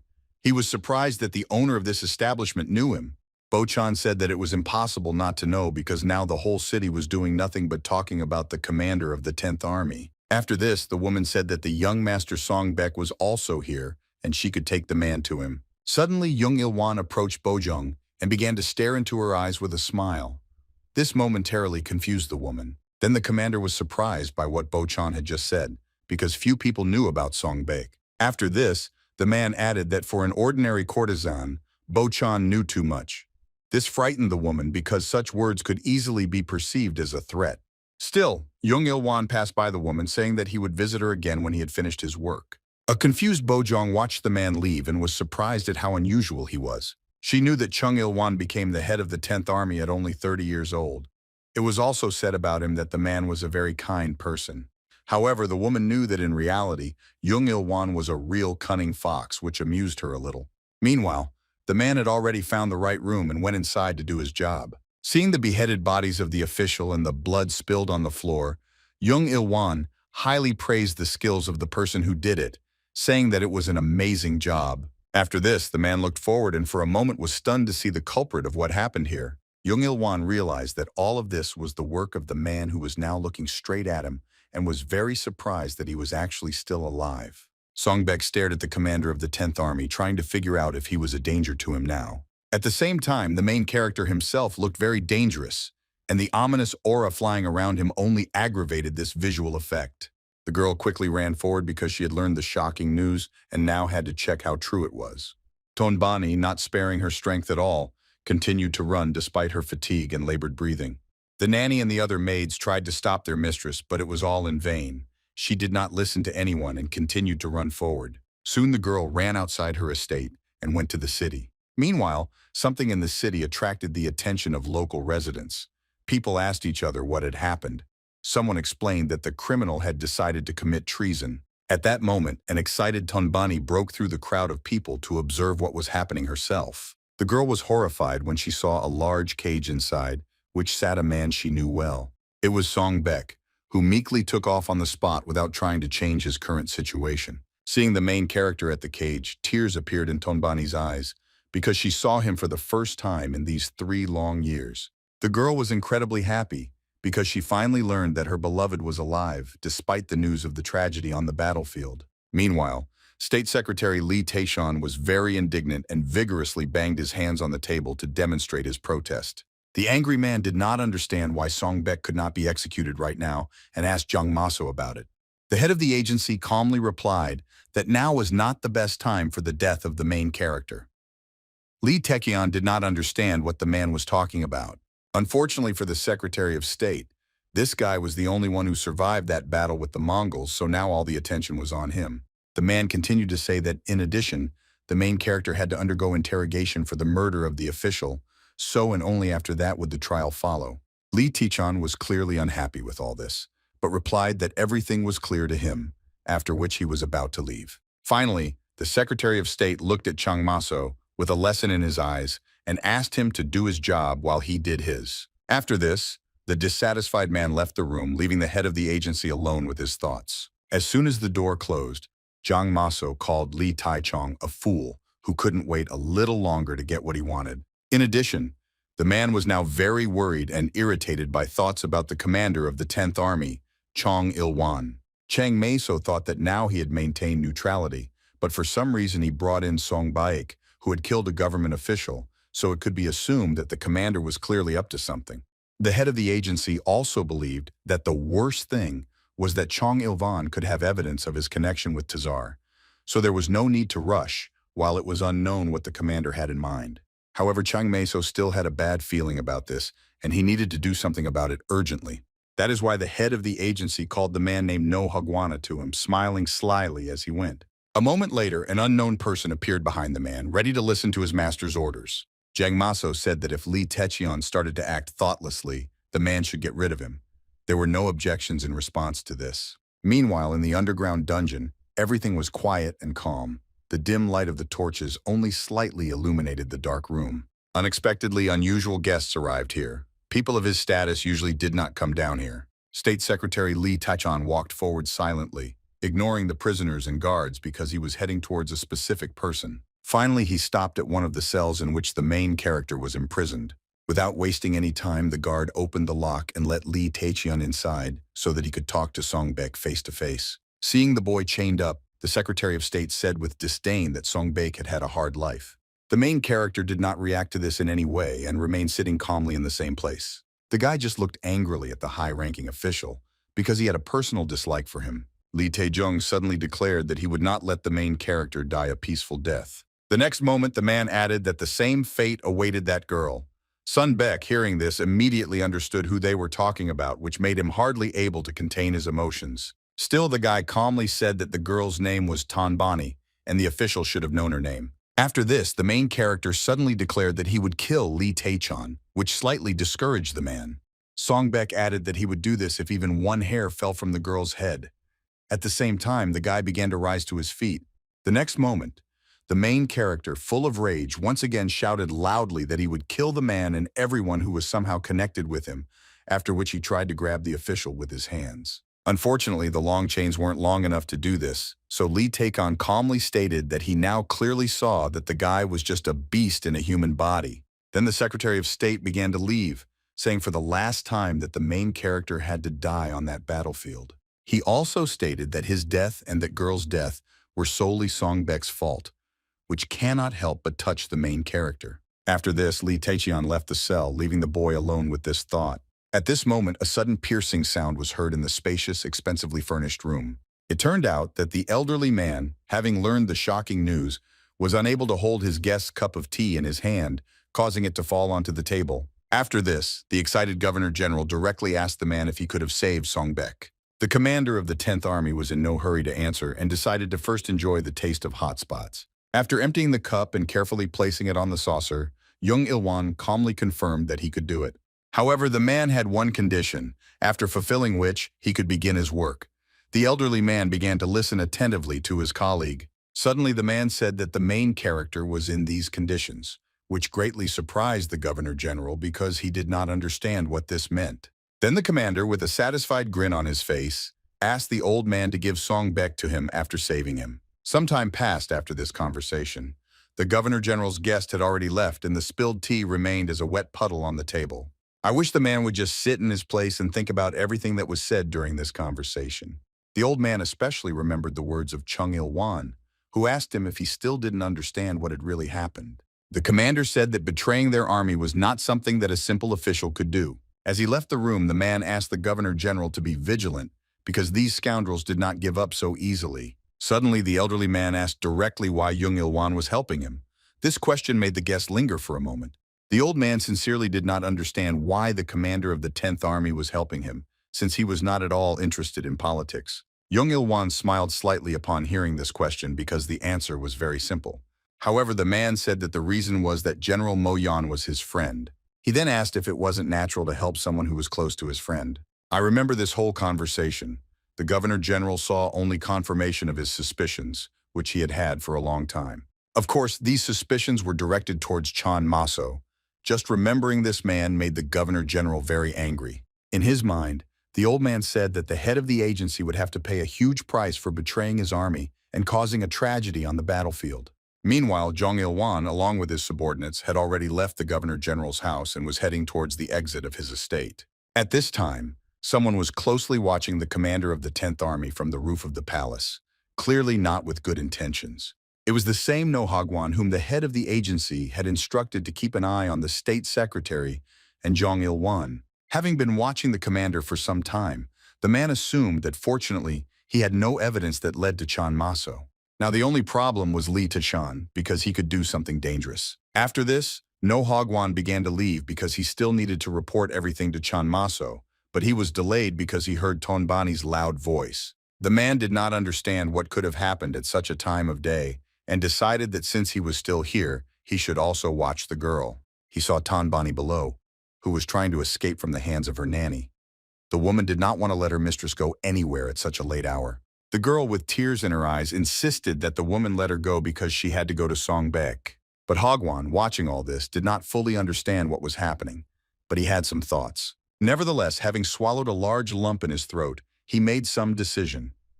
I think it would be right to do this. Despite the late hour, the girl, hiding her identity under a long black cloak, quickly made her way along the dark street so that no one would see her. At this time, an unknown man was literally following her on her heels, trying to make as little noise as possible. However, the girl seemed to sense something was wrong, so from excitement, each of her steps became more and more uncertain. Still, she stopped altogether in order to listen to her surroundings and understand whether someone was really following her. Unable to bear the oppressive atmosphere, Tonbani turned around to see if she was safe. To the girl's surprise, she did not see anyone behind her, so she assumed that she must have just imagined it. This calmed the general's daughter down a little, so she decided to continue on her way while she still had time to do so.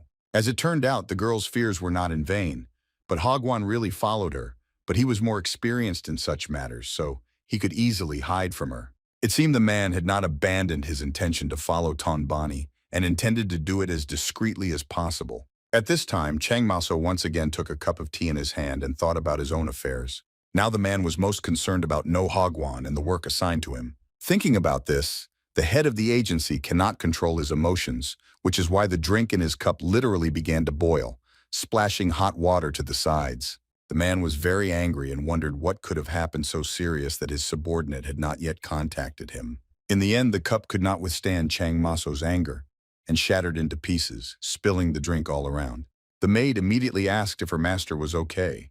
The man did not answer because he continued to think that no matter how capable Hagwon was, such a task could not be entrusted to a person of unknown origin. At this time, the maid conscientiously performed her duties and wiped her master's hand dry, after which she began to collect the shards of glass. Next, Chang Maso turned to his subordinate and asked when Song Baek's interrogation would begin. The man, without raising his head, briefly replied that the interrogation of the main character was scheduled for the day after tomorrow. Hearing this, the head of the agency thought that after the interrogation began, Lee Taeshan would not be able to do anything, but perhaps he would try to do something during this time. The man continued to think that if the official foolishly harmed Song Baek, Then Jung Il-wan would also start to act, and this could become a problem.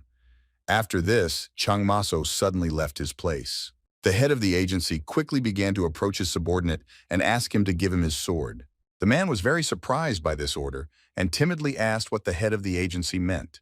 Chang Maso smiled slyly and concentrated energy in his hand and replied that he intended to figure everything out on his own. Despite the late hour, the red light district was still bustling with activity. The men were actively looking for a place where they could spend some time having fun and relaxing. It was here that Tonbani was now passing, who had clearly never been to such places before, who visited them with surprise. She was shocked to see the slutty girls who were playfully luring customers into their establishments. There were quite a lot of such places here, so customers could always get what they wanted. Tonbani was very embarrassed just to walk on such a street, but she now needed to find Haomun. A few days before, Tonbani asked her maid about this, which surprised her greatly. Still, the girl replied that her mistress would not be interested in such a thing if she knew what kind of place it was. Tonbani did not understand what was going on. The girl then explained that the people in Haomun were very different from those that Tonbani was used to seeing around her. Unlike the noble people who valued cooperation and the demons who respected strength, all sorts of rabble were gathered in Haomun, so there was no place for an ordinary person who did not know martial arts. In addition, the maid was afraid that her mistress could get hurt because she was a very beautiful girl, and Haomun was located not far from the red light district. That is why the maid categorically advised Tonbani not to go there so as not to take risks. Remained silent for a while, trying to comprehend what she had heard. It seemed that the maid's words had an effect on her. Soon the girl stood up and said that she realized that it was a rather dangerous place. As she left, she added that she would look for another way to find Haomun. The maid was horrified upon hearing this and repeated again that her mistress should not even think about it. Walking through the dangerous streets at night and remembering this conversation, Tonbani mentally asked the maid for forgiveness for disobeying her, but this was the only way to save Songbek. The girl walked further and further, fully aware that this was a very dangerous place for her. Meanwhile, No Hagwon continued to follow her, not losing sight of Tonbani for a moment. Soon the general's daughter approached the most famous establishment on this street, which was visible to everyone from afar. In order to speed up her search, she turned to a man who worked here as a security guard for help. He was very surprised that the girl was looking for Haomun. Tonbani said that she heard that he could be found near a brothel. The man began to think about this question, but the girl immediately began to think that she would not be able to get an answer from him. However, he said that Haomun was not in every brothel, and besides, they carefully hid their identities, so it was difficult for an ordinary person to meet them. He then suggested that the girl, judging by her appearance, was from a wealthy family, so she should quickly leave here before anything happened to her. As soon as Tonbani left, the man breathed a sigh of relief, while wondering how this girl could have found out about Haomun. However, the man did not even think of deceiving her, because he really believed that she would not be able to meet them here. At that moment, someone suddenly turned to the man, trying to get his attention. Turning back, he saw a group of young people. One of them asked what the man had just talked to the girl about, while handing him a bag of coins. At this time, Tonbani continued to walk along the dangerous street, completely ignoring anyone's advice. She passed by various night spots and thought only about where she could find Haomun. It seemed that the girl, despite the importance of her undertaking, had already begun to lose faith in her success because she could not find what she was looking for. Suddenly, Tonbani heard an unfamiliar voice asking if she was looking for Haomun. The girl was very surprised by such an unexpected question. Turning back, she saw a little boy who was apparently the one who asked the question. This child looked like a poor orphan, but he wanted to help Tonbani find what she wanted. Sometime later, the girl was already following the child and thinking about how much longer they still had to go. They had already gone quite far from the city, so the girl began to worry whether everything would be okay with her. Still, she decided to ask the child directly how much longer they had left to go. The little boy, without stopping for a moment, replied that they were almost there and the girl should be patient a little longer. Despite these words, Tonbani thought that all this was suspicious, but she continued to go in order to achieve what she wanted. Soon the joyful child announced that they had finally come to the right place. Tonbani was very surprised that the place she so wanted to find turned out to be just an abandoned building. However, she quickened her pace in order to quickly meet the Haomun members and talk to them. I was going up the stairs when the child suddenly loudly turned to someone and said that he had brought a girl. Tonbani was dumbfounded on the spot and was very surprised when she saw the people to whom the small child was addressing. It turned out that these were the young guys who asked the brothel guard about Tonbani. Now they looked very suspicious. One of the boys praised the child for a good job and paid him for doing it. The little boy was very happy about this. The child bowed respectfully to the boys and said that he would expect new assignments from them. After this, the satisfied boy said goodbye to his employers and went off to do his business. At this time, Tonbani silently looked at the child, not surprised at how she could trust him at all.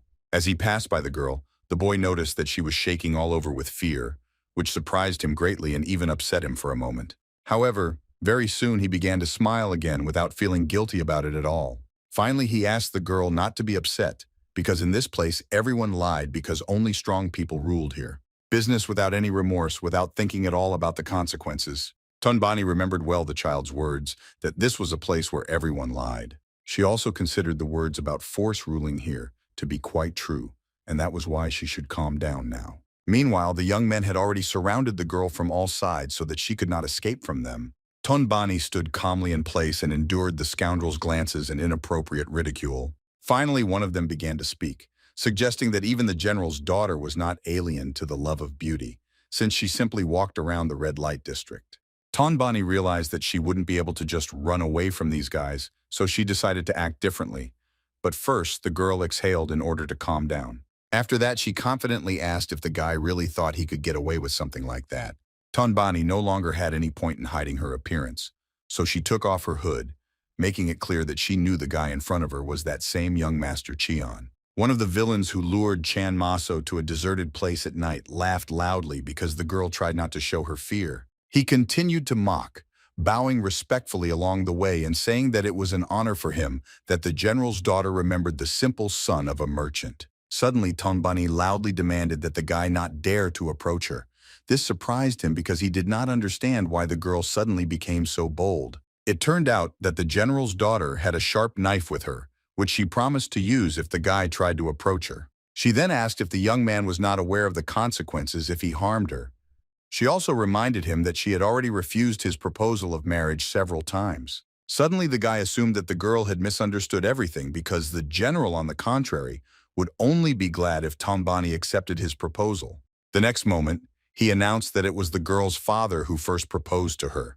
This greatly surprised Tonbani, who had never heard of such a thing before. After this, the guy reminded that the governor-general was now in a difficult situation and therefore, even if not with him, the girl would, in any case, be in for a marriage of convenience. Tonbani still refused to believe these words and called the guy a liar, although she began to become noticeably worried. The girl continued saying that her father would never do something like that. It was at that moment that one of the guys who was standing behind tried to grab Tonbani. Unfortunately, the villain managed to carry out his plan, and now the girl was not only captured, but also disarmed. A moment later, the general's daughter realized that she was now in a hopeless situation, and so she screamed loudly in fear. The guy who grabbed Tonbani smiled slyly and asked her to calm down. Of course, such words could not influence the girl, so she loudly demanded that she be released immediately. Then the guy smiled widely again and asked Tonbani not to worry, and began to assure that everything would be fine for both of them.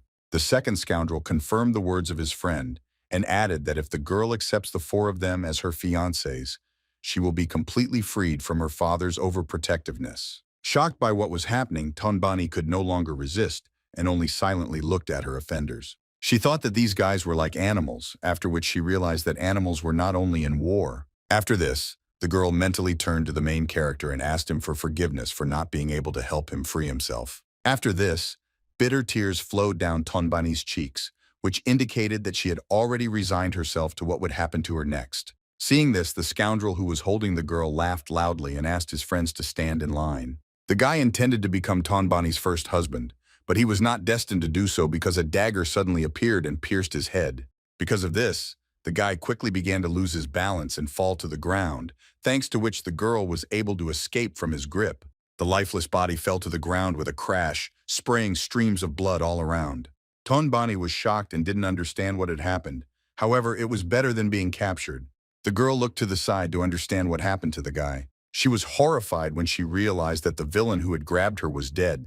Now she was only worried about how this could have happened. The friends of the murdered man were also very surprised by what was happening and did not believe that the guy was dead. One of the scoundrels was so impressed by what had happened that he couldn't even utter a word. The next moment, he became very angry and screamed because it turned out that the person killed was his own brother. In a fit of anger, the boy quickly grabbed his sword, intending to avenge the death of his relative. The guy's friend tried to stop him, but he didn't listen to anyone else and quickly ran forward. Mad with anger, the boy pulled his sword out of its sheath and intended to kill Tonbani right then and there, believing that his brother had died precisely because of her.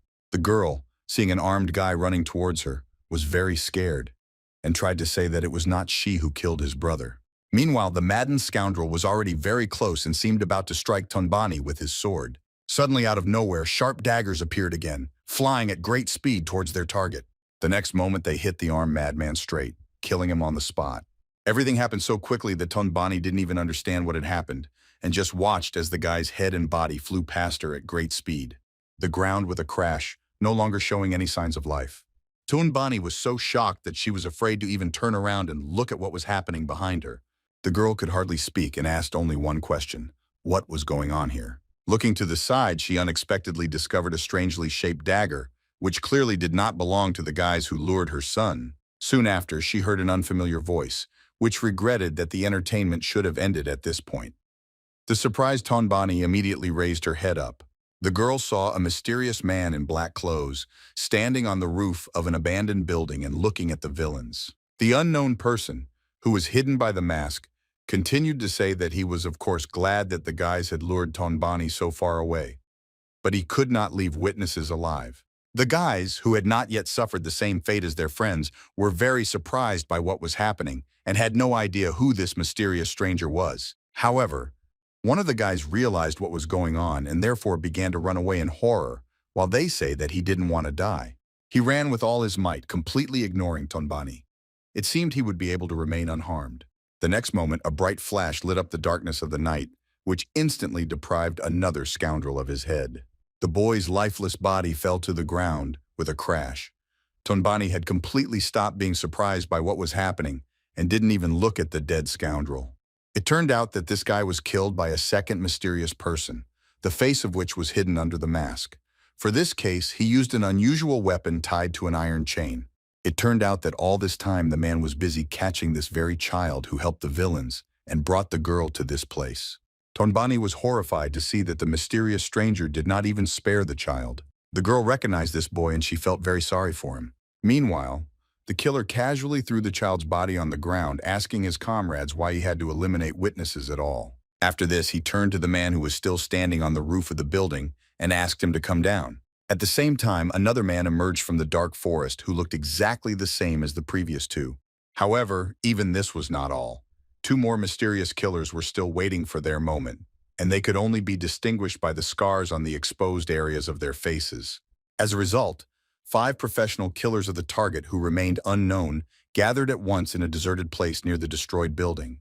The mysterious strangers were getting closer and closer, causing anxiety and worry in the last scoundrel who remained alive. The guy immediately fell to the ground and bowed low, begging the strangers to spare him.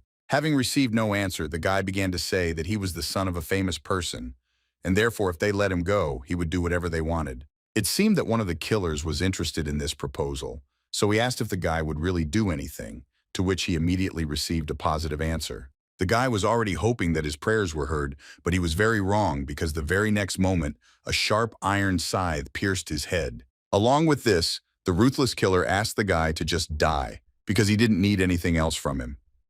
The blood that spurted from the resulting wound instantly stained the man's clothes. After this, one of the mysterious strangers looked to the side because there was what they were here for. The man looked at the frightened girl and realized that it was definitely Tonbani. He was surprised at how beautiful the general's daughter was and believed that she would definitely be able to win the hearts of all the men of the South Sea. The man was distracted from these thoughts by a sudden scream that sounded very close by. The shocked stranger immediately looked to the side in order to understand what had happened. It turned out that the reason for all this was No Hagwon, who had already managed to kill 2 men and was now quickly heading towards the third in order to do the same to him. The man was very surprised by what was happening and did not understand who this person who suddenly appeared was. In order not to risk himself, the man decided not to let No Hagwon get close to him and therefore launched his sharp scythe at him, hoping to quickly kill the guy. To No Hagwon's surprise, this attack turned out to be quite predictable, so he was able to easily dodge it by jumping high up in time, which only caused surprise in the killer. Meanwhile, the man's weapon had sunk deep into a nearby tree and was firmly lodged there, making it impossible for the killer to use it again. Due to the fact that the iron chains were stretched tightly between the tree and the man, Hagwon was able to deftly jump onto it while maintaining his balance. After this, the guy began to slowly approach his opponent because now there was no need to rush. Unexpectedly, the killer recognized his opponent's fighting style and was even able to guess who he was currently fighting against. That is why the man did not understand why no Hagwon was protecting Tonbani. The guy who was getting closer and closer to the killer answered that he himself did not know the answer to this question. Soon Hagwon decided that it was time for him to end all this, and so he pushed off strongly from the taut chain. Thanks to this, the guy gained enormous speed and was now lightning fast approaching his opponent, who, seeing all this, considered no Hagwon a damn psycho. The next moment, the guy cut off his opponent's head without mercy. As soon as the lifeless body of the unknown man fell to the ground, it could be considered that this battle was already over. Finally, Hagwon repeated again that he himself did not understand why he did all this. For some time, the sounds of battle continued to be heard near the old abandoned building far from the city. But Hagwon skillfully fought several opponents at once, who were very unhappy that he prevented them from completing their task. Tonbani stood to the side and silently watched what was happening without taking her eyes off it, not understanding why the guy stood up for her. The girl, despite the fact that the battle was still going on, loudly asked about who was helping her, hoping to get an answer.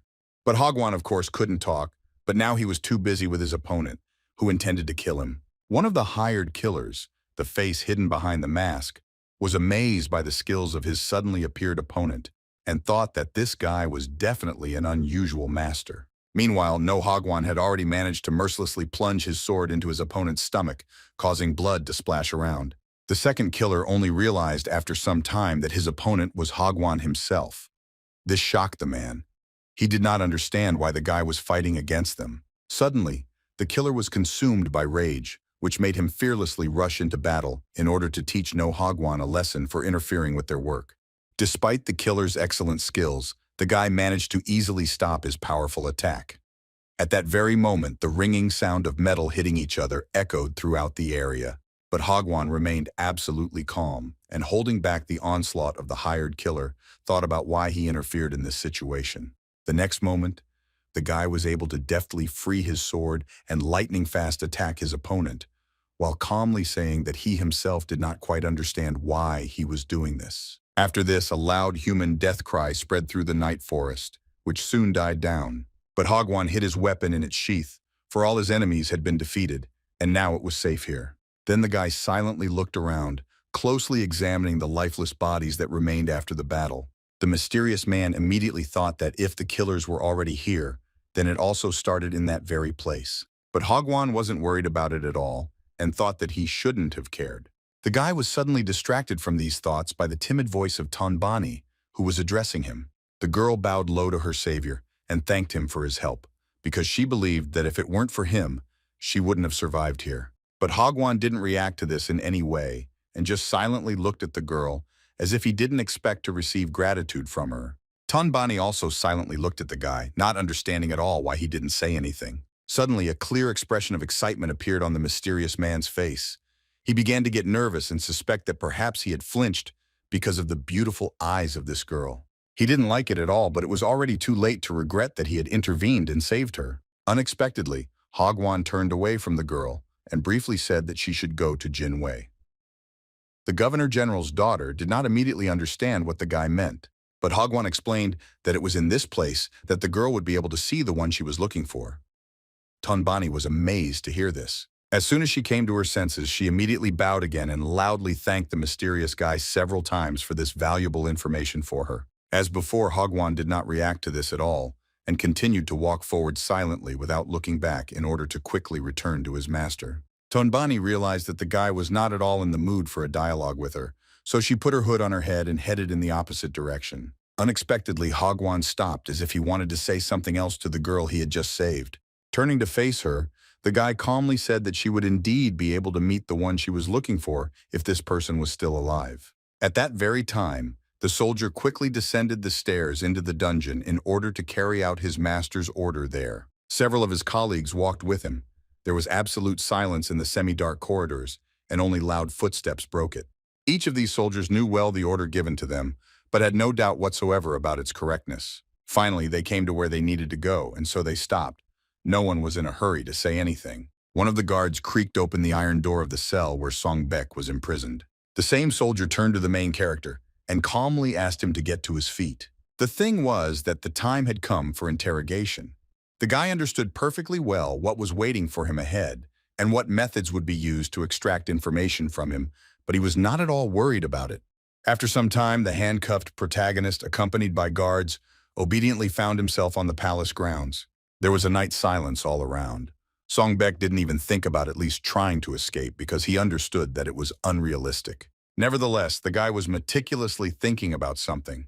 Everything that was happening right now seemed somehow suspicious to him. Song Baek strongly doubted that he was being taken for interrogation because now, in the guy's opinion, was not the right time of day for this. The protagonist knew well that even on the battlefield, interrogations at late hours were only carried out in urgent cases. In addition, the guy was accused of killing an official, which meant that the interrogation had to be conducted by high-ranking people who were probably sleeping at that time. Unexpectedly, thanks to the silence that reigned around, Song Baek was able to hear that the sounds of the footsteps of these armed men were not at all like the steps of a disciplined soldier. Also seemed to the guy that the uniform of these guards was not quite right, so he began to expect some kind of trick.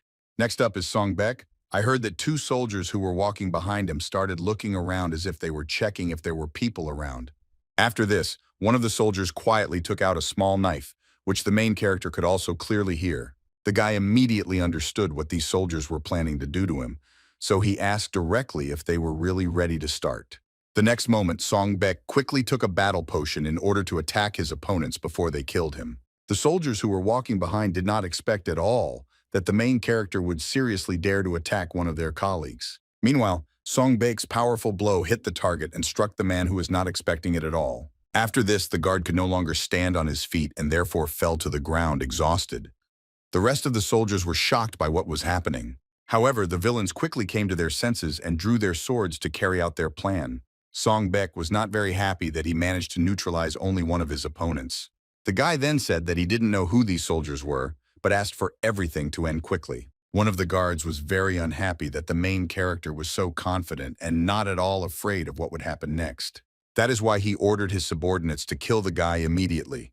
As soon as this order was given, soldiers from all sides simultaneously rushed at their enemy. After some time, the walls of the palace were stained with blood. One of the soldiers was breathing heavily, trying to come to his senses, and was in incredible pain.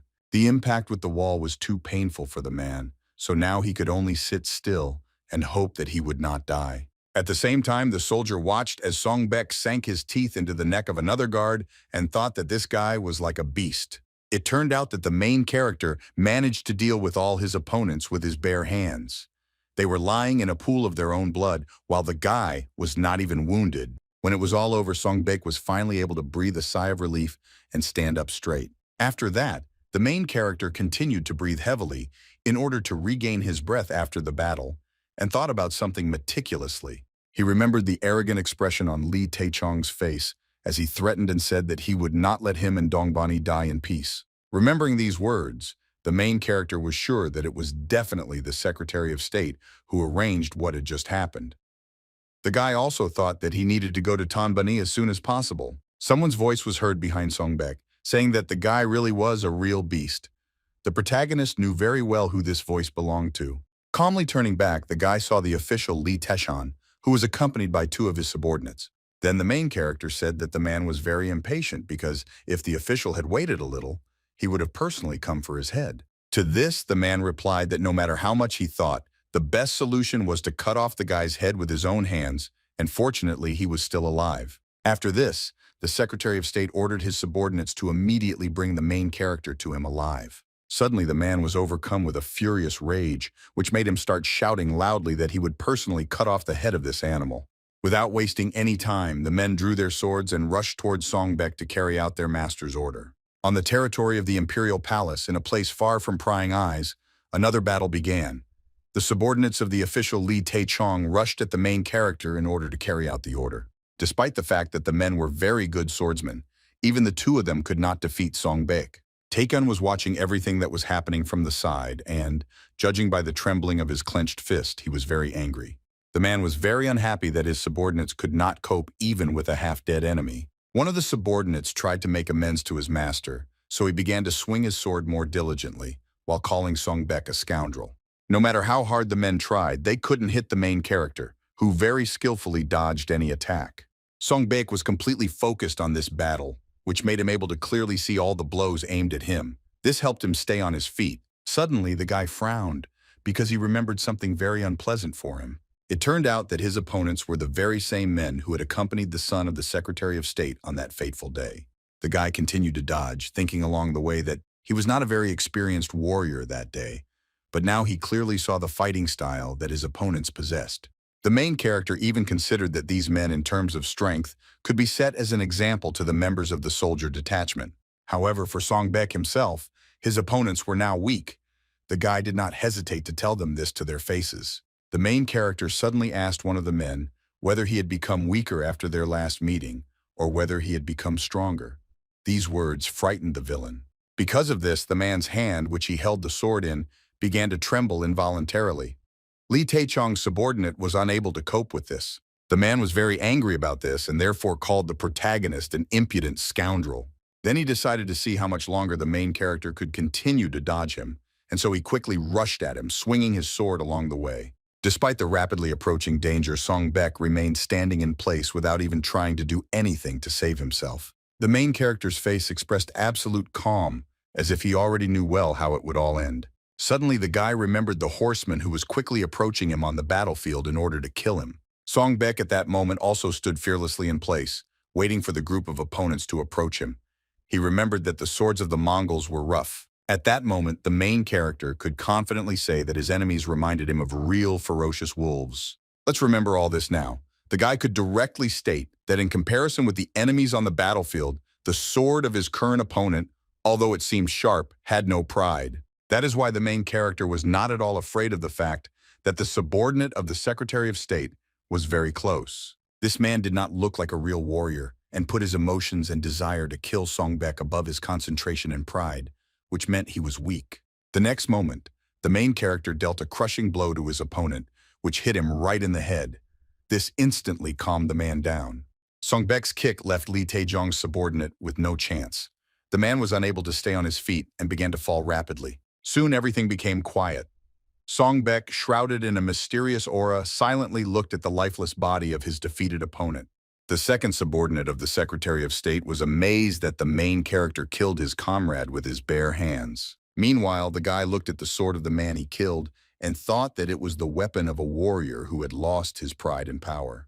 Then Song-baek said out loud in cold blood that this sword belonged to a real dog, which was only capable of following the orders of its master.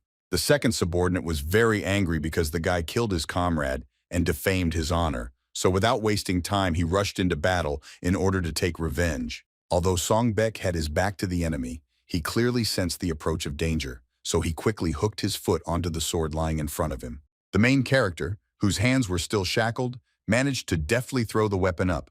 Then the guy caught the sword and, holding it tightly with both hands, was ready to continue the fight. After this, Song-baek swung his sharp weapon with great force in order to get ahead of his opponent and attack him first. Suddenly, Lee Tae-chong's subordinate was struck by a sharp pain and his blood began to spray out. The reason for this was the sword that had pierced the man's chest. This attack instantly stopped the villain, who could no longer move. Song-baek, thanks to his skill and calmness, was now completely safe. Up blood, due to the fatal wound he had received, he could no longer avenge his murdered comrade. The second subordinate of the Secretary of State was dying and was no longer able to stand on his feet. Finally, the man called the main character a real monster. Lee Tae-jung, who had been closely watching the battle from the very beginning, was shocked to see both of his subordinates killed by the guy whose hands were cuffed. The man was immediately gripped by fear. He could not believe that Song-baek had killed everyone who was supposed to kill him, and yet remained completely unharmed. The Secretary of State clearly wanted to rush out of the place right now and run away from here as long as possible, but his legs did not obey him and continued to stand in place. Lee Tae-chong had no choice but to look at the main character and think that he was definitely not human.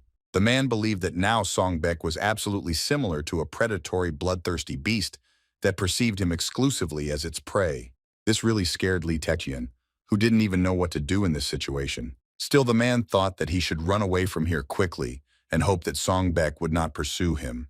The next moment, the Secretary of State jumped up and began to run quickly, the expression of horror still not leaving his face. Song Baek looked at this calmly and thought that Lee Tae-chan was a fool for hoping that he would stay alive after what he had done. Suddenly, the protagonist was invited by anxiety and excitement. His heart began to beat rapidly after he saw something in front of him. Lee Tae-chan was also very worried about the sudden appearance of a dark figure heading towards him. It turned out that it was Ton Bonnie who came here for the sake of the main character. The girl was very surprised because she didn't expect to see Song Baek on the street in the middle of the night. The main character was also very surprised, which is why he couldn't say a word. He didn't understand at all what Ton Bonnie was doing here. At the same time, Lee Tae-chan continued to run forward, being unusually happy about the appearance of Dong Bonnie, and claimed that this was a clear sign that the heavens had not abandoned him in trouble. Song Baek immediately realized that the state secretary could be dangerous for the girl, so he began to loudly ask her to quickly run away from here. However, it seemed that it was already too late to escape, because Lee Tae-chan was very close and could grab Dong Bonnie at any moment. The man really wanted to catch the girl because he hoped that if she became his hostage, he would be able to leave here alive. Suddenly, the Secretary of State's intentions were interrupted by several sharp swings of the sword. Song Baek clearly saw from the side how some mysterious man in a mask attacked Lee Tae-chan and literally chopped him into pieces. The main character was shocked by what was happening and did not understand what was happening at all and who this person was. When the deed was done, a stranger suddenly appeared and came down as if nothing had happened, even before the drops of the official's blood fell to the ground. It seemed that this man really didn't want his snow-white and clean outfit to be stained with blood. After that, the man around him, who had a strong aura, called the Secretary of State a fool who had crossed the forbidden line. Suddenly, the stranger swung his sword. To his surprise, the blade of this weapon began to bend unnaturally, as if it were made of iron. Then it was quickly wrapped around the man's hand and hidden under his clothes, allowing the unknown person to carry his weapon covertly.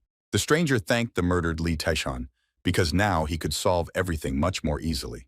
After that, the mysterious man turned to the side and looked at Ton Bonnie, who did not expect this. The girl silently looked at the stranger, not understanding what she should expect from him. The man, seeing the face of the Governor General's daughter, seemed very impressed by her beauty. Unexpectedly, he said that the rumors were downplayed.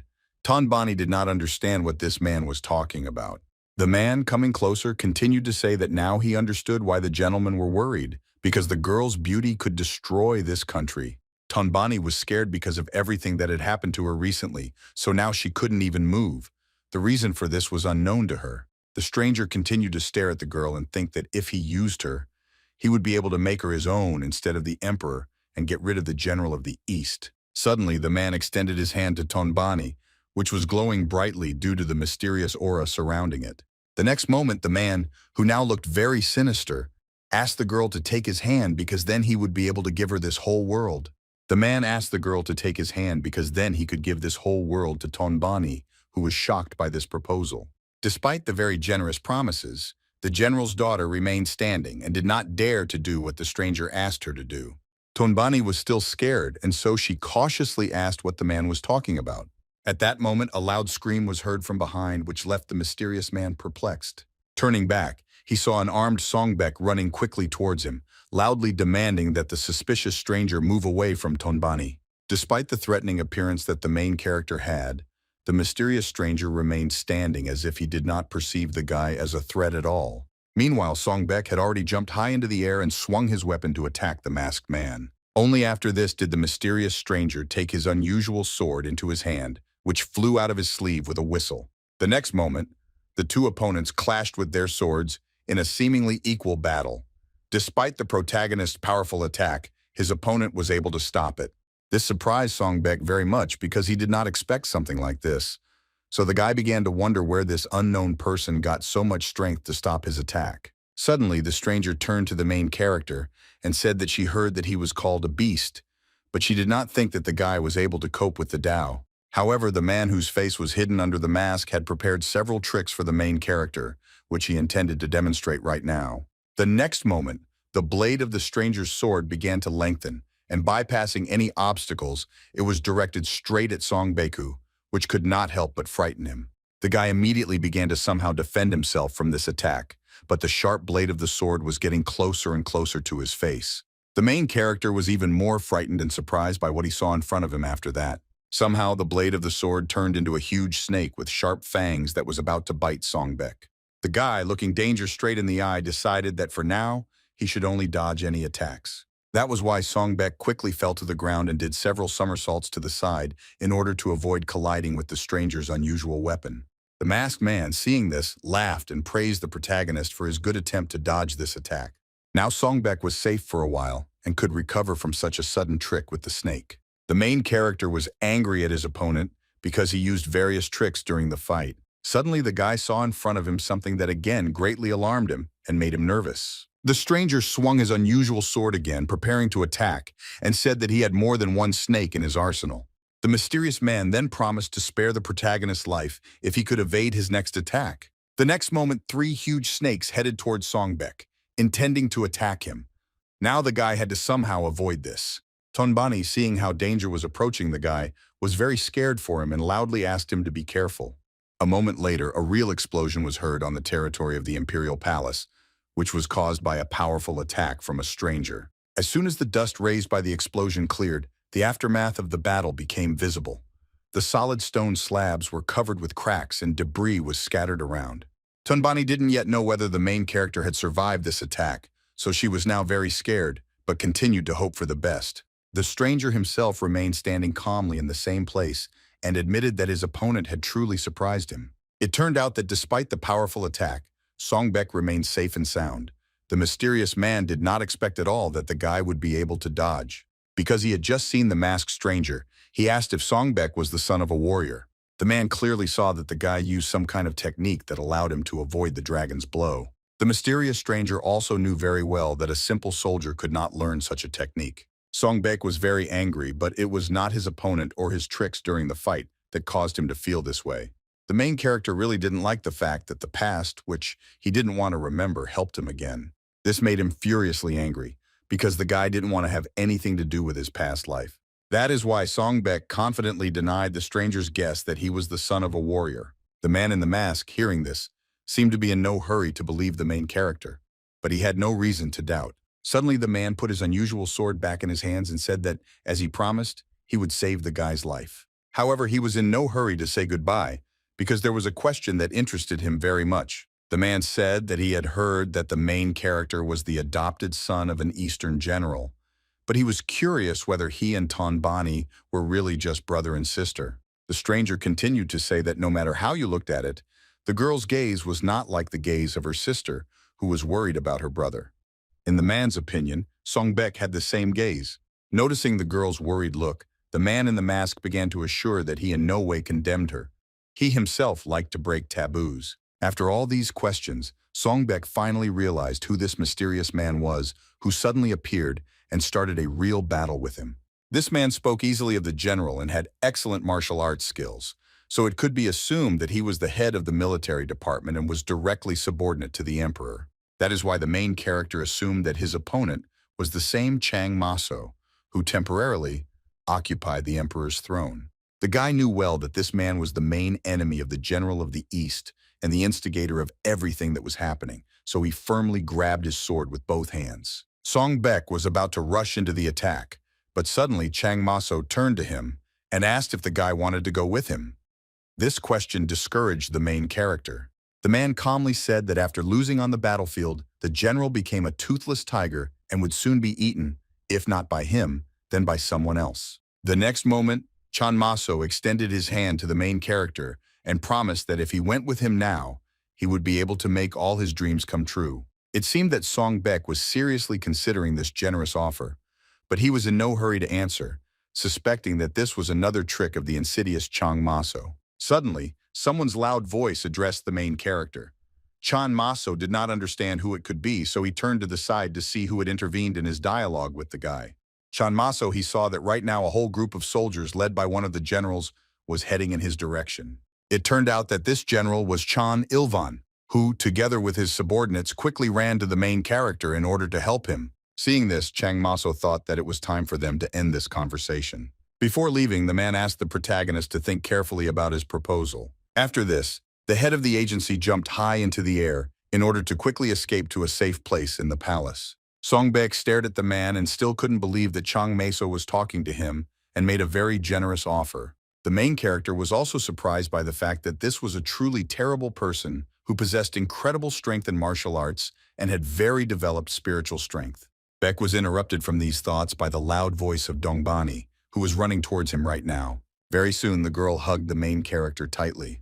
This was their first full-fledged meeting in the last 3 years. Song Beck was a little embarrassed by this, but he did not forget who they were to each other, and therefore asked the girl not to rush. To this, Tonbani loudly and confidently responded that she would not let the main character go. The girl was very afraid of losing Song Beck again, so she couldn't let him go. Meanwhile, General Chong was closely watching everything that was happening.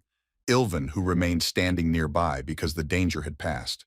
The soldiers also admired our heroes without hiding their surprise and assumed that everything was fine with them. For a while, General Chong Ilvan stood silently in place, not knowing what he was supposed to do here now. Suddenly, the man heard someone's leisurely steps behind him, which could not help but attract his attention. Turning back Chon Ilvan, I understood who was coming to him and thought that he had spent a lot of effort on persuasion, and now everything should work out. It turned out that the General Governor of the East himself came to the scene of events and personally convinced himself that there was no other way. The maids calmly go about their business, cheerfully discussing the latest news along the way. At that moment, their mistress appeared behind them. The girl quickly rushed forward, almost knocking down the maids along the way, who did not expect this at all. Tonbani apologized for this and continued on her way. She didn't have time for more. One of the maids, who was surprised by what had happened, looked after her mistress, not understanding where she was going in such a hurry. The second bride noticed that Tonbani had not been so joyful for a long time.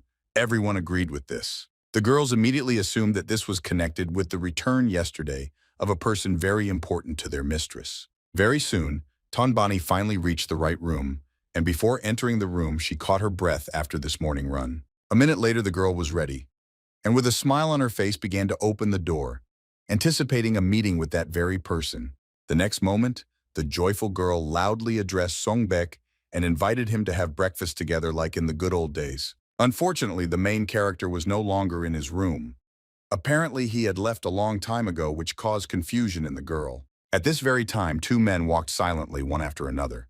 It did not look like a simple friendly walk. It turned out that these people were the Governor General of the East and his adopted son.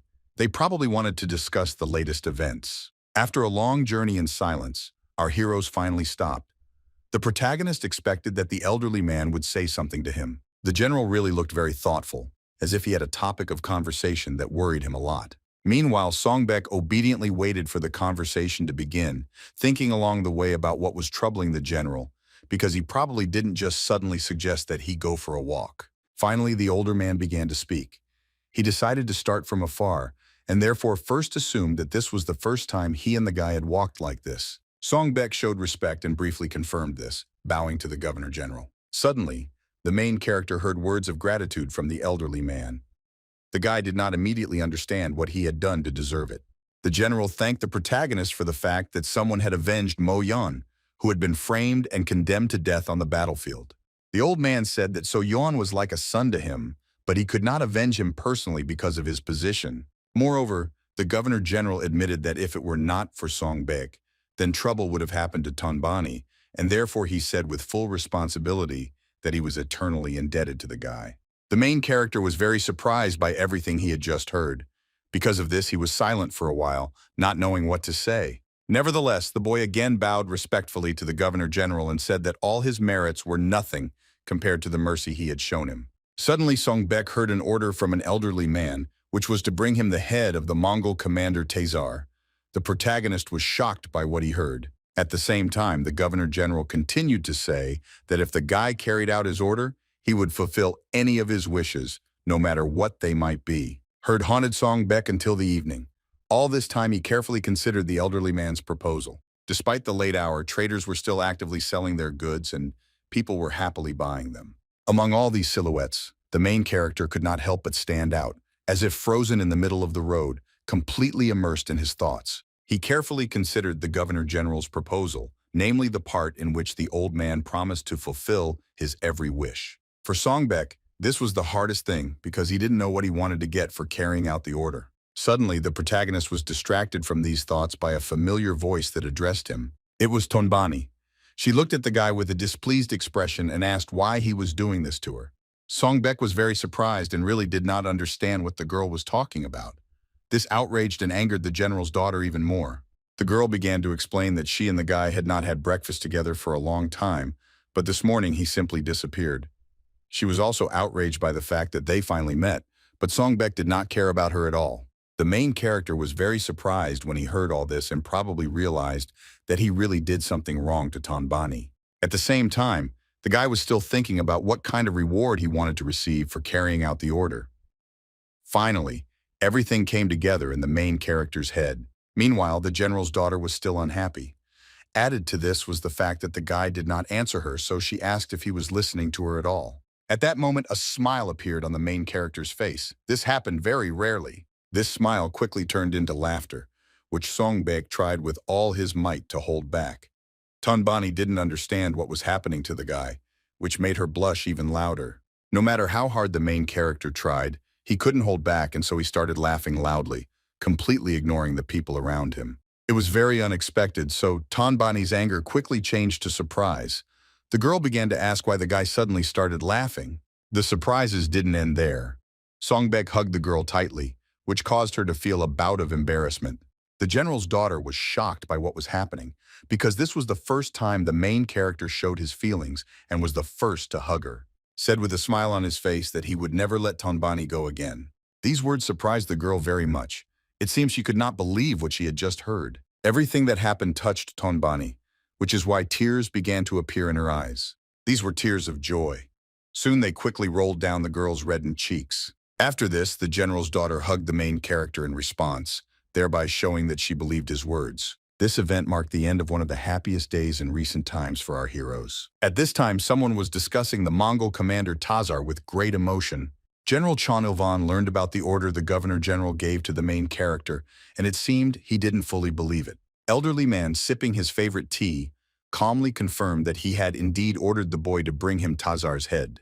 This made the man unhappy, so he asked if the old man understood what this meant, because in case of failure, Songbek's life would be in danger.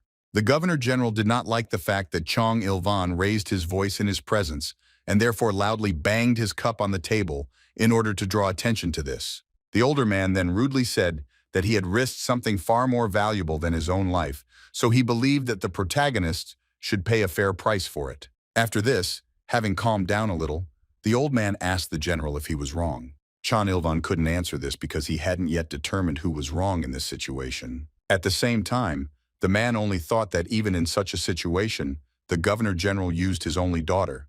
That's why Chan Ilvan didn't think that the old man sitting opposite him was really a scary person. The next day arrived, and early in the morning, several horsemen were walking across the territory of the palace of the General of the East.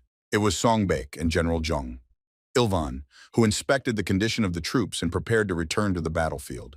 The man turned to the boy and said that he would be the commander of an army that consisted of juvenile and adult criminals. The boy led this rabble. Chan Ilvan also explained that the protagonist's achievements were not enough to lead elite soldiers. The man also said that whatever the reason, killing the boss was a very serious crime, but if Songbek succeeds now, he will be able to wash away his sins. After his monologue, Chan Ilvan turned to the guy again and asked if he understood everything. The main character briefly but confidently confirmed this. He knew well what he wanted to get and was ready to give all his strength for it. At that moment, the guy suddenly heard the loud voice of one of the maids, who was telling her mistress that she should not have gone there. As it turned out, this lady was Tonbani, who did not listen to the servant at all and ran out of the gates of her palace. The girl quickly ran towards the main character, while her subordinates tried to catch up with her and stop her. Still, she managed to run in time before the soldiers left. Songbek was very surprised to see her here. Tonbani looked very agitated and was breathing heavily, not only because of that morning run. It seemed that the main character immediately understood what the reason for this was and tried to explain everything, but did not have time to do so. Tonbani was unable to contain her emotions and began to cry while addressing the guy. The next moment, the girl loudly called the main character a deceiver. This was the reason for everything that was happening. Tonbani believed that the guy was lying to her when he said that they would not let her go again and that everything would be different. Continuing to shed bitter tears, the girl asked why Songbek was leaving her again. Beck's strong embrace, which immediately calmed her down a little. The main character assured that he found it for the last time. The girl was surprised to receive such an answer. After that, the guy looked into Tonbani's eyes, smiling sincerely at her and preparing to tell her something else. The next moment, Song Beck proposed to the girl to marry him when he returned home. At these words, the general's daughter immediately forgot about her sadness. The girl was so happy with this offer that she couldn't even believe that it was true. Then the main character again confirmed his intentions and promised that this would definitely happen. Tonbani couldn't contain her joy and threw herself into Song Beck's arms. Everyone present was shocked by what had happened and immediately began to whisper among themselves, simultaneously rejoicing for the young people. However, not everyone felt positive about what happened. It seemed that Hagwon was not at all happy that he had witnessed this whole scene. Yongchan brothel, hung with red lanterns, stood out from the other establishments on the street. It was here that several soldiers joyfully greeted the governor-general and his subordinates. Chan Ilvan was surprised that he became governor-general, but the soldiers were much happier about it than he was. Major General Yu Chahyuk asked how they could not rejoice in their freedom. Unexpectedly to Chan, a familiar voice approached Ilvan from behind and asked how he had chewed all this time. It was the owner of this establishment, Bo. Chong Ona bowed respectfully and greeted the new governor-general. The man was very glad that this woman was also here today. He suddenly announced that he would like to stay with Bo. Chan was here tonight, and that's why he asked if she was against it. The hostess was very surprised by this sudden statement, which left her momentarily dumbfounded. However, she quickly came to her senses and, bowing again to the governor-general, promised to do everything possible for him. Chan Ilvan was glad to hear this, after which he suggested to the major general that they celebrate their return properly. Yu Cha-hyuk agreed with this, and in response suggested getting drunk like the last time. The man didn't notice at all how closely Bo-chan watched them go and thought about something carefully. It looked suspicious. Very soon, high-ranking military officials sat down at the table and filled their glasses with alcohol. The major general said that when he heard the news that this eunuch had been crushed, all 10 years of suffering seemed to fall from his shoulders at once. Chan Ilvan stared at the man and remained silent for now. He knew very well that Yu Cha-hyuk was official So's subordinate. It was the major general who told Chong Ilvan about the deal between his master and Chan Maso. However, it was a betrayal that the governor-general did not approve of. Suddenly, the man's thoughts were interrupted by the voice of Major General Yu Cha-hyuk, who thanked the governor-general. The man explained that whether they wanted it or not, it was they who contributed to the death of General So-yeon, so the man thanked Zhang for it. Ilvan allowed him to correct the mistake. The governor-general, hearing this, did not rush to answer and again began to think about something. The man's face broke into a smile, which indicated that Zhang Ilvan still trusted his comrade. After this, the governor-general raised his glass and solemnly asked that Yu Cha-hyuk take care of him as well. Some time passed. Major General laughed loudly and regretted that he did not personally see the face of official So at the moment of his death. Not much time passed, but there was already this mess on the table, and several bottles of alcohol were already emptied. Chan Ilvan also laughed loudly and asked if his interlocutor was already drunk. The Major General, gathering all his strength, replied that he was drunk with joy. Suddenly, Yu Cha-hyuk began to speak in a serious voice about how he was very happy that he was able to pay back the scumbag who sold out their country. After this, the man asked if everything would be okay with the new captain, since he had received an army of scum under his command. The Major General also heard that this new captain did not inspire confidence among the soldiers, since he was considered too young for this position. The Governor-General knew very well about all these rumors, but she did not think of changing her decision. Then the man began to assure his friend that he had nothing to worry about. The next moment, Chan Ilvan confidently stated that this young captain had killed tens of times more Mongolian soldiers than Yu Cha-hyuk. This could not help but surprise the Major General. Meanwhile, it was already deep night, but despite this, for the main character, this was not a reason to sleep. Songbek stood alone and thought with regret that he had returned to this hell again. However, the guy knew his main goal very well and was ready to achieve it for the sake of the promised reward. The main character really hoped that this time, his appearance on the battlefield would be the last. Soon after this, all the soldiers were called together for an emergency meeting. Not everyone was happy about this and did not understand why it could not wait until the morning. Nevertheless, absolutely all soldiers from the lowest rank to the captain stood on the street and obediently waited to see what would happen next. Soon, one of the high-ranking military men loudly ordered everyone to listen carefully to what he was about to say. Then the man also loudly announced that a new commander had arrived, whose name was Song Beck. The The soldiers were very surprised when they heard this and thought it was some kind of joke because their new captain looked too young for this position. The man who was reading the announcements did not like this kind of talk, so as always he loudly ordered everyone to shut up. However, one of the soldiers loudly shouted out that the main character was more like a child who had just been separated from his mother than a captain. After that, jokes about this topic began to sound in the ranks and loud laughter of soldiers. The high-ranking military man was very embarrassed by the situation and therefore he looked at Songbek with apprehension, fearing his anger. The man was worried that the main character might not be able to handle the command because despite the fact that the guy was so strong that he was nicknamed a bull, he really was still a child. Beck turned to the man and calmly asked what they should have done in this situation. This question discouraged the military man. Without waiting for an answer, the main character looked at the man with displeasure, which caused him to have a panic attack. In order not to anger the guy, the man apologized and asked him to repeat the question. Songbek again calmly asked what they should have done with those soldiers who refused to obey the order. The man was still taken aback, but after thinking for a moment, he timidly replied that such soldiers should have been executed. Having heard this, the main character immediately headed towards the line of soldiers, saying along the way that no matter what kind of soldiers these people were, an order was still an order. The new commander's subordinate did not understand what Songbek was going to do, which made him very worried about him. The soldier also did not know what would happen next. Silently approaching one of the soldiers, the main character calmly stopped right in front of him. These soldiers were a very large man, who was larger than the boy and much taller than him. The man did not understand what he was doing wrong and why the new commander approached him because he just stood quietly and did not even say anything. The next moment, the man was struck by a powerful kick that knocked several teeth out of his mouth.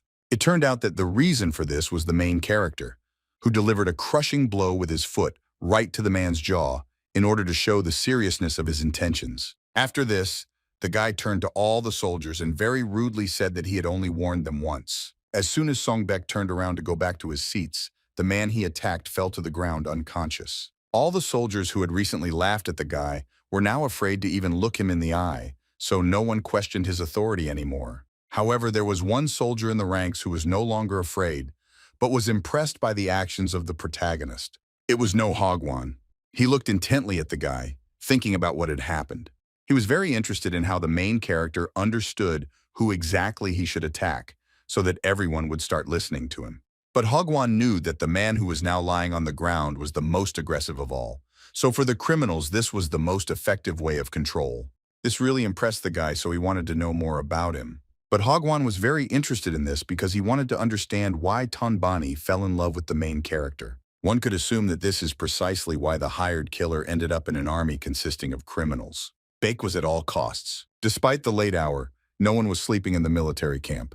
The light was especially bright in the largest tent. It turned out that after the meeting of all the military, Songpek ordered to gather only the commanders in order to talk to them without the participation of ordinary soldiers. The main character looked intently at the men standing in front of him and thought about something for a while before starting this meeting. Finally, he turned to that same subordinate, whose name was Nam Bugwan. The man prepared to listen to the question of his new commander. The main character asked if the man had military experience. Nam Bugwan began to hesitate because it was difficult for him to answer this question. Still, he timidly said that, unfortunately, he had no combat experience. It seemed he was ashamed to admit this to the commander. Hearing this, the main character turned to all his subordinates at once and asked if none of them had ever been on a real battlefield. The high-ranking military men immediately began to look at each other, but none of them answered the commander's question. Songbek immediately remembered that the previous army had been completely destroyed, so a new one had been hastily assembled, but he had not expected that it would be made up of people with no experience. Suddenly, the main character saw a man who raised his hand up, attracting the attention of the new commander. It was the captain of the first squad, whose name was Chanban. He is the only one here besides Songbek who has combat experience. Captain of the first squad Chanban stepped forward to answer his new commander's question. The man said that he had combat experience because he had done work in Liaodong, but now he had been transferred to Gyeonggung. Songbek had heard of Liaodong before and therefore assumed that the man had fought against the Manchu Tungus. The main character thought that it was very good because in essence the Tungus were the same nomads as the Mongols, which means Cho Chanbon was able to fight the enemy. In order to check this, the guy asked in what situation. In the opinion of the commander of the first detachment, the Mongols felt most comfortable. For the captain of the first squad, this question seemed very simple and obvious, so he was immediately ready to give an answer. Suddenly the man fell silent, and his face twisted in horror as he realized why Songbek was asking him about this. What Jambon suggested that the new commander wanted to attack the enemy in winter, the man immediately began to insist that sending soldiers to attack in winter was tantamount to death. To this, Songbek frowned and replied that in the army, a soldier had to follow the orders of the commander. The guy then ordered that starting from tomorrow, each squad leader should begin training his soldiers.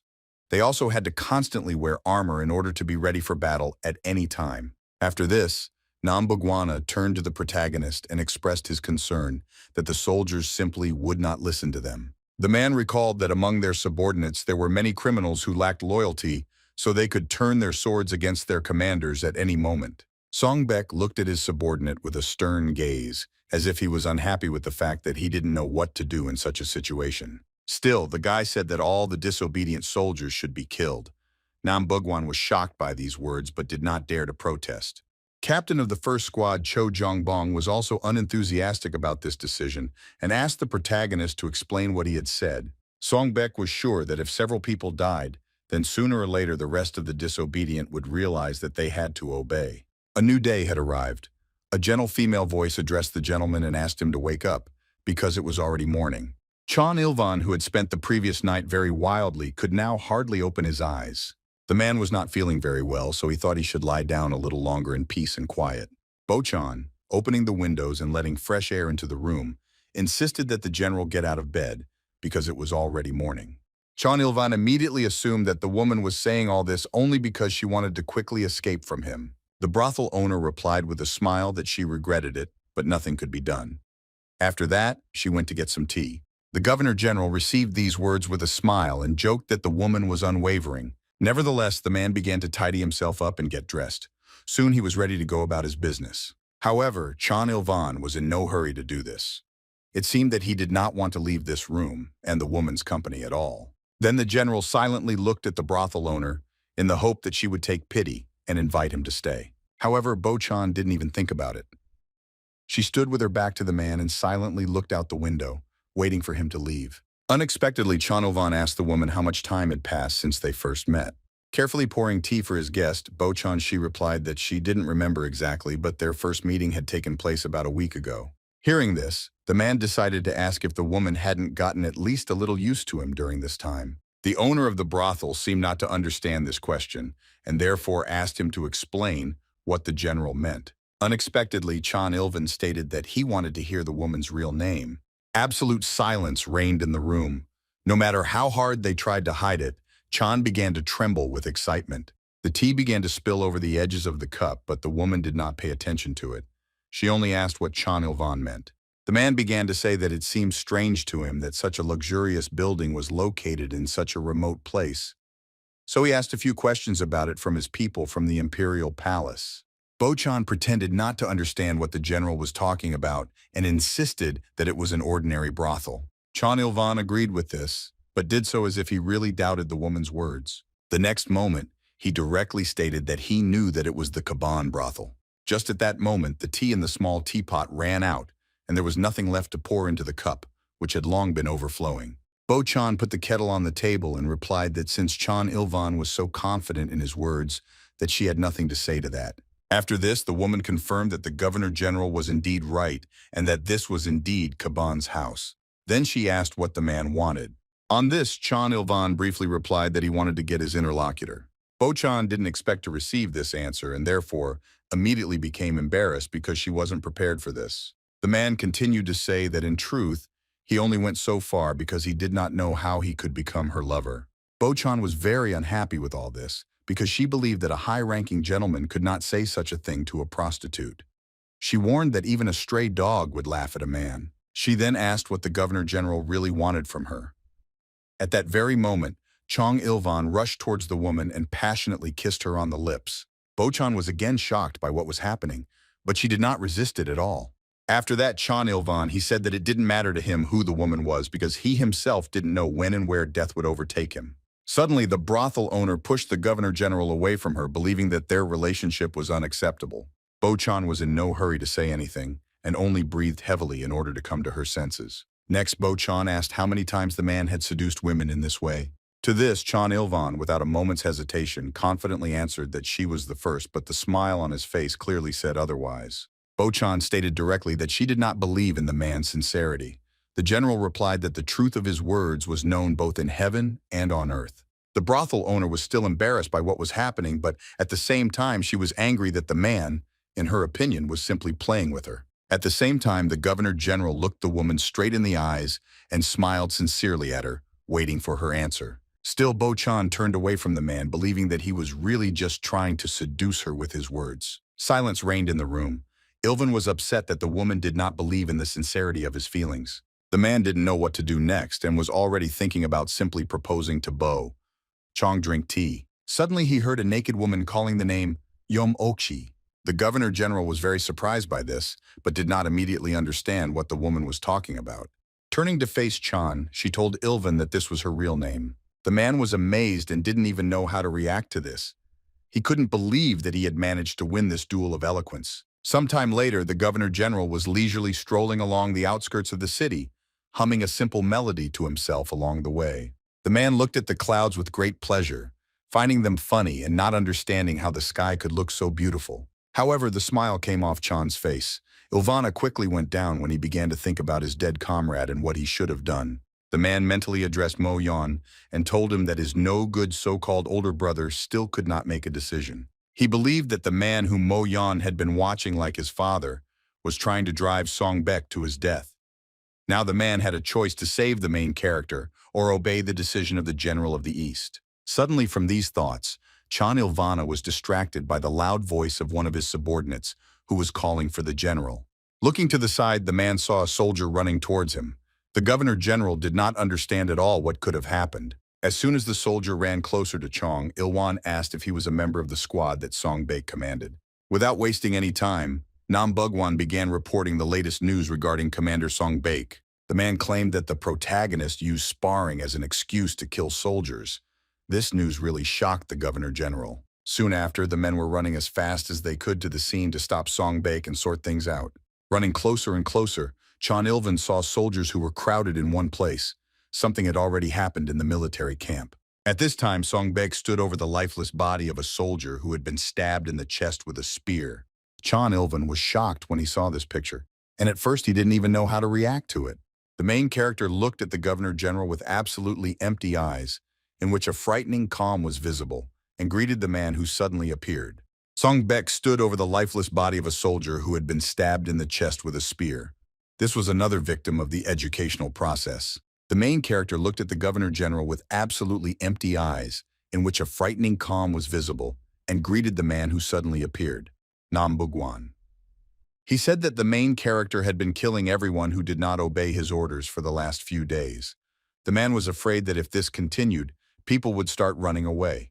Chan Ilvan again mentally addressed Mo Yan and said that he hated the fact that the first question he asked him was about life and death. Comrade had saved the governor-general so many times that now he finally decided to save the one whom Mo Yan considered his adopted younger brother. When the general of the East said that he needed Tazar's head, the man thought that everything was over, and even thought that Song Baek should have given up everything and run away. However, now Chan Ilvan was sure that if he saved the main character, his fallen comrade would certainly be happy. The governor-general also mentally told So Yan that unlike him, Song Baek was a real psycho.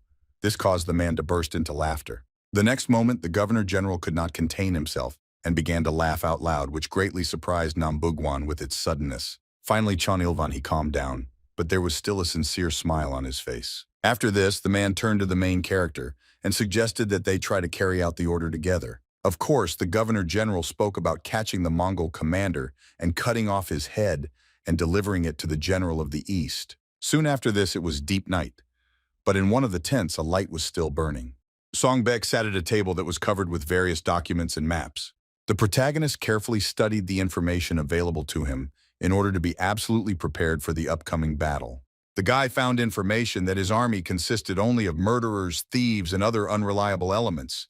He believed that even for scum, this was too much. Putting the documents aside, Song Baek continued to think about how little time was left for training soldiers. Suddenly, the protagonist's attention was drawn to another stack of documents that was lying on the table. One of the sheets clearly stood out from the rest, so the guy decided to pay attention to it. This was a description of one of the soldiers that clearly interested the new commander. At that moment, Song Baekoo heard a familiar voice speaking to him. The protagonist was not expecting anyone at that time of day, so he was not very happy. Slowly raising his head and looking forward, the guy saw that Nam Bugwan was standing in front of him, who had come to tell him something. The man informed his commander that the governor-general had called him to see him immediately. Very soon, the main character arrived to Chan as ordered. Ilvanu. The red lantern on the ceiling indicated that this was not a military tent. Entering the room, the guy saw the governor-general, who was sitting in the company of Bo Chung-man, immediately invited Song Baek to sit down at the table. Also, Chan Ilvan handed the main character a glass of alcohol and invited him to drink with him. Song Baek politely declined the offer and asked the man to tell him why he had called him here. Hearing Chan's refusal, Ilvan exhaled heavily and, remembering Mo Yan's words, agreed that the main character was indeed a boring guy. At this time, Song Baek also remembered his fallen comrade, who said that Zhong, unlike him, Ilvan was also interested in politics in addition to war. The main character also heard that this man was close to Mo Yan, but he had no connections with the East, so the guy was interested in why he saved him. Next, Chan Ilwan turned to Song Baek and began to assure him that he did not need to doubt him. The man explained that he saved the boy because he was consumed by doubts over Mo Yan's death.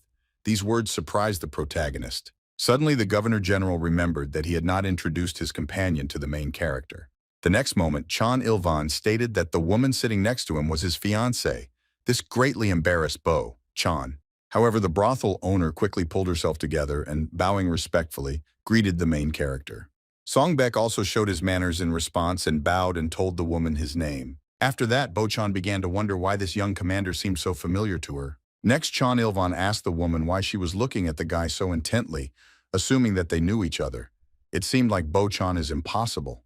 To make sure of this, the brothel owner looked at Song Baek again. Suddenly, the woman was overcome with excitement because she remembered who this young guy was. First, Bo Chan thought that this could not be, but the main character's gaze could not be confused with any other. Now the brothel owner was sure that the guy standing in front of her was the same warrior who killed the official so within the walls of her establishment. Next, Chan Ilvan suggested not to waste time and move on to the conversation for which he had called the main character here. The man began to say that he knew that the guy was planning to attack the Mongolian army in the winter, which was not easy, so he was interested in whether the young commander had any kind of plan. Bo Chan was very surprised that the offensive was actually planned to take place in the winter. The woman knew that in winter, Karudo, where Tazar had settled, froze and became a real fortress. She believed that for an army from the Central Plains to go there in winter was suicide. The brothel owner also knew that in order to get to Karudo, it was necessary to pass through the Imsan mountain range. The main character also knew about this, which surprised the woman. Song Baek told the governor-general that he was going to go with a small group and destroy the fortress in the center of the Yumsan Mountains. Chan Ilvan was surprised by this because it was the first time he heard that there was some kind of fortress there. Then he asked if there really was a Mongol stronghold there. The protagonist replied that he had become convinced of this during their last retreat. At that moment, no one knew about him because no one from the Central Army had returned from there. In addition, there was always fog and clouds in the Imsan Mountains, and until now the enemies used this to their advantage. But the main character wanted to turn this to his advantage. Song Baek confidently stated that this could radically change the situation on the battlefield. Chan Ilvan immediately realized that the young commander wanted to carry out a small act of sabotage under the cover of fog. The man seriously thought about this idea. Suddenly, the governor-general asked if the protagonist intended to use the fire strategy. This question discouraged Song Baek. The guy was very surprised that he only told about the fact that he would go in a small detachment, but the man immediately understood the whole essence of his plan. This indicated that Chan Ilvan was not an easy person. Song Baek continued to think that the key to success was gunpowder, which was controlled by the government. The market was occupied by Jiang Maso, but it had to be obtained somehow. At this very moment, Chan Ilvan suddenly turned to Bo Chan and asked how much gunpowder she could get. This surprised the main character very much because he did not ask the governor-general about this. The woman was unhappy that the man first borrowed money from her and now also asked for gunpowder. She was also indignant that she had many problems because of one person. Still, the brothel owner asked the main character how much gunpowder he needed. Song Baek did not understand who this woman was if she could get this resource. Chan Ilvan noticed this and laughed at the fact that the guy was interested in the identity of his bride. The man said that despite her appearance, the woman was the head of the Kiban department. Bo-chan was very unhappy that the Governor General told the guy about this. At the same time, Song Baek was very surprised by what he had just heard from Jong Ilvana. The Governor General believed that this solved the problem of the shortage of gunpowder. Now he was very interested in which of the criminals the main character intended to take with him on this mission. The next day arrived. The military flags were raised high, indicating that the soldiers were still in the military camp, preparing for the upcoming battle. Long training yielded results. Yesterday's criminals were now quite skilled with a sword. But Hogwan, like all his new comrades, trained diligently despite his rich experience in wielding weapons. At the same time, the guy thought that this life was gradually becoming boring. He assumed that a war would soon begin, so he would need to escape from here before that moment. Suddenly, the guy stopped his training because he was thinking about something more serious. But Hogwan, gritting his teeth in anger, because even the thought that he had gone so far because of a woman made him feel sick.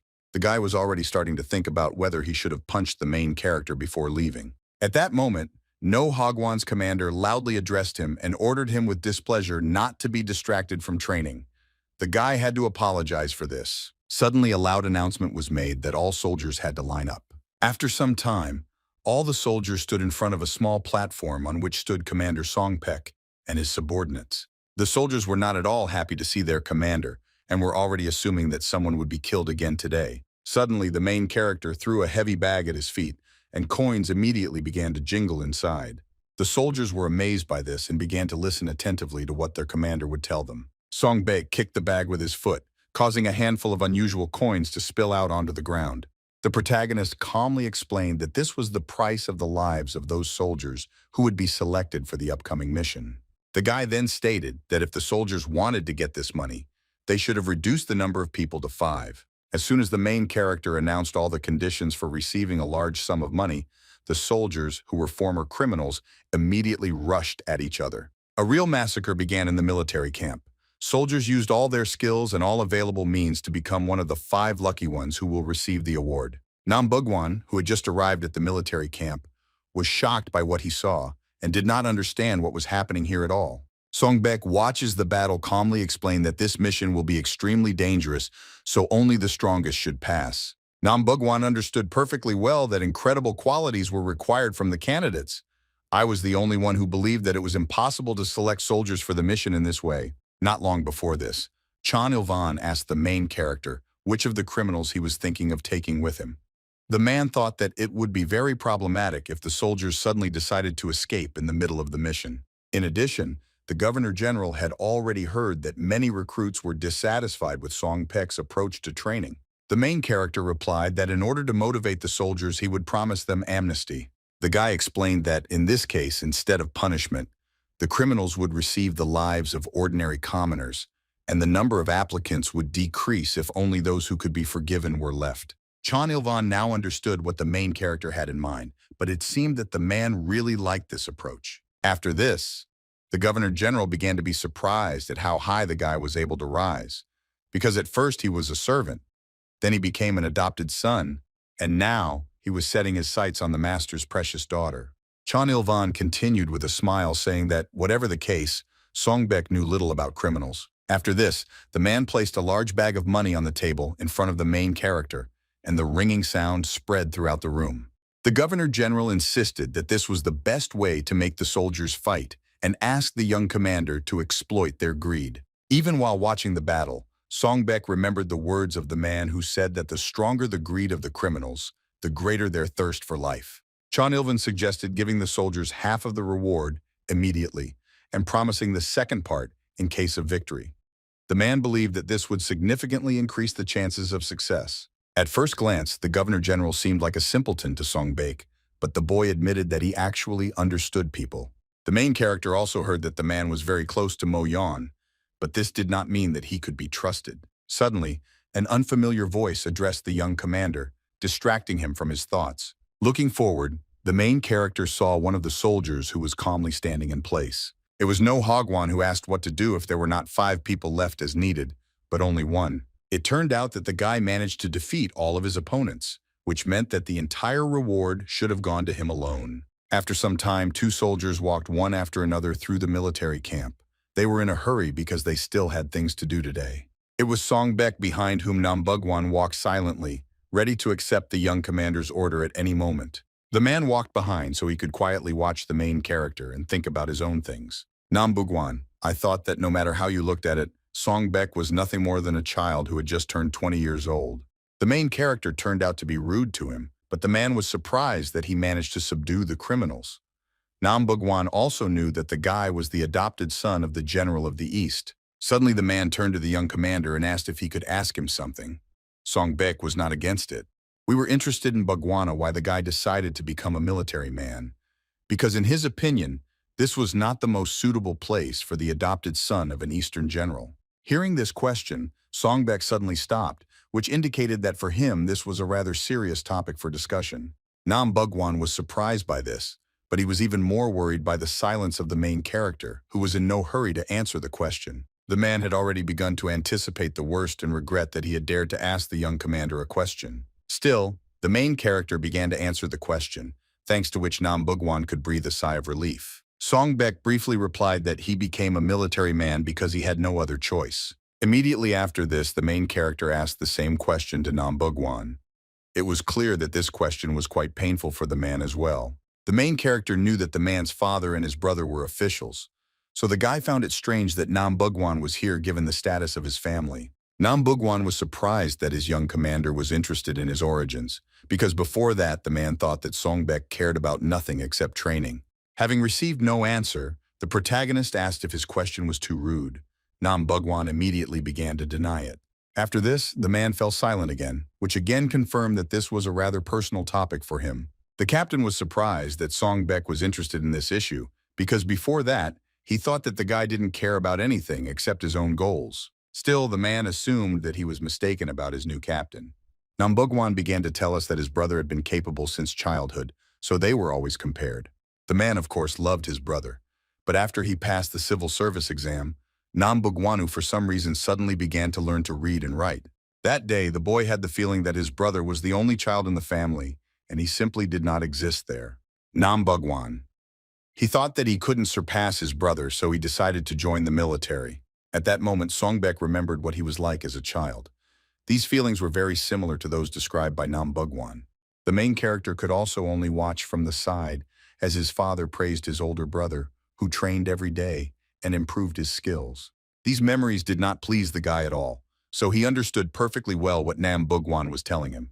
The captain continued to tell that although he had previously really wanted to become a civil servant, now he did not regret anything. Suddenly, the man felt Songbek put his hand on his shoulder. The man was very surprised by this sign of support. The main character then said that Nambugwan should not have lost to his brother. The man was still surprised that the guy supported him.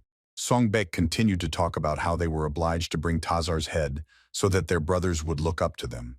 After this, the main character did not linger and went about his business, calling Nambugwan to follow him. There for a while, not believing that he had received words of support from the new commander. Meanwhile, a group of soldiers, away from prying eyes, loaded boxes of the valuable resource into a cart.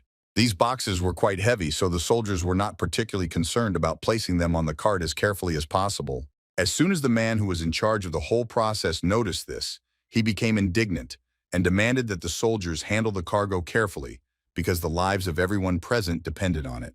After this, the man called the soldiers fools and said that this was why he didn't like working with them. Suddenly, out of nowhere, a woman appeared and turned to the man and asked if everything had already been loaded into the cart.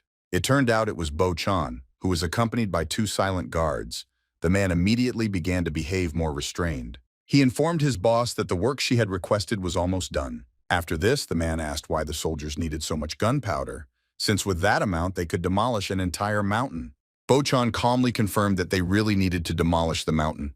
The man was truly shocked because he didn't expect that this would be the reason. Headmaster Keban and her subordinate continued to discuss work while someone was watching them closely. One of the soldiers began to smile slyly when he saw the woman and thought that such a beauty would be much better than money. One of the members of the suicide squad, whose name was Chan Ocean, noticed this and asked his comrade to be patient and assured him that they would have a lot of fun when they completed the task. Buan, who was also in this squad, was already beginning to doubt that Song Baek would really let them go after this, since it was much easier for the commander to just kill them to shut them up. The man who threw the knife in his hands did not worry about his comrade. Gonno, who was serving his sentence for murder, promised that if the protagonist deceived them, he would simply kill this arrogant commander. Suddenly, another member of the suicide squad intervened in this conversation, who began to strongly doubt that Gong No would be able to kill Song Baek with such skills. But Hagwon stated outright that his partners were stupid scoundrels who still could not understand the situation they had all gotten themselves into. Gonno was unhappy that the guy was saying all this just because he won a fight once. The man was sure that if he had a dagger that time, everything would have been different. To this, No Hagwon threatened that he now had a sword behind his back, with which he could easily cut off the man's head. Gonno got very angry about this and quickly took out his dagger and offered the guy to check right there what his threats were worth. At that moment, the soldiers' commander turned to them and asked if they had still not decided on their ranks in the squad. Everyone immediately calmed down. Looking to the side, the suicide bomber saw a man who was very worried about being here. Song Baek informed everyone that this man's name was Chong Pal and that he would be the one to take their squad up the mountain. It was time to complete the task that the main character would receive from the General of the East. To do this, he first had to overcome the lifeless wasteland, in which even the sky was not welcoming. 2 carts slowly moved forward, carrying valuable cargo and members of the suicide squad. The soldiers rode in silence. They were all there for one reason only, so they did not want to exchange pleasantries with each other. Chong Pal, as he was ordered, drove the carriage and directed the movement to the destination. The man was not at all happy to be here, especially in the company of former criminals. He was nervous and did not understand how this had happened. The man thought about the fact that for 25 years, there had been no troubles in his life. To avoid becoming a beggar, he joined the army and luckily ended up in supply. His only sorrows were an unsuccessful trip to Nanjing and a small salary. However, everything changed when Song Baek called him to his office and asked if Chong Pal knew the mountain terrain well. The gaze of the boy, who was called the third commander, was so tenacious that the man simply could not lie to him. Chong Pal confirmed this by saying that he knew this area well because he grew up here. So for him, these mountains were like his own backyard. Hearing this, the young commander silently placed a heavy bag of money on the table in front of the man. Chong Pal had never seen such a large sum of money before, so he was very surprised and asked what it all meant. Song Baek looked the man in the eye and calmly replied that this was the price of his life. Remembering all this, Chong Pal now believed that he should have refused the offered reward just to not be here now. The man didn't know that his commander would send him on a mission with the killers. Such company didn't inspire confidence in him at all. Suddenly, Gonno, who was peacefully resting lying down in the carriage, turned to No Hagwon and asked where he was from. The guy briefly replied that he was from Hebei, but he did not understand why such questions were asked. Gonno was very sorry to hear this because if he had met the guy in Hanam, he would have immediately killed him. To this, No Hagwon calmly replied that the man did not even understand how lucky he was that he had 2 hands to hold daggers. These words angered Gonno, because of which he immediately jumped to his feet and suggested that the guy check whether his hand or No Hagwon's head would fall off first. At this, the guy calmly took up his sword, asking at the same time whether the man would finally shut up if he was left without a hand. Suddenly, someone loudly demanded that the scoundrel stop this senseless quarrel. These words attracted the attention of Gonno and No Hagwon. Chong Pal asked his partners to be quiet because they had almost arrived at their destination. Gonno and No Hagwon, hearing this, immediately turned to the side and looked around carefully. They saw a huge gorge in front of them, which was that very Imsan. This was exactly where they should go. Meanwhile, a hawk flew quickly over the mountaintops as if watching the lifeless landscapes. Soon the bird landed on its owner's hand, giving him the opportunity to find out the latest news. One of the subordinates of the Mongol military leader Tazar carefully read the letter that the bird brought him. After that, he saw 2 suspicious carts driving through the Imsan Gorge, which could not help but interest the man. The commander, surrounded by his soldiers, was very angry and promised that this mountain would become the grave of his enemies. Meanwhile, military flags rose high above the soldiers who were gathered in one place. One of their commanders stood silently in front of them, preparing to deliver his speech. Song Baek, surrounded by other high-ranking military officials, was inspecting the condition of his troops while sitting on a low platform. There was an oppressive silence all around. The main character assumed that everyone was already assembled, which meant he could begin giving his speech to the soldiers. Everyone looked intently at their commander, waiting for what he would tell them. The next moment, Songbek spoke loudly to his soldiers and asked what their fighting spirit was like. At that very moment, everyone responded loudly in one voice that they were ready for battle. At this time, Nam Bugwan looked at the main character with a surprised look and thought about something. The man was struck by how incredible the atmosphere was before the upcoming fight. That's why Nam Bugwan, he believed that he too needed to pull himself together and show his best. Meanwhile, the main character continued to loudly tell his soldiers that they had only two orders. The first order was for the soldiers to defeat their enemies, and the second was for them all to survive. Nam Bugwan was very surprised to hear these orders. He did not expect at all that the commander would take care of the soldiers. All the soldiers were also very surprised by this, so they didn't even know how to react. At that very moment, absolute silence reigned all around. Soon the soldiers began to talk to each other, trying to understand whether the main character really ordered them to survive. Songbek calmly repeated that all his subordinates were not supposed to die in the upcoming battle, but were supposed to survive and return to their homeland. After this, the guy turned around abruptly and without saying another word went about his business. At this point, the meeting of the troops was over.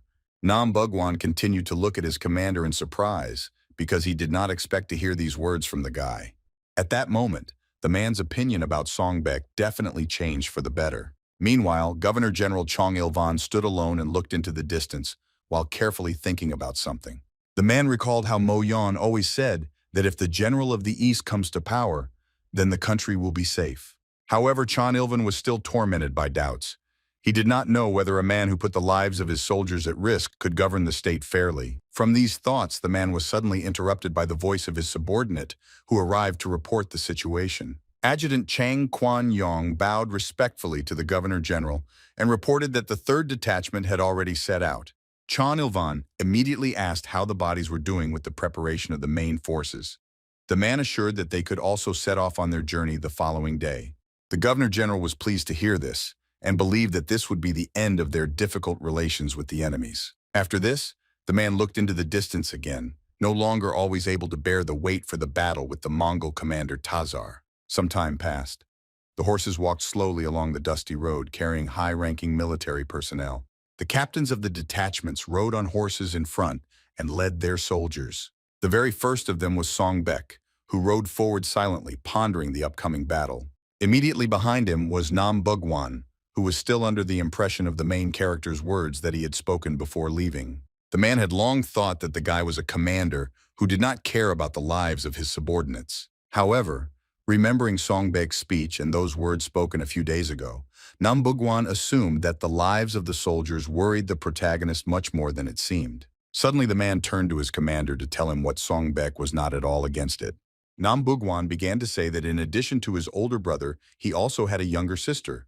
She was now 16 years old, and she looked very much like the main character. That is why the man would like to introduce his commander to her if they returned to their homeland. Nam Bugwan assured that his sister was very beautiful. Songbek didn't give his answer yet and thought about the fact that his subordinate sister was 16 years old. That was exactly how old Tonbani was, whom the main character just remembered. The guy hoped that everything was fine with her now. Suddenly, these thoughts were interrupted by a loud voice that was very dissatisfied with what Nam Bugwan said. Captain of the first squad, Cho Chanban, reminded the man that when they were drinking, he promised to introduce his sister to him. We Bugwan are surprised that the man believed the words that were said while drunk, and added that given the age difference, this acquaintance would be almost a crime. What Jongbong insisted that his age was the golden age, and he was still young. Nam Bugwan thought that it was not the most important thing, and Songbek remained on the sidelines of this dispute. Suddenly, one of the captains approached the main character and asked if the volunteer squad would be able to complete the task assigned to them. The guy asked if the captain was worried that they might fail or escape. The man believed that his worries were not unfounded because those soldiers were criminals after all. Songbek himself understood this, but asked his subordinate not to worry. The man did not understand how the main character could be so confident in these people. At that moment, the guy remembered No Hagwan, who after the battle asked what to do if only one person remained and not 5 as was necessary. Songbek couldn't forget the boy's eyes that were filled with passionate desire. This look said a lot. Still, the main character answered his subordinate that the soldiers who went on the mission would definitely return. The man was shocked by this confidence. At this point, the conversation ended, but it raised more questions than it answered. so the commander again plunged into thought. At this time, high in the lifeless mountains, there was absolute silence, which was only occasionally broken by a breath of wind. But Hagwan was breathing heavily and looking ahead with furrowed brows. His excitement was caused by the fact that he and his partners had seriously miscalculated. Somehow the information had leaked to the enemy, so now the Mongol commander was looking down on No Hagwan. The mission was in serious danger of failing. The gorge of the Imsan mountain range was noisy today. The sounds of battle echoed through the mountains. Sharp arrows from the nomads were scattered around, hitting both horses and people. Even though the battle was still going on, the ground was covered with the blood of the slain Mongols. Despite all this, someone fearlessly rushed into battle in order to defeat his opponent. A fierce warrior of the Mongolian army, sparing no effort, attacked the man, who could only defend himself with his 2 daggers. Gon No tried to hold back the onslaught of the big ball, but it took incredible effort. The man soberly assessed his chances, so he loudly asked Chongpal, who was sitting frightened to the side, to help him a little. Chongpal was trembling with fear and said that he had made a big mistake. He was sure that they would all die here. That's why the man didn't react at all when Gon No asked him for help again. This made the man very angry, because now he had to confront the threat in the form of a Mongol warrior himself. Still, Gon No came to terms with this situation and felt that he had no other choice. After that, he threw his daggers out of his hands while saying that he wanted to use something against No Hagwan, but it would not be possible to do so. The Mongol called the man a fool because he had thrown down his weapon and was already swinging his sword in order to win this battle. Suddenly, a sharp pain pierced the man, which instantly stopped his attack. Somehow, Gon No managed to hit his opponent so hard that his blood began to splatter all around. The man asked his enemy to consider it an honor that he used it on him because it cost him a lot. After this, Gon No pulled out the sharp blade from the Mongolian warrior's neck, leaving him no longer able to hope for salvation. A moment later, the opponent's lifeless body fell to the ground right in front of Gon No. The man then looked at his fancy mechanism that had just saved his life. It was a sharp, concealed blade that could be quickly released when needed. Gon No never expected that he would have to use this weapon in a place like this. After this, the man noticed that it had become too quiet around him, so he began to wonder what No Hagwan was doing there. Looking to the side, the man received an answer that immediately shocked him. One of the Mongol warriors was still alive and looked angrily at his opponent. He turned to No Hagwan, who had defeated at least 10 opponents before, and asked with displeasure what trick he was using this time. Then the commander of the Mongol detachment remembered that the message said that among his enemies there were people with strange powers. So he assumed that one of them was now standing in front of him. But Hagwan didn't respond to this and only frowned, thinking that this opponent was much stronger than all the previous ones. That's why this time the guy had to use his strength and concentrate the energy in his sword. Meanwhile, the leader of the Mongol detachment had already fearlessly rushed into battle and, swinging his sword, sincerely wanted to kill his enemy. The next moment, 2 sharp blades flashed, indicating that the opponents had exchanged attacks. After that, everything around became quiet. The head of the Mongol squad and No Hagwan patiently waited for a quick result. The Mongol was surprised and did not understand what power his enemy possessed. But Hagwan calmly replied that he had used the breaking technique against him. The man had not yet had time to fully realize this, but he suddenly began to cough up blood. Then one half of the body of the Mongol leader separated from the other and fell to the ground, but Hagwan remained completely unharmed. After this, the guy hid his sword in its sheath, which indicated that this battle was over. But Hagwan calmly turned back to find out if all his opponents had been defeated. As soon as he saw the many lifeless bodies of the Mongol warriors, he considered that his work here was finished. However, everything was not as good as it could have been. The wagon with gunpowder was broken, so Hagwan did not know what to do next. Suddenly, the boy heard a strange sound that quickly grew louder and louder. This alarmed him greatly. That's why No Hagwan jumped to the side as quickly as possible, because he already understood what was the source of this sound. It turned out that it was an arrow that was fired from the bow of one of the opponents, which meant that the battle was still ongoing. Raising his head up, the guy saw the same archer who was sitting on a high cliff. The Mongolian archer, loading another arrow into his bow, praised No Hagwan for the good way he ducked from his attack, while calling the guy a dirty rat. The guy was very angry because the fight was not over yet, and he somehow had to fight this archer. Meanwhile, the Mongolian warrior had already pulled the bowstring and, taking careful aim, loudly asked his opponents to come closer to him. At that very moment, the archer's head was pierced by some long-range weapon, which prevented him from firing an arrow at his opponent. After this, the Mongolian soldier slowly began to fall forward and eventually fell off the cliff. but Hagwon turned back to see the one who helped him escape from another arrow of the enemy. It turns out that it was Gunno who accurately threw the dagger at the archer. The man said that he couldn't leave the guy to die here. Of course, it wasn't an act of friendship. It was just Gunno who believed that no Hagwon should die only by his hand. Soon after, our heroes stripped the dead Mongols of their outer clothing and headdresses. Chongpal was very nervous about everything that was happening and thought that this idea was crazy. Gunno, putting on the clothes of his enemies, asked the man to stop complaining and change his clothes quickly. But Hagwon announced that now they needed to reach the Mongol camp. Therefore, the guy, who had already managed to change his clothes, was interested in how much longer they still had to go. Chongpal thought for a bit and replied that fortunately, due to the thick fog, the bodies of the killed enemies would only be found tomorrow morning, and if they hurried, they would already be there by tomorrow afternoon. But Hagwon would like to make it by early morning, however. Chongpal believed that if they were too hasty, the risk of their discovery would increase. Then No Hagwon said that if they wanted to do everything before the main troops arrived, which needed to hurry, Zhongpal couldn't believe that the three of them were actually going to go there. At this, the guy silently placed a large box of gunpowder on his shoulder, which demonstrated his intentions better than any words. After that, No Hagwon. He said that if Chonpal didn't want to go with them, he could have simply run away because he knew the road well. Gunno approached the guy from behind and assumed that he was an expert in martial arts. That is why the man was very interested in what his partner was trying to achieve. Gunno was sure that the guy wasn't interested in money, so he asked No Hagwon directly why he went so far. After this question was asked, silence reigned around, but Hagwon was in no hurry to answer and only looked intently at the man. Suddenly, the guy explained that he really wanted to punch one person once. Gunno was very surprised that his partner risked his life just for this. Still, the man thought that this was nonsense. But Hagwon did not try to convince him otherwise and calmly set off on his way. Gunno asked if only people like No Hagwon could understand this nonsense. The guy answered that a man could think whatever he wanted, as long as he didn't pester him with questions. After that, two of the three members of the suicide squad set off, leaving Chongpal alone. Gunno asked if they were seriously going to leave Zhongpal here, but Hagwon claimed that he couldn't force the man to go with them against his will. Chongpal was not at all happy about the prospect of being left alone in this dangerous place, so he quickly began to put on Mongolian clothes in order to follow his partners. Some time passed.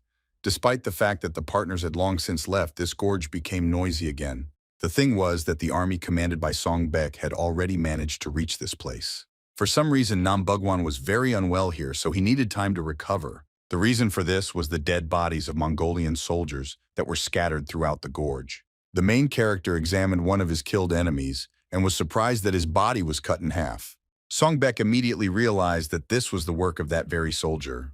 Nambugwan turned to the commander and asked if all this was the work of a suicide squad. The main character confirmed this and said that they had done a good job. This made the man feel unwell again. Then Nambugwan began to say that before he saw all this, he was afraid that the suicide bombers would simply run away, so he was very interested in how the commander understood that this would not happen. In order to answer his subordinate's question, the protagonist first stood up to his feet so that his words would seem more weighty. The guy began to assure the man that one of the soldiers would probably want to punch him in the face once. Nambugwan did not understand what this meant. Then Songbek reminded the man about the guy who remained after the battle, and asked what the gray woman should do if only one person remained, and not 5, as was necessary.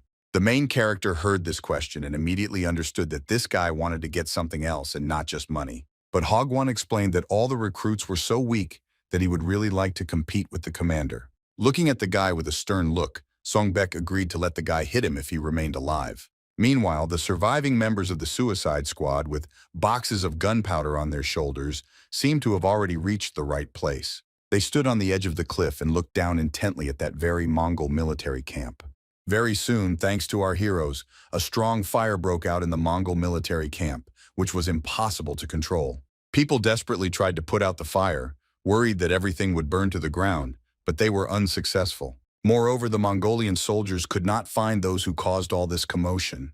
But Hagwon, watching what was happening from a safe place, thought that with such a quantity of gunpowder, it would not be possible to knock down the entrance gate to the fortress. Suddenly the boy heard the voice of his comrade, who said that he, as expected, would die here. But Hagwon immediately turned back. He saw Gong No, who was barely able to stand on his feet from the pain. Pal helped the man as best he could. It turned out that he was badly injured. Despite attempts to stop the bleeding, it continued to flow. But Hagwon saw this and asked if the man was okay and how bad it was. No was angry at the guy because it was clear even without words that he was not okay. Then No Hagwon said that surviving in the very rear of the enemy would be more difficult than he thought. To this, No said that he had heard that people who practice martial arts could even fly in the sky. But even a guy would not be able to easily hide from so many soldiers. Hearing this, No Hagwon asked why the man suddenly started talking about this. It seemed the guy already guessed where this was going. Unexpectedly for everyone, No declared that he would distract the enemies. These intentions greatly surprised No Hagwon. However, everything was not so simple. The man had one condition that he intended to voice. No asked No Hagwon to take Zhang with him. When Palya leaves here, Pal did not expect this at all. The man continued to say that it would be difficult to take him away with such a wound. However, the guy will definitely be able to drag Palya away. The man then stated that, to tell the truth, he hated the people from the Marima Association. No was indignant that these scoundrels deceived people with beautiful words, gave them hope and then hit them over the head with a blow. It turned out that this is exactly what happened to No, so he killed his offender. But Hagwon seemed completely different to him. Looking at him, the man even wanted to study martial arts. Unexpectedly, Hagwon said that if the man really wanted this, then he should have followed him. These words surprised No. However, he was in no hurry to give his answer, wanting to understand whether these were just beautiful words. But Hagwon promised to make a man so strong that he wouldn't even remember the Murim Association. No laughed at this and then replied that if they survived, he would not mind training with No Hagwon. At this, the guy smiled slightly, which meant that he accepted these conditions. After this, No Hagwon began to take off his Mongolian clothes, warning the man along the way so that he would not regret what he said later. The guy threw off his enemy's clothes because he no longer needed them. Soon, No Hagwon got rid of even his headdress, which would only have gotten in his way. Pal watched this and was very surprised and did not understand why the guy was doing this. The man warned that in this form, Hagwon would definitely attract the attention of enemies, and it would be even more difficult for him to escape. To this, the guy only asked his comrades to hide here until the main forces of their army arrived, and until then only he would fight the enemies. But Hagwon was going to show his partners a strength that was incomparable to the Murim alliance. All this greatly surprised No and Pal. Finally, the guy looked at the men and decided to tell them one more very important thing. Grabbing his sword, Hagwon said that they did not abandon their brothers in trouble. After that, the guy was about to leave. At that very moment, he pushed off the ground with force and jumped high into the air, causing him to disappear from view very quickly. Pal didn't understand who exactly the guy was talking about. He once stated that they didn't abandon their brothers. No wasn't surprised that the man didn't understand anything. Pal did not understand what this meant and asked his comrade to explain it to him. The man suddenly assumed that No Hagwon definitely did not belong to the Murim masters. According to No, this guy belongs to that same devilish cult that was talked about so much. Very soon, another threat was added to the raging fire. The soldiers of the Mongolian army shouted loudly and demanded that the stranger be stopped. The commanders did not understand why their subordinates were unable to carry out their orders, since there was only one enemy. But Hagwon, despite the large number of opponents, skillfully swung his sword in all directions and quickly broke forward, attracting as much attention to himself as possible. Despite this, the guy was indignant that there were many more enemies here than he thought. Unexpectedly, Hagwon saw before him a huge Mongolian soldier with an equally large sword. He could be considered a worthy opponent.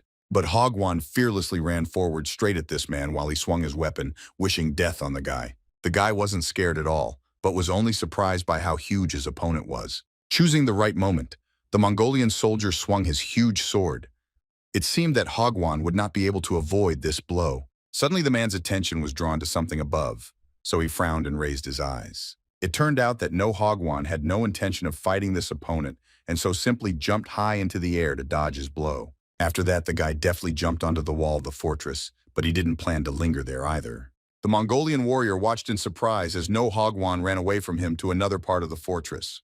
The guy wasn't going to just sit in a safe place, so he soon turned his gaze to easier opponents. Swung his sword sharply, and deftly spinning in midair managed to eliminate two opponents at once. After this, No Hagwon calmly lands on the ground without any regrets about what he did. The guy was indignant and thought that he had overdone it because now he was the only one left here. Nevertheless, He believed that he had to hold out at any cost until the main forces arrived. That's why No Hagwon got back on his feet and went to do his job. At this time, that same huge Mongolian soldier was watching him closely and was trembling with anger. The man did not understand what was wrong with his opponent, because with such abilities, the guy could easily escape from here. That is why it seemed that he was just stalling for time. The soldier continued to watch No Hagwon closely, who was now walking along the fortress wall. Suddenly, the man was overcome with anxiety because he finally understood why the guy was going in that direction. To prevent this from happening, the head of the Mongolian army ordered all archers to immediately shoot at No Hagwon. The man believed that the guy was about to break down the main gates right now, but Hagwon was actually already in the place he needed.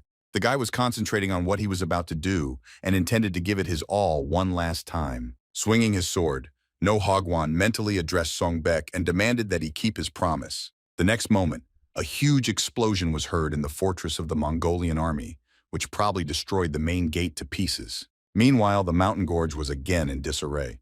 Someone was loudly ordering his subordinates to clear the way and kill the enemies. Now the army led by Songpaek and the Mongolian nomads were fighting here, and they were not going to let their opponents pass any further. The arrows of the Mongolian archers did not spare either ordinary soldiers or high-ranking military men.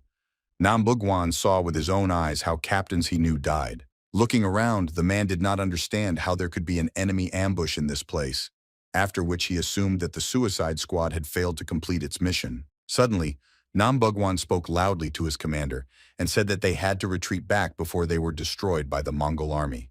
Looking around, Songbek saw that his subordinates really couldn't cope with this enemy, which really prompted the idea of retreat. Then the guy thought that there were fewer soldiers in the ambush than he thought, but if they were people heading to the fortress, they would have definitely died at the hands of the suicide squad. There was no order from the commander, so Nambugwan hurried the guy and said that he needed to make a decision faster. Songbek did not want to give the order to retreat, because at this rate he would definitely not be able to get Tazar's head. Suddenly, the main character heard a loud explosion somewhere behind him, which immediately attracted his attention and surprised him greatly. Turning back and raising his head up, the army commander saw a bright light and thick smoke that rose to the clouds. The guy knew very well what exactly was in that direction. At the same time, Nambugwan was very surprised and did not understand what the reason for this explosion was. The main character was already absolutely sure that the suicide squad had managed to complete their tasks. Because of this, the guy's mood improved.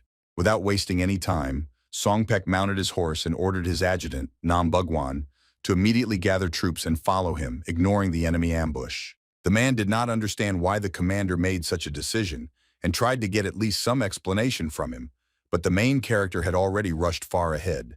Thanks to the powerful explosion, the gates of the Mongolian fortress were completely destroyed. It could be said with certainty that the suicide squad had completed its mission. That is why No Hagwon did not need anything else and sat quietly on the ground waiting for what would happen next. The guy was very tired. He sighed heavily and thought that he would never experience this again. Then he looked back and did not see Songbek's army there. I assumed that it was not easy for them either. The guy assumed that since their plan was revealed, there were probably many enemy ambushes waiting for the soldiers in the gorge.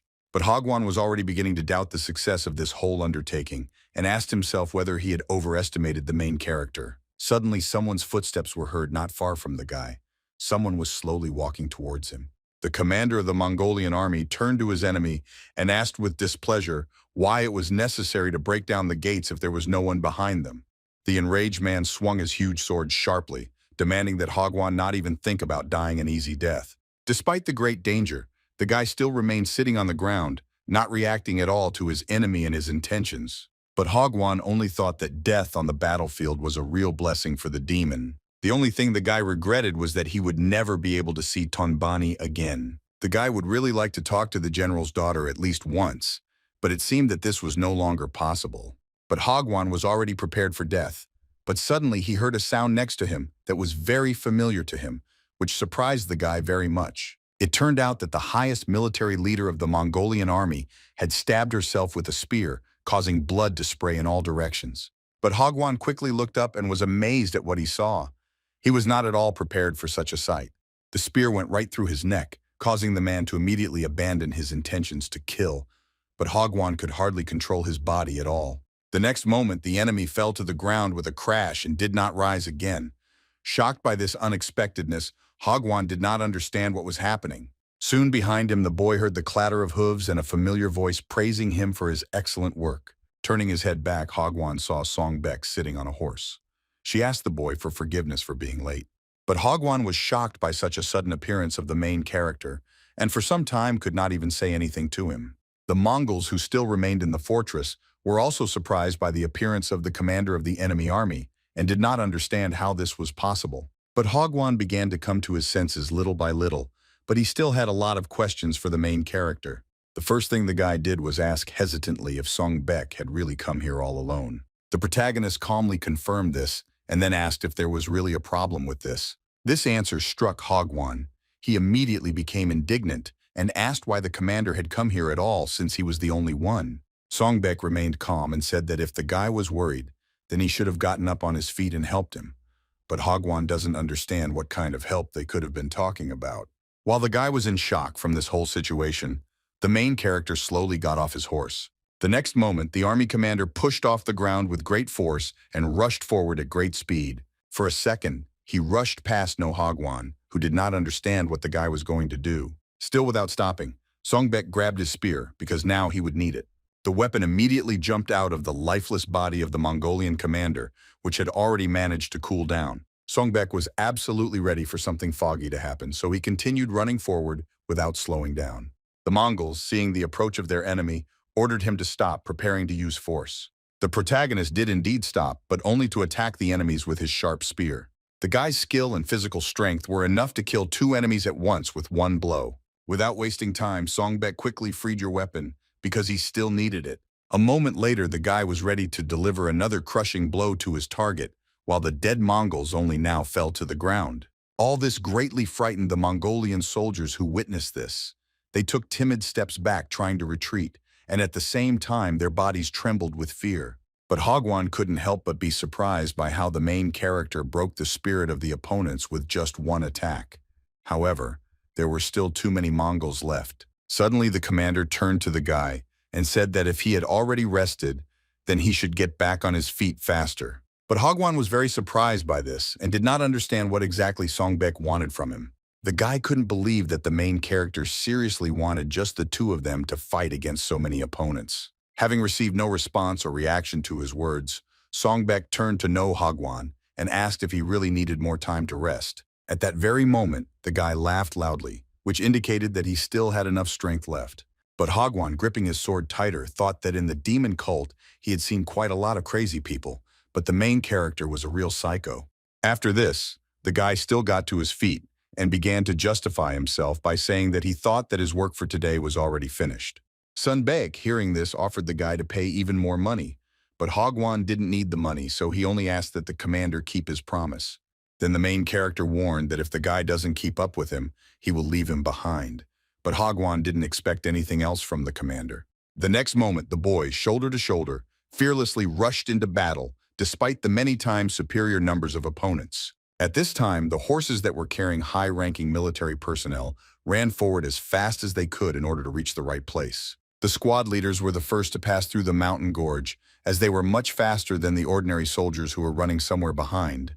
Buan was fully focused on getting there as quickly as possible, but he was unhappy about something. It turned out that because of the enemy ambush, the troops were delayed much longer than the man thought. Getting closer and closer to the fortress, the Mongolian soldier Buan mentally asked that his commander be okay. Soon the horses finally brought the commanders to the right place, so there was no need to rush. Buan, like the other captains, was shocked by what they saw and did not understand what had happened here. Songbek calmly addressed his subordinates and said that they were very late.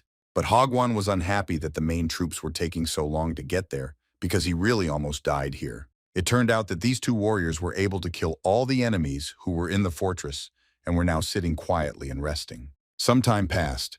There were still quite a lot of soldiers and their commanders left in the military camp, so the lights were on everywhere. One of the soldiers reported to the governor-general that the attack of Commander Songbek on the Mongolian army fortress in the Imsan Mountains was successful. Hearing this, Chan Ilvan began to laugh loudly and say that he was sure that everything would go well there. Adjutant Chan Guanyong suggested that now they would finally be able to carry out the diversionary maneuver that they had been planning for so long. Chan Ilvan agreed with this and believed that it was time for them to move on to the battlefield. Unexpectedly, Chan Guanyong asked the Governor General about that girl Zhong. Ilvan pretended that he didn't understand what the adjutant was talking about. The other commanders who were in the tent immediately began to ask the Governor General if he really was going to get married after the campaign. There were so many questions that in the end, Chan Ilvan could not resist, and overcoming his embarrassment, loudly confirmed that he really was going to get married. At that very moment, everyone began loudly and joyfully congratulating the man and saying that it was high time for him to have a wife and children. Next, Chan Ilvan turned to Zhong with displeasure. Guanu asked why he arranged this show. The adjutant replied that everyone would find out about it anyway, and so this was another piece of good news. Suddenly, all of the Governor General's subordinates stood at attention and unanimously swore allegiance to him. Still, Chan Ilvan had no choice but to accept all these sincere congratulations. Despite two pieces of good news, not everyone in the tent was happy. Some stood away from the others and silently watched what was happening. Considering that there was nothing more for him to do inside, the man hurried out into the street. After this, the high-ranking military man exhaled heavily, as if he deeply regretted something. Captain Zhang Yosang looked thoughtfully at the night sky and thought that now was truly the time of the young.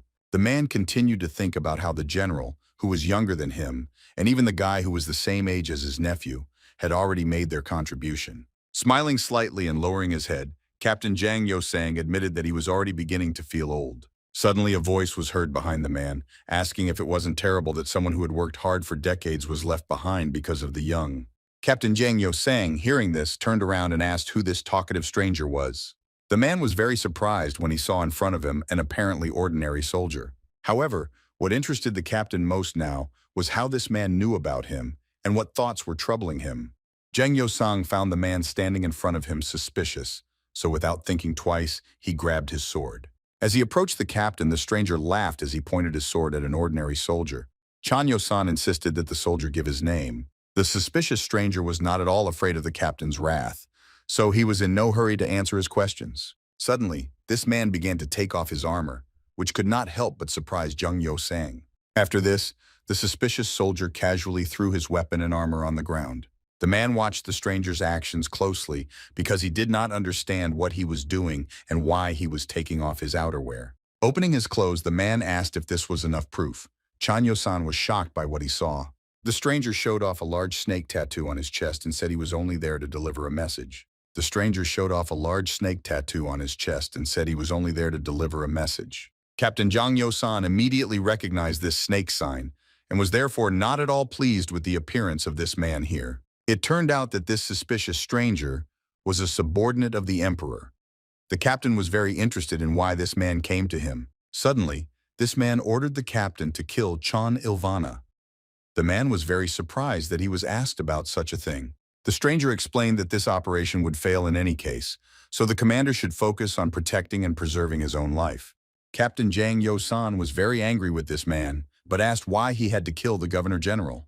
This question made the stranger smile because the reason seemed quite obvious to him. Still, he replied that the captain had to carry out this order in order to become the next governor general. This could not help but surprise the man. Meanwhile, someone was running quickly through the palace to report the latest news. It was already quite late, so no one interfered with the official or stood in his way. The old man continued to run forward with all his might, thinking that Chan Maso had begun to act. Samanjun was the military advisor to the General of the East, and now he knew that the head of the agency was planning to kill Songbek and Zhong Ilvana. The old man believed that he had to report this to the General of the East as soon as possible, because all this was the first step towards an attack on him. Suddenly from the darkness, a stranger's sarcastic voice was heard asking where Sa was going. Manjun was in such a hurry, stopped immediately when he saw a stranger in front of him with a small bag in his hand. This man also stopped and blocked the military advisor's path, preventing him from going any further. Samanjun was very surprised that this man was here at such a time and did not understand what he wanted from him. Still, the elderly man began to loudly and angrily ask how some eunuch dared to stop him. Suddenly, the man threw a small bag at the old man's feet and calmly said that it was a gift for him. Samanjun was very surprised by this and did not understand why he received this gift. Taking a closer look, the elderly man was horrified by what was in the bag. It turned out that there was a severed human head, which apparently belonged to a close relative of Sa Manjuna. The stranger said that they had a spy, so they had to catch him, but it suddenly turned out that this spy was the son of a respected person. He went on to say that the old man had acted very foolishly when he had refused the invincible force offered by their leader and had sided with the general of the East. Taking out his sword, the man asked Sa with a satisfied look. Manjuna should not forget what the consequences of his choice could have been. Suddenly, an old man asked if Chang Maso had really already killed the emperor. Sa Manjun also claimed that no matter how hard the villains tried, they would still not be able to remove the general of the East, who was probably able to save the life of the emperor. The old man then suggested that, since he had turned a blind eye to this, there must have been something wrong with the health of the true ruler of the state. The stranger had already taken out his sword, but upon hearing all this, he stopped for a moment and thought about something. Soon he smiled slyly and said that he was very sorry that Sa Manjun did not use his great mind for the sake of his master. After this, the scoundrel swung his sword, intending to kill another enemy of his master right now. Suddenly, the man stopped when he heard that the military council did not want to tell him anything else. The angry old man finally loudly declared that while it was fun to be a scoundrel, history would judge them. The stranger thought that this was too trivial for a dying speech. The next moment, the man made a sharp swing with his sword, after which the wall was instantly painted with splashes of blood. When the lifeless body of Sa Manjun fell to the floor, the scoundrel hid his weapon because that was the end of his work here. After that, he calmly headed towards the exit of the palace, not at all regretting his actions. Suddenly, the man stopped to say that the military advisor was wrong about something. He believed that the general of the East would ultimately become the sinner in history. This made the scoundrel very happy. A new day had arrived. The army commanded by Song Baek was still in the captured fortress, but was already preparing to leave.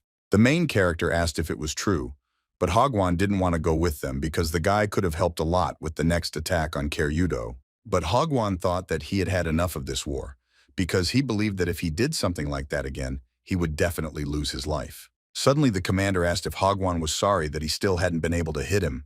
These words hurt the guy, but Hagwon didn't respond to this and only continued to stare at the main character. Suddenly, the guy started smiling as if these words greatly amused him. However, Hagwon replied that everything was fine, and for some reason unknown to him, he did not regret anything. The guy also stated that in his opinion, he and Song Baek would meet again. The main character did not answer anything, however, and did not deny such a possibility. After this, the commander turned his horse and set off on his last journey, wishing no Hagwon to get home without any problems. For a while, the guy stood motionless in place, watching Song Baek. But Hagwon was thinking intently about the main character, whom he had the good fortune to meet. He remembered that it was a guy with whom such a beautiful girl was in love. At first, Hagwon considered the main character to be just a stupid boy who relied solely on his high position. However, the guy couldn't help but admit that on the battlefield, this man was stronger than anyone else. But Hagwon was also very surprised by the fact that Song Baek was very strong even without martial arts. The guy was even scared to imagine how much stronger the young army commander would become if he began to use martial arts in battle. Suddenly, a familiar voice addressed No Hagwon and asked why he didn't follow the main character since he liked him so much. Turning around, the guy saw Chan in front of him, Palia and Gon No, who was given help and was now okay. But Hagwon, hearing this question from his comrades, thought for a moment, as if deciding what he should do. Soon the guy exhaled heavily, smiling along the way, and thought that all his thoughts were no longer important. But Hagwon went to his friends and suggested that they set out immediately. Chan Pal was very surprised when the guy began to stare at him, as if he was waiting to get some kind of answer from him. But Hagwon directly asked if the man wanted to go with them to the demonic cult. Zhong's violent reaction, Paglia spoke for herself. Then No Hagwon said that where they were going, there were many beautiful women that were not found in the middle lands of Chonpalia, was embarrassed but replied that he was married and even had children. Despite this, No Hagwon asked the man to think carefully. Meanwhile, Gon No was genuinely surprised by what he heard. Then the embarrassed man asked if there really were so many beauties where they were going. But Hagwon seemed very surprised when he heard this question from Gon No and saw his embarrassed face. However, the guy replied that this did not apply to the man, because those girls had eyes and they would hardly be interested in him. Gon No became very angry because of this. But Hagwon continued to say that if not a girl, then a drinking buddy, a man would definitely be able to find there. Gon No got angry again and even refused to go anywhere. It was deep night. In the military camp of Kyeryudo, the light was burning only in the largest tent. Chan Ilvan and his adjutant were thinking about how tomorrow they would finally meet their enemy. Jang Quanyong assumed that if Commander Song Pek arrived in time, their victory would be easy, but the Governor-General did not think so. The man assumed that the upcoming fight would drag on for a very long time. This worried him a little. Still, Chon Il-van decided not to think about the bad, and therefore quickly drank his alcohol. After that, he asked the adjutant how he planned to rest after tomorrow's war. Suddenly the man said that he planned to go to Huashan. This answer surprised the Governor-General. Zhang Quanyong explained that his second son was a student there. Chong Il-van found this surprising because he knew that Huashan was quite famous in the world of martial arts. Zhang Quanyong replied that his son was just lucky because he once stayed there overnight. Suddenly, a loud noise was heard on the street that was impossible to ignore. Chon Il-van and his adjutant quickly ran out of the tent to understand what had happened. The Governor-General was amazed by what he saw. At the same time, someone loudly declared that they were under attack. It turned out that the entire military camp was engulfed in flames, and the Mongolian soldiers who seemed to appear out of nowhere were mercilessly killing the general's soldiers. Zhang Quanyong immediately loudly declared that they had to retreat immediately, otherwise they would all be killed here. Chon Il-van was so shocked that he could not say a word, so the adjutant loudly asked the general to finally give his order. At this time, the commanders of the Mongolian army observed what was happening in the military camp from a safe distance. Warlord Tazar was also there, and calmly watched as his subordinates carried out his orders. Along the way, he called his enemies dirty scoundrels. Chan's plan: Ilvana and just wait for him and his army to attack first. Late at night, Song Pek's detachment was already approaching the military camp near Heryudo. High-ranking military men on horseback quickly moved forward in order to meet the main forces as early as possible. Captain of the first squad, Cho Jongbong asked Nam Bukwan if they were driving too fast. The man even began to assume that perhaps their commander had a secret lover somewhere out there, to whom he was in such a hurry. Nam Bugwan asked the man, instead of joking, to check if any of the soldiers had fallen behind because they really were driving too fast. The captain of the first considered that his comrade was a real bore, but decided to carry out his order. Meanwhile, Nam Bugwan was thinking that they were really in a hurry because they needed to cross the mountain and join part of the main force to attack the enemy from the rear. However, the man was still not satisfied with this explanation. He looked intently at the main character, who was riding in front of him, and thought about why he was in such a hurry. Soon the horse stopped, because our heroes had arrived at their destination. Song Bek silently looked ahead, clearly dissatisfied with what he saw. The main character couldn't believe that they were late after all. From the cliff, it was clearly visible how the military camp was engulfed in fire. Somewhere there, the sounds of a fierce battle could be heard. The soldiers of the Mongolian army outnumbered their opponents, so this battle was quite easy for them. The battlefield was constantly filled with new soldiers who ran forward with great enthusiasm to fight their opponents. Loud human screams were heard all around, and everything around was engulfed in fire. Despite this, the Mongolian army continued to advance. Nam Bugwan, seeing all this, was shocked and did not understand how this could have happened. Captain of the first squad, Cho Chonbon, immediately stated with confidence that they had been betrayed. Nam Bugwan did not expect to receive such an explanation. Angry Man demanded that his colleague follow, saying that the plan to attack Mount Imsan was personally devised by Commander Song Bek. Suddenly, the protagonist agreed that they had indeed been betrayed. This surprised Nam Bugwan again. The man then suggests that perhaps this is why there were so few soldiers on the mountain, since the enemies knew about the attack in advance. After that, Captain Cho Chonban asked the commander what they should do next. Song Bek needed some time to think things over and make a decision, so he was silent now. Still, the guy decided that now they should make a detour and attack Tazar from behind. Nam Bugwan was shocked by this plan. The man immediately began to ask whether his commander really wanted to abandon his allies and doom them to certain death. To this, the main character calmly asked if the man really thought that now, being in such a situation, they could really save one of them. Then the guy looked sternly at his subordinate and said that in war, he only learned to win. Despite the suddenness of the attack and the heavy losses, the flag of the troops commanded by the Governor-General still remained raised. Someone very skilled in dealing with the Mongols without sparing any of them. The sword blows were delivered very accurately. Any weapon that could kill the fierce enemies was used, including long spears that did not allow the enemy to get too close. Chon Il-van was surrounded on all sides by Mongolian soldiers, but even so, he did not think of surrendering. To do this, he used both a spear and a sword at the same time. The man smiled broadly at his enemies and asked what the matter was. The governor-general was ready to deal with each of them, so he ordered them not to hesitate in attack. The man's confident appearance and fighting skills slightly frightened the soldiers of the Mongolian army, so they were in no hurry to thoughtlessly rush into an attack. This gave Chongtime Ilvan to look around and assess the situation.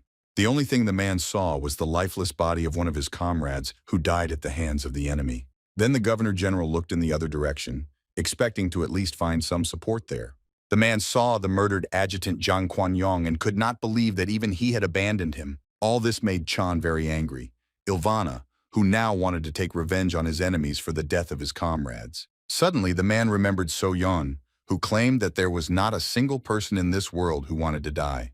The man was sure that at the moment of the man's death, he was simply thinking that he was unlucky, but Mo-yeon himself was ready to die if it would allow him to win the war. These words made Chan Ilvana thought about it. All this came to his mind at the most opportune moment. The man was amused by the fact that now he was remembering the words, not of his beloved woman, but of his deceased comrade. The Governor-General's Lale said out loud that if his death could end the war, he was ready to sacrifice his life. Preparing for his final attack, Zhang Ilvan had already decided that he would kill as many enemies as possible before his death. The next moment, the man rushed forward with a furious look, asking Songbek to bring Tazar's head. At this moment, the Mongol commander sat on his throne and watched the battle in the military camp from afar. The man was surprised that this fight dragged on much longer than he expected. Unexpectedly, the subordinate commander laughed at this and said that their enemies were merely resisting the inevitable. Then Tazar asked if the man hadn't said that among their enemies, there would be a traitor who would kill the governor-general. The man asked his master not to worry and assured him that Chong's powers Ilvan was divided, so the victory will definitely be with the Mongolian army. After that, he looked away with obvious displeasure, as if he was irritated by something. The man mentally scolded his subordinates who were on the battlefield and wondered why Zhang Ilvan had not yet been killed. Suddenly, he was distracted from these thoughts by loud cries, which announced that they were under attack. The commanders demanded that the soldiers stop the attackers. It turned out that it was Songbek, who brought his entire army with him right behind enemy lines. Warlord Tazar began to closely observe the battlefield that had formed right under his nose. The man didn't understand what was going on because it seemed to him that they had come to an agreement with that guy. The servant himself does not understand what could have happened and why Songbek and his soldiers were here. Suddenly, the military leader began to rise from his seat, saying that since guests had come to them, they needed to be greeted appropriately. The man then loudly ordered his subordinate to give him a spear, indicating that he intended to go directly to the battlefield. The servant tried to stop Tazar, saying that they had not yet received confirmation. The man assured that the military leader would be able to receive the support of the palace only when they were absolutely sure of the defeat of the governor-general's troops. Hearing this, Tazar suddenly turned sharply to the servant and silently looked at him, which immediately made the man feel uneasy. The commander calmly ordered the man to go and tell his master that their deal was off. The man was shocked to hear this and now did not know what to do next. Meanwhile, Songbek personally took part in the battle and mercilessly killed one enemy after another. However, even with all this, the main character could not relax for a moment because there were too many Mongolian soldiers around. Even now, he had to thrust a spear into the chest of an unknown man just to buy a little time to think things over. The young commander showed no mercy towards the nomads who came to plunder his state. Finally, the guy managed to look around to understand what the situation was like. Songbek did not expect that there would be many more support troops than initially thought. The guy was afraid that at this rate, everything would end badly for him and his subordinates. Suddenly, the main character experienced a strange sensation that did not bode well. Without wasting time, the young commander quickly raised his spear above his head to block the sudden blow. After this, Songbek, riding on horseback, quickly stepped back to understand what had just happened. At this time, the Mongol commander spoke to the boy in a rough voice, praising his good instincts. The next moment, Tazar fearlessly declared that he would personally fight the protagonist. Despite the late hour, work was still in full swing in the palace of the General of the East. An elderly man received a messenger who came to him with an important message. General Voss was just very unhappy with what he heard and did not believe that it was true, so he ordered the man to read the letter again. The messenger understood that the news was not pleasant, so he was very afraid of the general's wrath. It turned out that the Governor-General of the East was accused of treason. The new emperor had to punish him for the murder of the previous emperor, but for his enormous contribution to the development of the country, he would be the only one who would receive forgiveness. At the same time, the governor-general's daughter had to appear before the royal court and pay for her father's treason with her life. Having listened to everything to the end, the man turned to General Ma. The man immediately began to listen attentively to his master's order. The general of the East ordered him to cut off the messenger's head and send it to the eunuch. The man who brought the bad news became very nervous upon hearing this. Realizing the situation he found himself in, the man began to ask for forgiveness and beg the governor-general for mercy. Before the messenger was taken away from the room, he said that at this rate the general's entire family would simply disappear. After this, General Ma looked at his master with regret because he understood how serious this situation was for him. Still, the man asked how the governor-general planned to proceed next.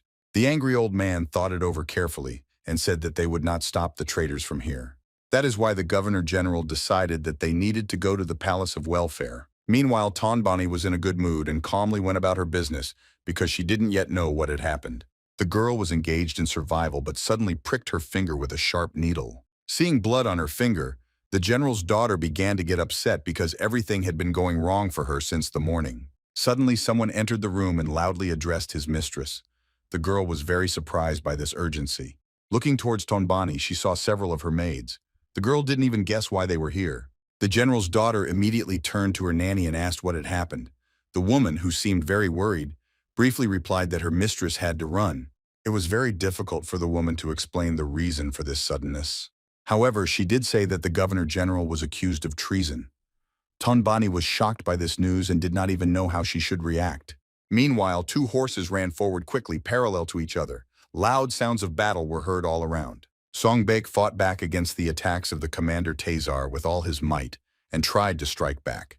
It seemed that this battle was taking place on equal terms. The man loudly declared that for a middle dog, the main character fought very well on horseback. Songbek did not respond to this praise as he was too busy fighting off the attack of the Mongol leader. All this was not easy for the young commander, which is why he had to use all his strength. Still, the guy was able to find a good moment and attacked his opponent in response, simultaneously demanding that he shut up. Despite the long preparation and great efforts of the protagonist, Tazar managed to easily dodge his attack. Songbek did not expect such an outcome at all and hoped for success until the very end. The guy couldn't believe that his opponent managed to dodge his attack, which made him worried. Meanwhile, the Mongol leader again praised his opponent for his good technique. However, the man had no intention of just praising the protagonist and so prepared to attack him in return. Tazar dealt a powerful blow, loudly saying that Moyan's spear was not as light as the young wolf's. Songbek still managed to block this attack, but he still shouldn't relax. The guy continued to dodge but did not understand what he should do in this situation. The main character fearfully assumed that at this rate he would not have a single chance of winning. The Oirats were a tribe of Mongols who were called forest people and were known for their bravery due to their mixed blood. Other Mongolian tribes called their kings Khans, but the Oirats used the word Taishi for this. The bravery of the Oirats was widely known. Take, for example, the incident when they captured the emperor of the Ming dynasty. In recognition of the other Mongol tribes, Tazar used the name Taishi of the Oirats Tazar. Suddenly, the leader of the Mongols turned to the main character and asked if he was already tired. Also looking at his opponent, the man stated that he was disappointed with this battle. At the same time, Songbek was surprised at how strong Tazar was.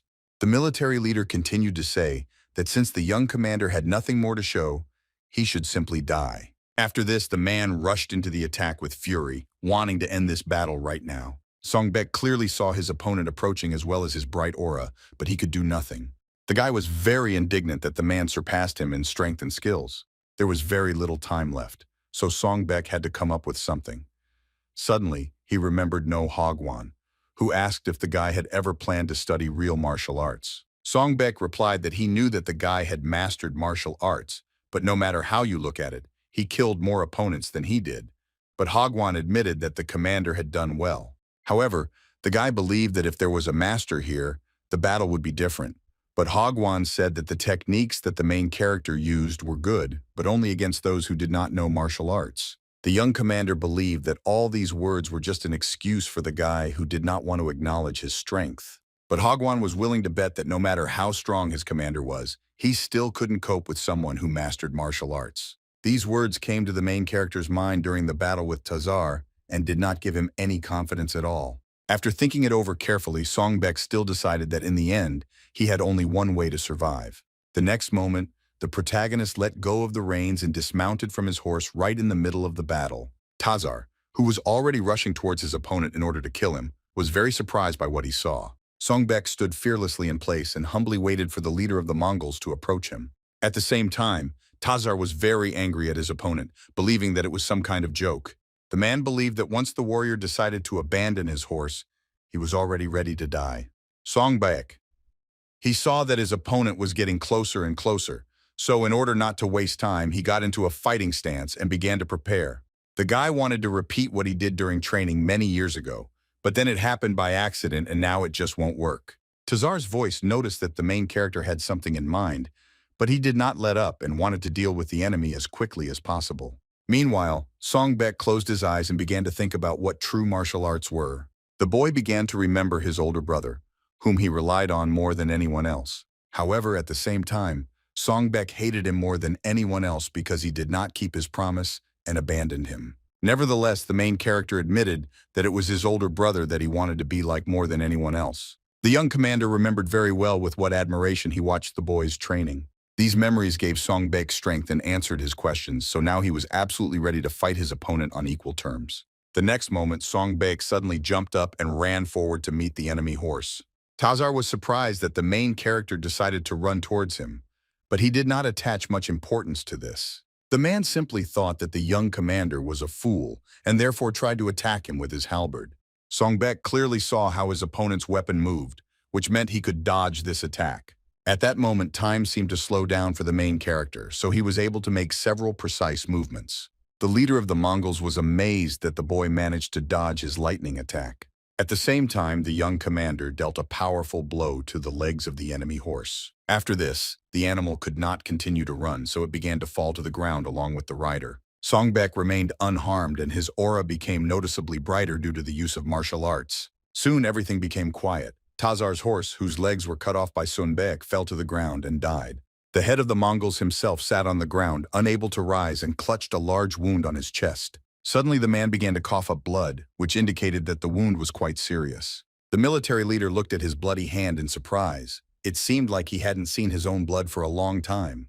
Then he unfortunately thought that his internal organs were damaged. Suddenly the man heard the protagonist's voice next to him, asking if he was already tired. Raising his head up, he saw Songbek in front of him, who was looking down at him. Tazar did not answer this question, and continued to look at the guy with displeasure. Soon he began to talk about how he called his opponent a youth because he looked very young, but up close he seemed even younger. The main character did not intend to rant for long, so he asked the man directly if he wanted to say anything in the end. Tazar asked the young commander not to think that the world of the Middle Lands would exist forever, because surely one day everything would change. Finally, the man called his opponent a dog of the Middle Lands, after which absolute silence reigned around. Soon after, the fighting on the battlefield was stopped when someone loudly addressed the Mongols. From everywhere, there was an announcement that the war was over, which could not but attract the attention of the Mongolian troops. As proof of this, the severed head of Tazarus was put on display for all to see, impaled on a spear. Songbek rode across the battlefield on horseback and showed his trophy to the enemy so that no one would doubt his words. The end of the war was more boring than the guy expected, because the Mongolian Khan died and his entire army, as was customary, quickly fled. Soon after, only the lifeless bodies of people who had just recently killed each other lay on the battlefield. Songbek walked forward, not paying attention to the scenery that surrounded him on all sides. The main character looked for the governor-general among all these people and soon found him. Coming closer and closer, the guy heard the heavy breathing of a man who, although he was seriously wounded, was still alive. Chan Ilvan, seeing Songbek, asked with his last strength if he had really returned. Without answering, the young commander threw a small bag in front of the governor-general. The boy informed the man that it was the head of their enemy, Tazar. Hearing this, Chan Ilvan spent the rest of his strength to lift his head up and look the guy in the eyes. The man praised the main character in a weak voice for completing this task and fulfilling the order of the General of the East. Songbek didn't respond to this again and just stared at Jong Ilvana. The young commander felt uneasy from the man's weak voice. The guy assumed that the life of the governor-general would soon end. Suddenly, Songbek saw something that surprised him and made him look more closely. Chonilvan took hold of his sword with a trembling hand but could hardly lift it. After this, the man began to write something on the ground because he no longer had the strength to say anything. Songbek silently watched what the Governor General was doing, fully understanding that he was now expressing his last will. After reading the message, the guy asked the man not to worry about his bride and promised that he would definitely take care of her. Besides, the main character wanted to tell Chan something else. Ilvanu, because of what he brought, listened to him attentively. Songbek sincerely thanked the man for everything he had done for him and finally called him his brother. The Governor General heard these words and smiled slightly, after which his face froze in one position. The main character saw how Chan's eyes Ilvan closed, after which the man took his last breath. Despite the fact that the Governor General was already dead, the young commander was in no hurry to leave and remained in the same place. The guy mentally wished the man a good rest and asked him to tell Mo Yan not to worry about him. Suddenly, an unfamiliar voice was heard behind the main character, loudly saying that the mudblood had ruined everything. It was impossible to ignore. Turning back, Songbek saw in front of him the same man who had been next to Tazar during the attack on the military camp. The man was very angry at the main character and believed that since his master's plans had failed, the commander-in-chief should not even count on a peaceful death. The next moment, an armed man rushed toward Songbek, intending to kill him.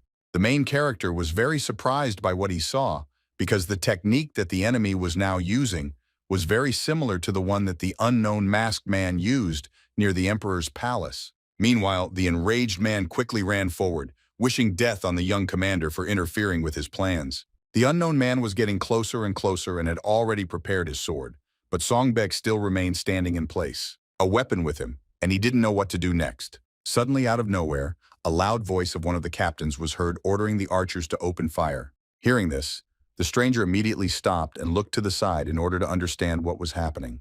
Songbek also looked to the side and couldn't contain his surprise at what he saw. A large black cloud consisting of arrows was visible in the sky, quickly approaching their target. The man was very frightened by this and did not understand why he deserved such punishment. The arrows were already very close, which meant the stranger could only scream in fear. The next moment, hundreds of arrows riddled the man. After that, he definitely couldn't survive. Soon the stranger's lifeless body was lying on the ground and bleeding. There were many arrows stuck into the ground around him. Songbek looked closely at the body of the murdered man, clearly understanding that just a little bit more, and he could have been in his place. However, now the main character was worried about whose arrows these were and who gave the order to open fire. Just at that moment, a voice was heard behind the guy, which said that he had no doubt that the young commander would survive. It turned out that this voice belonged to Captain Zhang Yo-san, who, along with his soldiers, had just now arrived on the battlefield. Without wasting any time, the man ordered one of his subordinates to check the body of the murdered stranger. Songbek knew well that Yang Yo-san was the oldest commander of the Iron Horse Squad. The guy assumed that judging by the fact that his main troops were intact, he withdrew them before the battle began, and the murder of his comrade should have destroyed all evidence of collusion. In order to find out everything right now, the young commander turned to Chan Yo-san to ask him something. The next moment, Songbek asked directly and with obvious displeasure if the captain had betrayed their army. Captain Chan Yo-san, hearing this question, was in no hurry to answer it and only stared at the guy. Still, the man asked why the main character was so sure that he had betrayed someone. Then Songbek, still with the same displeasure, asked whether the fact that the emperor's army did not protect the military camp and left was not a betrayal. It seemed that Captain Chang Yo-sang did not like such wording at all, so he did not admit any guilt.